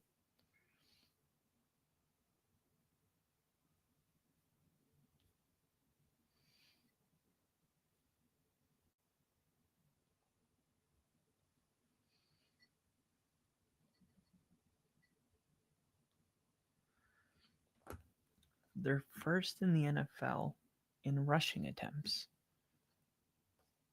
Well, I mean, last, not first. So they're last. Okay. Now I want to see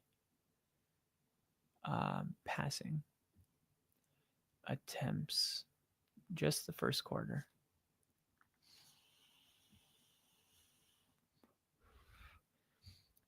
Denver's almost last in passing. What about just, yeah, so look, I mean, Denver has 24, 32, 31, 30, 29.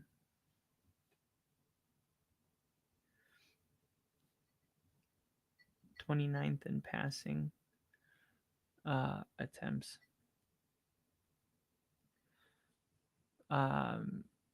With 24.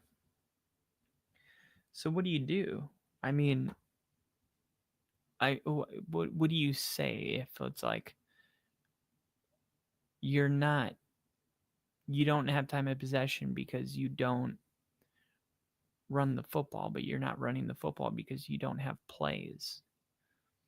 You're just not running enough plays. I mean, it's pretty simple.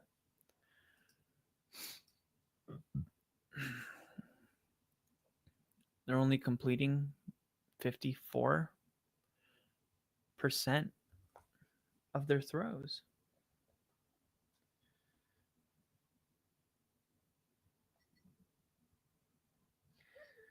Which is another reason that they're not scoring any points in the first quarter. Because out of those 24 attempts,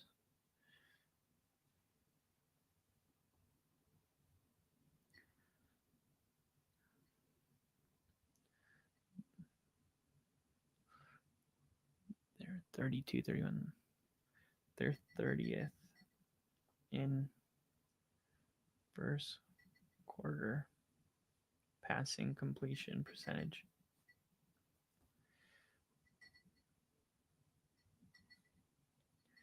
So Denver's 30th in completion percentage passing, and they're also 29th or dead last in the NFL in rushing attempts.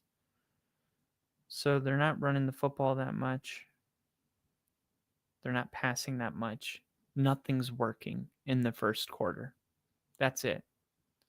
It's not that like the passing game's working, so they're just not running it, or the running game's working, so they're not passing it. Just point blank, nothing. Nothing at all is working.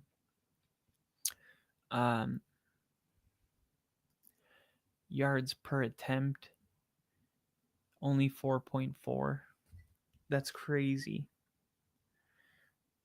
How are you only averaging 4.4 yards per attempt and you're completing it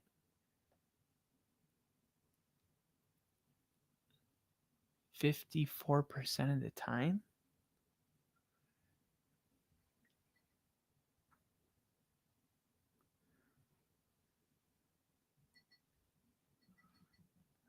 That's crazy.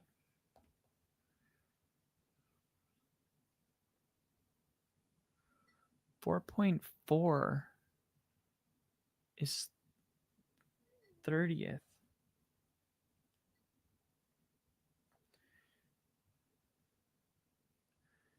In yards per attempt. So they're throwing it. This is crazy. This is like the definition of nothing working. You're throwing it the shortest amount of yards per attempt, yet you're 30th in the league in completion percentage. And that's why you're also 29th in passing attempts while being last in rushing attempts. This is alarming. Now, if I look at our opponents,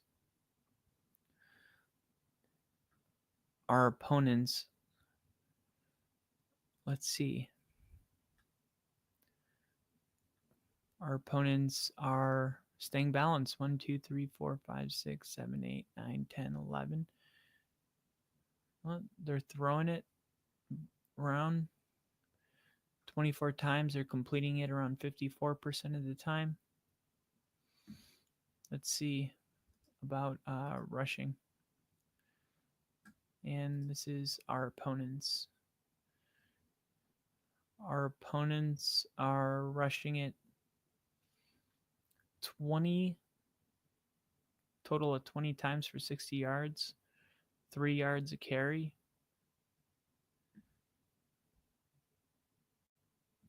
I mean, that's pretty good. I mean, you got teams like the Commanders giving up 7. What is this? Giving up 5 yards a carry. Tennessee, Atlanta, Chicago in the first quarter. Denver's only given up 3 yards per carry.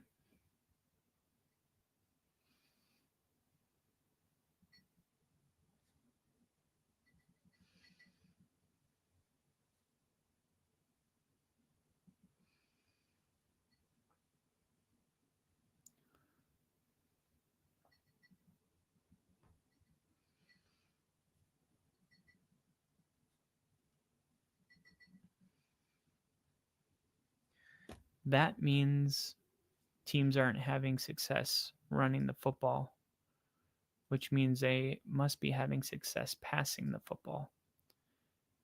And let's see, our opponent's completion percentage is, wow, 1, 2, 3, 4. We're 4th.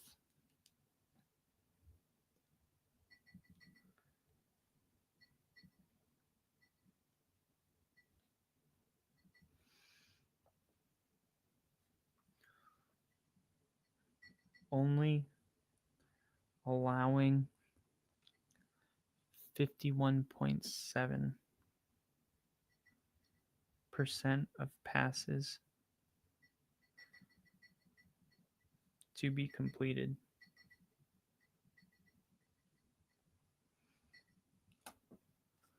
So it's really like, what about points? What about kicking, punting, receiving, rushing? I just want to see stats. Let me see. Team splits, team offense, team scoring. There it is. Team scoring.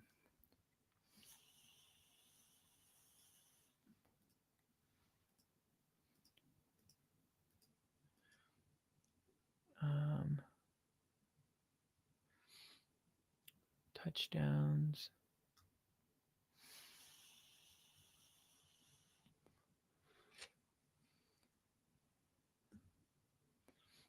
Four for 5 on field goals.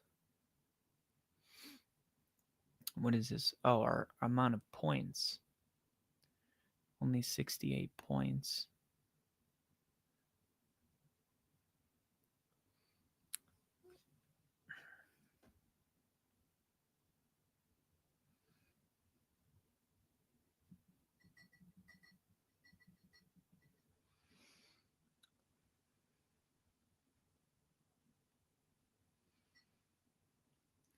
Tennessee, Miami, Cleveland, Cincinnati,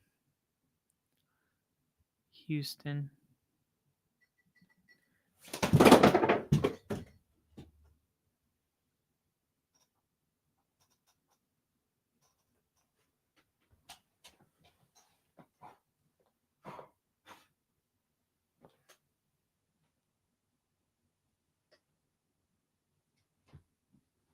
That was scary. Houston, New Orleans, and Denver.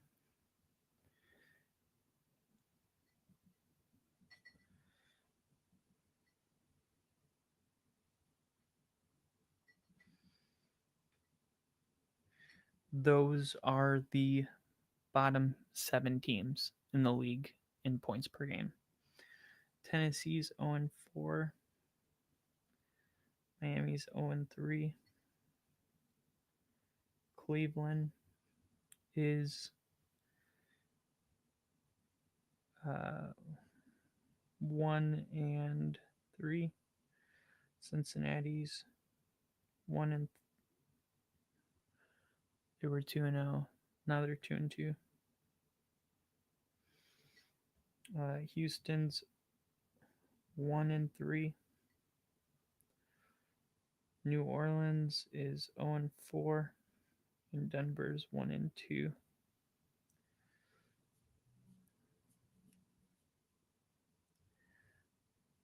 So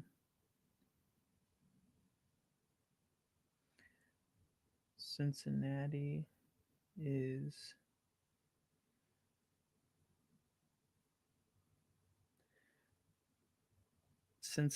the only team that's 500.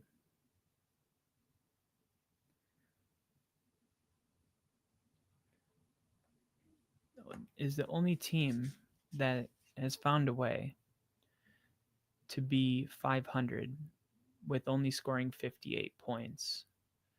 And that has to be because their defense. Defense has given up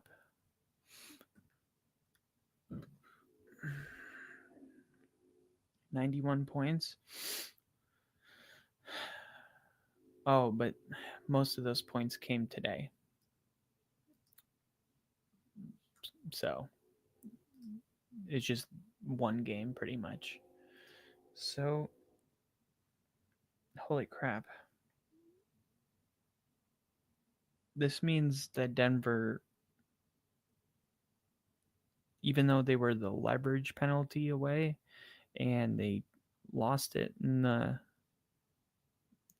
fourth quarter,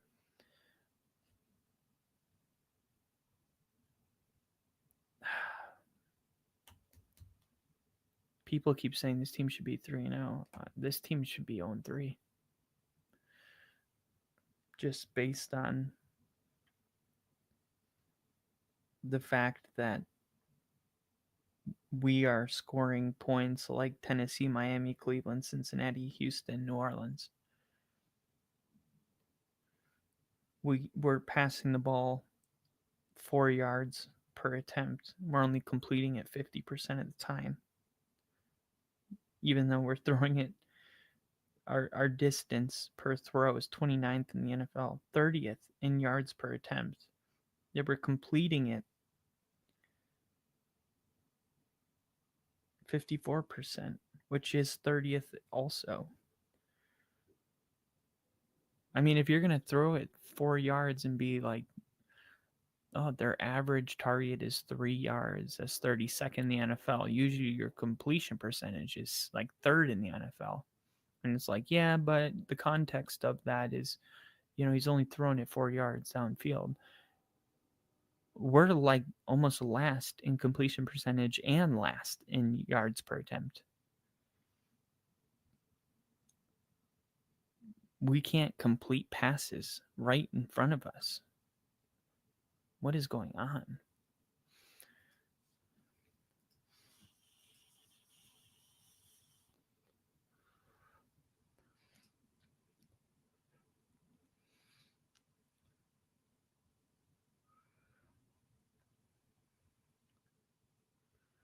rushing yards per game.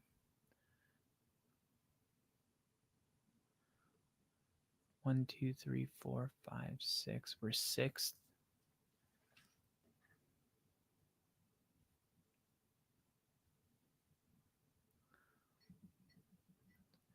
Passing yards per game.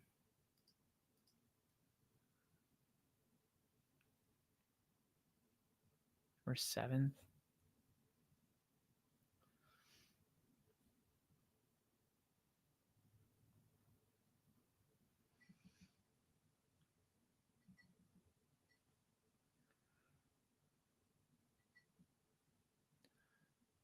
With 638.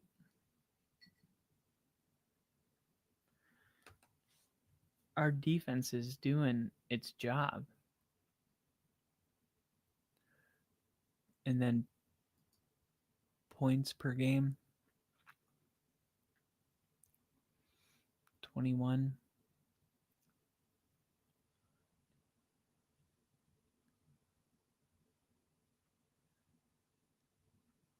Thirteenth.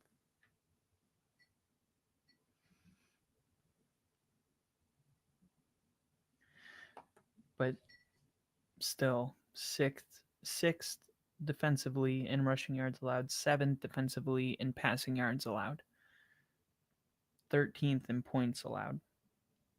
The only reason that we're not undefeated is because our offense has been completely non-existent in the first quarter and the fourth quarter.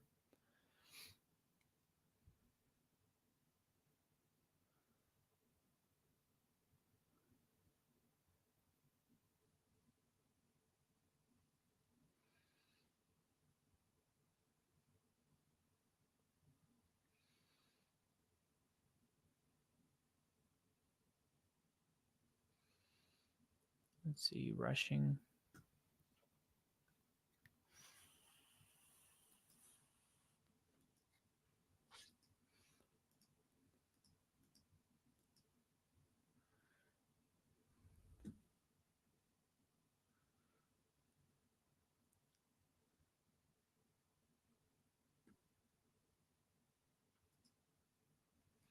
Average. Let's see.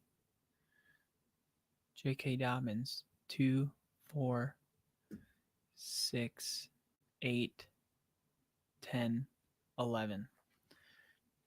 Okay. J.K. Dobbins, 11th rushing yards per attempt. He's got 5.41 rushing yards per attempt. That's top 10. Jonathan Taylor's 12th.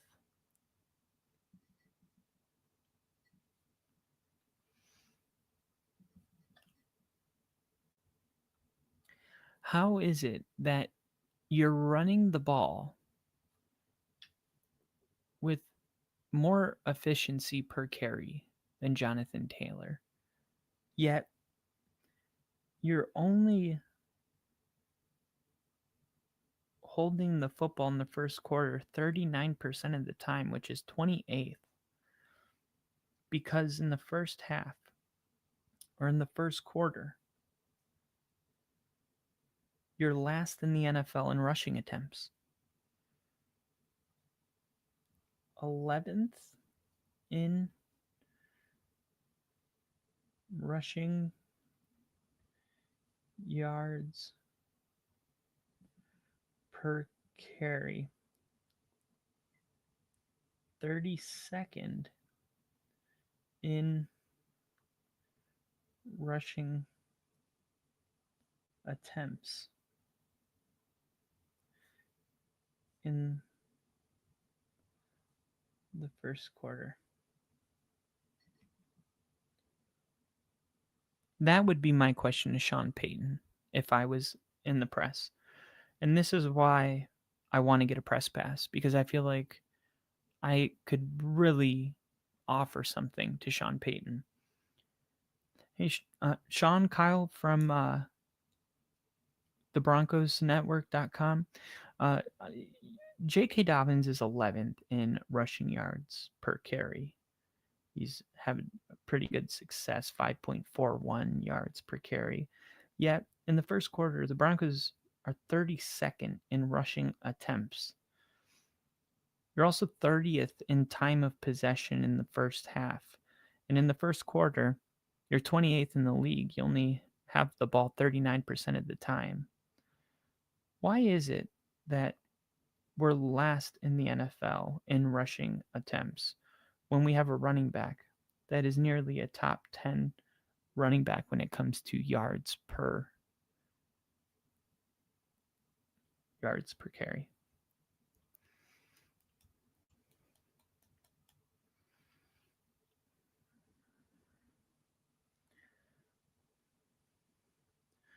Why aren't we completing the checkdowns?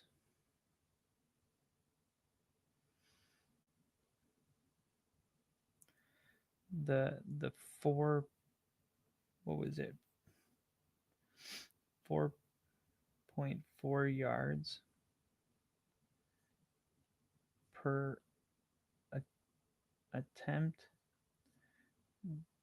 51.7 completion percentage.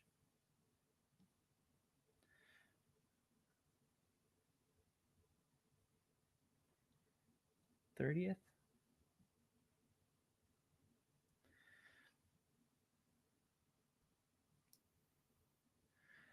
4.4 yards per attempt. That was 30th as well, I believe, right? Passing yards per attempt.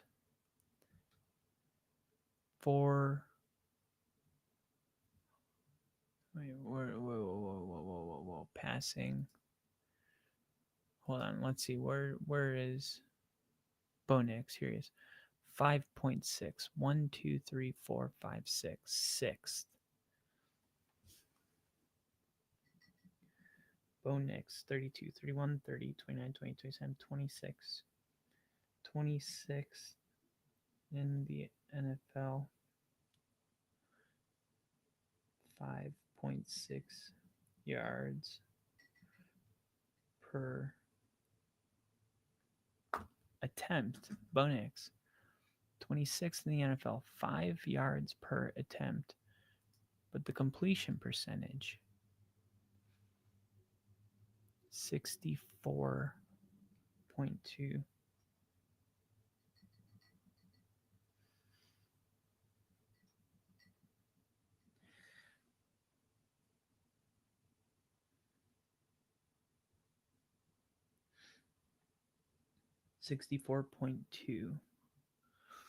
Which is between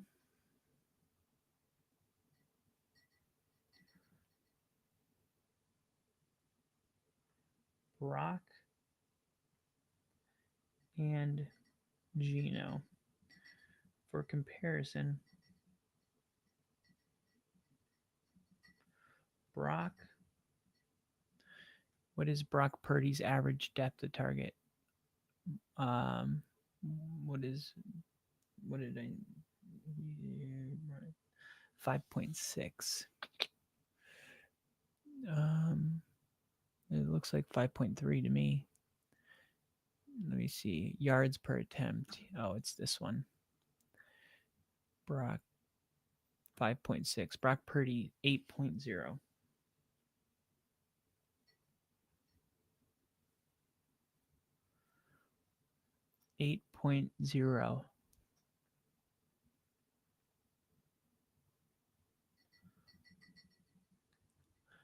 What is Gino?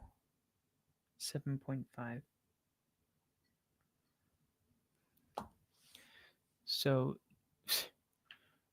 matter of fact, let's see the quarterbacks that are throwing it. What is this? The completion percentage, yeah. Joe Flacco, 58.1. What is Bo Nix? 64.2. Spencer Radler, 5.2, but he's completing 67% of his passes. Kyler Murray, 5.7, 66.9. Trevor Lawrence is doing worse than Bo Nix.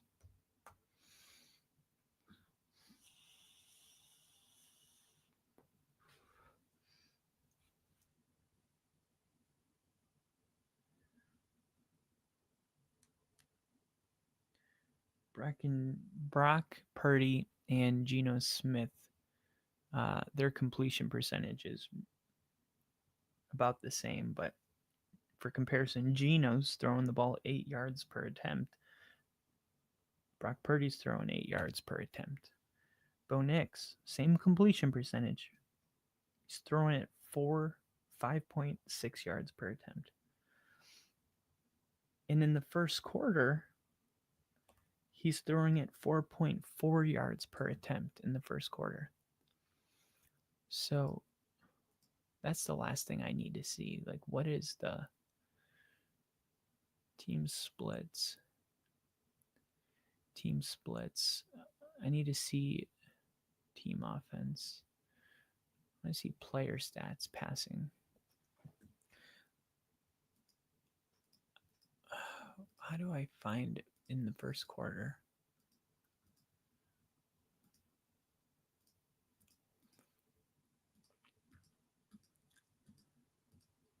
First quarter. Here it is. Okay, so in the first quarter,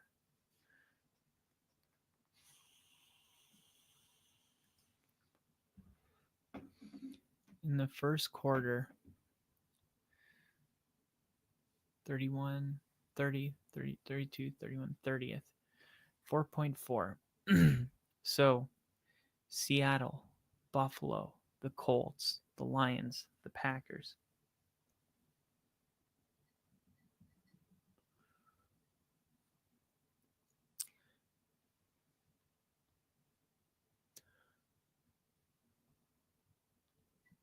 Seattle, Buffalo, Indianapolis, Detroit, Green Bay, Pittsburgh,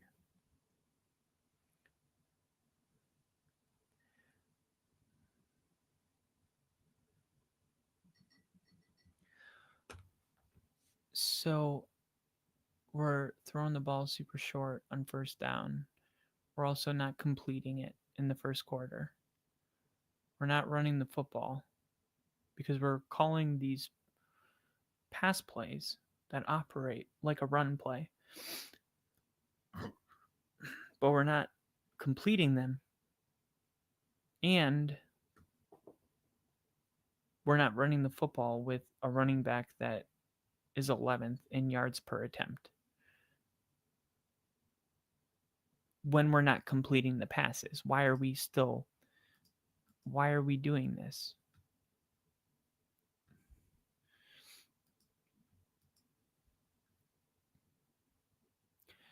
Now, what does the second quarter look like? Home games, away game, division, conference, by month. For here, second quarter. Okay, how are we doing? And then the second quarter, yards per attempt goes to 7.3.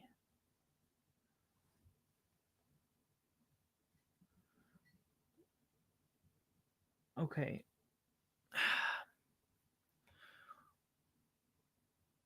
Why does it go to 7.3?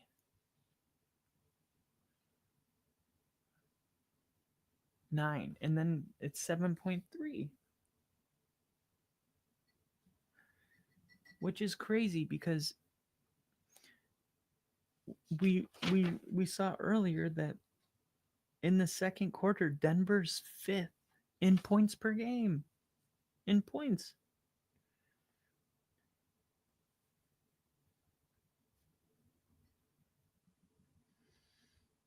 ninth in yards per attempt, fifth in points, completion percentage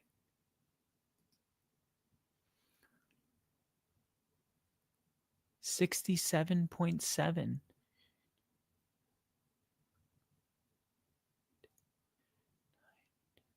They're 11th.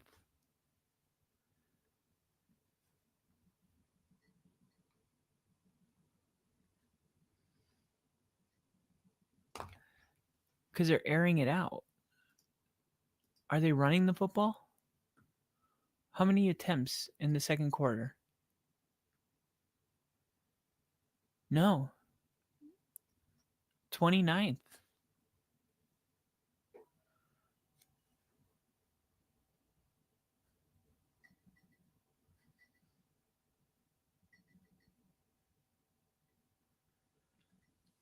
But because they had nothing happening in the first quarter, now they're like airing it out because they're like, okay, we got to stop the screens. We need to start attacking. So they get into this attack mindset and it's working, but they're still not running the football. They're still 29th in the NFL in attempts in the second quarter. What about yards? Second quarter rushing yards. They're dead last.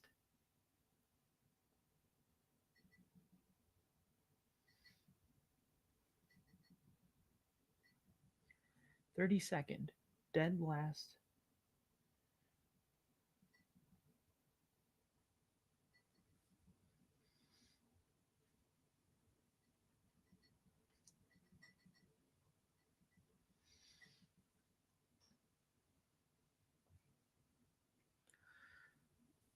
So we abandoned the run completely.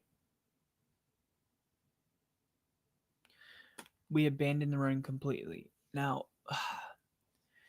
when we run the football, we're getting 2.24 yards per carry.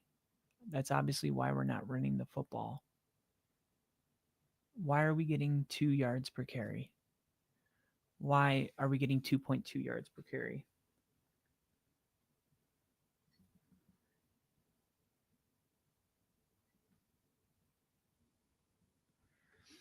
How can you run the football if you're getting 2.2 yards per carry? And why are the stats so misleading? He's 11th in rushing yards per carry, yet in the second quarter, he's dead last with 2.2 yards per carry with only 17 carries.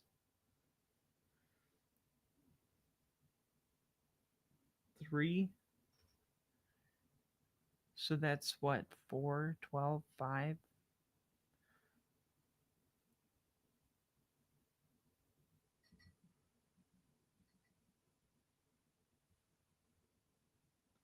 About 5 carries per second quarter. About 5 handoffs per second quarter.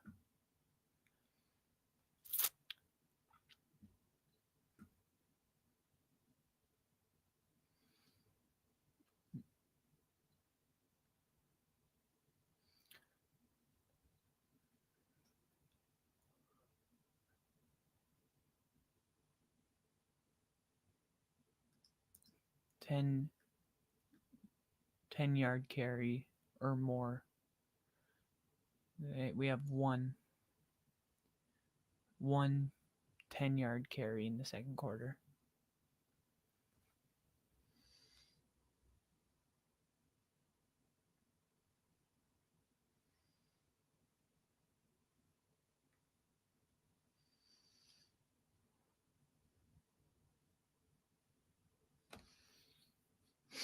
Okay, well, surely the third quarter we must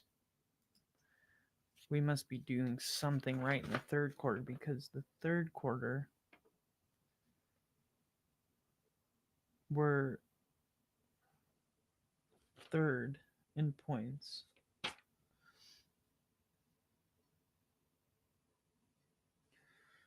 In the third quarter, we're third in points. Now, we must be running the football, right? 24 carries. 2, 4, 6, 8, 10, 12, 14, 15. So 15, 16, 17. So we're 17th.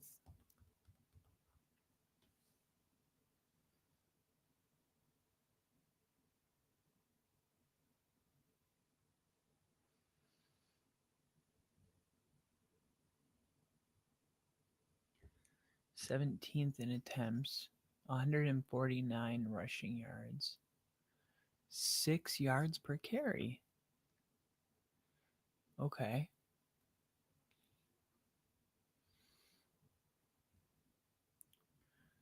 A 149,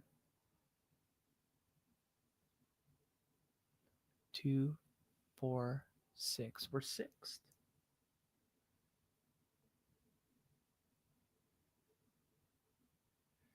We're sixth in yards. And if you look at it, 1, 2, 3, 4, 5, we're sixth.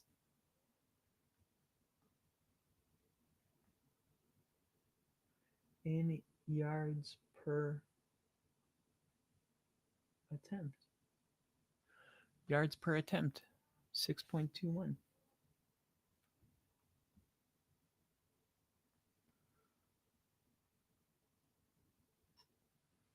Six point 21, 24 carries.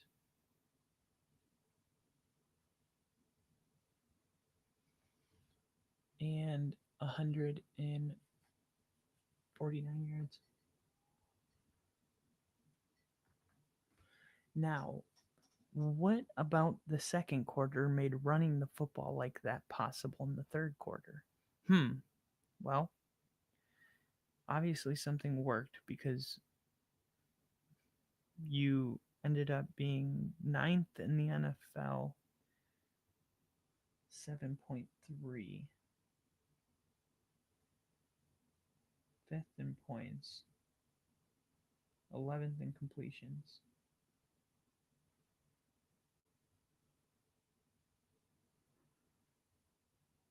Ninth in the NFL. What is that, passing? In the second quarter?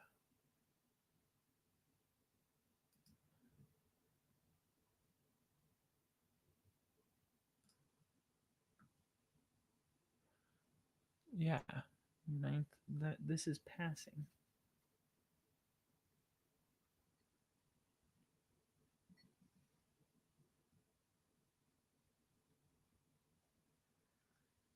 Fifth in points.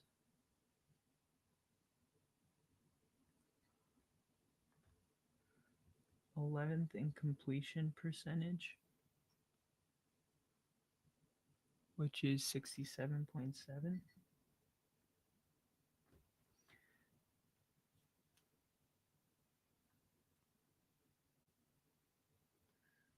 32nd, dead last in rushing yards and rushing attempts in the second quarter. 2.2 yards per carry. 17,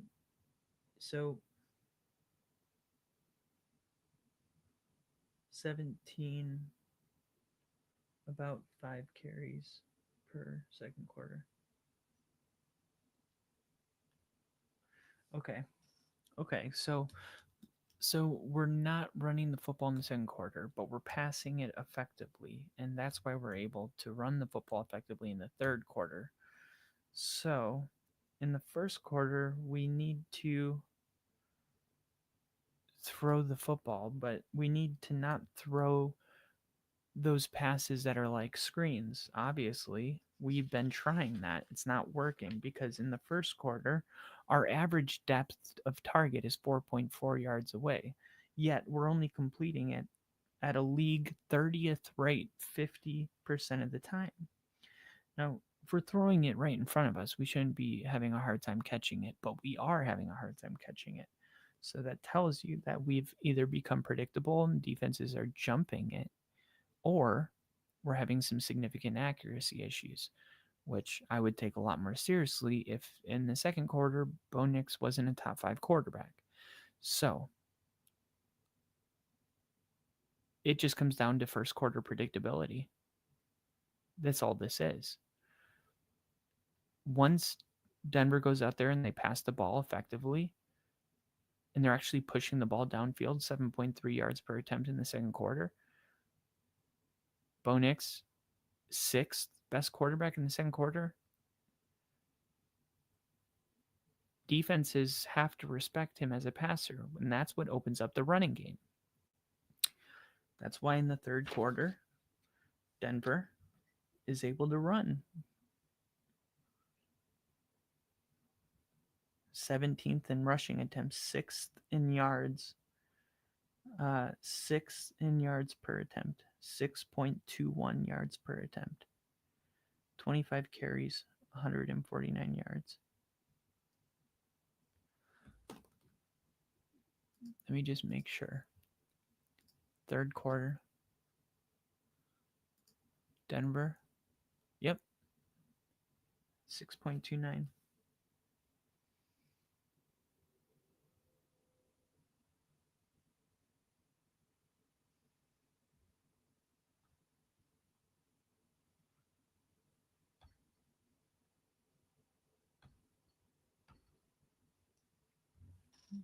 '17th in attempts. What about passing? How are they doing passing the ball in the third quarter? Denver, not good. Very bad.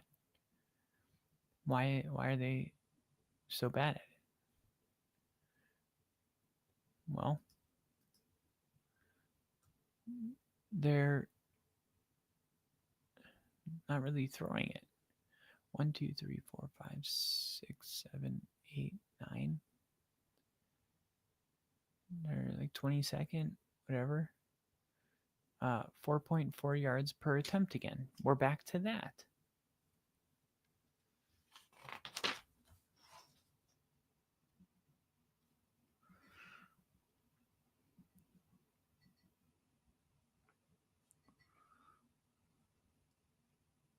Why do we go back to 4.4 yards per attempt? At least we have a 68.2 completion percentage, which is a big difference because let's see how many yards that equals. Same depth of target. We have 97 yards. 97 total yards passing in the third quarter through 3 football games. That's fucking inconceivable. Now, if I look at the first quarter,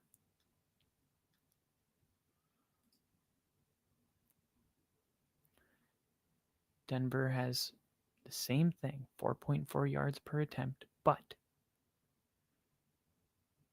a worse completion percentage. And that's why I want to see how many yards they throw for. 105.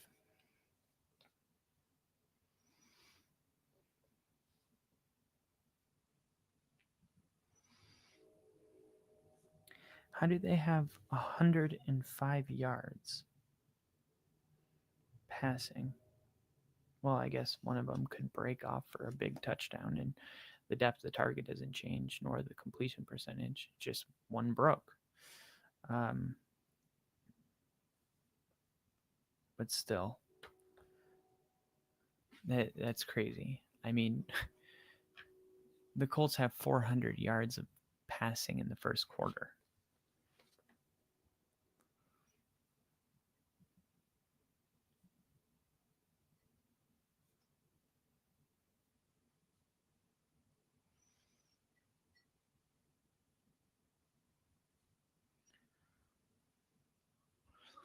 The Packers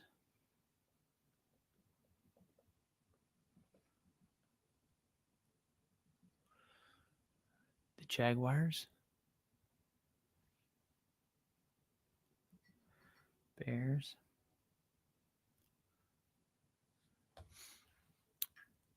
They're passing the ball.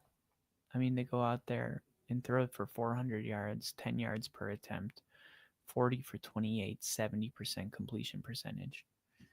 I mean,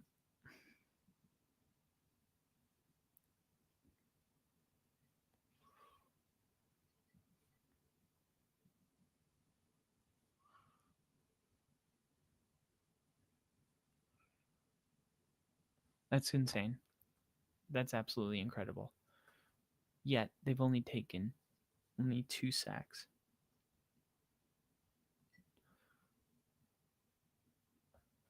92.6.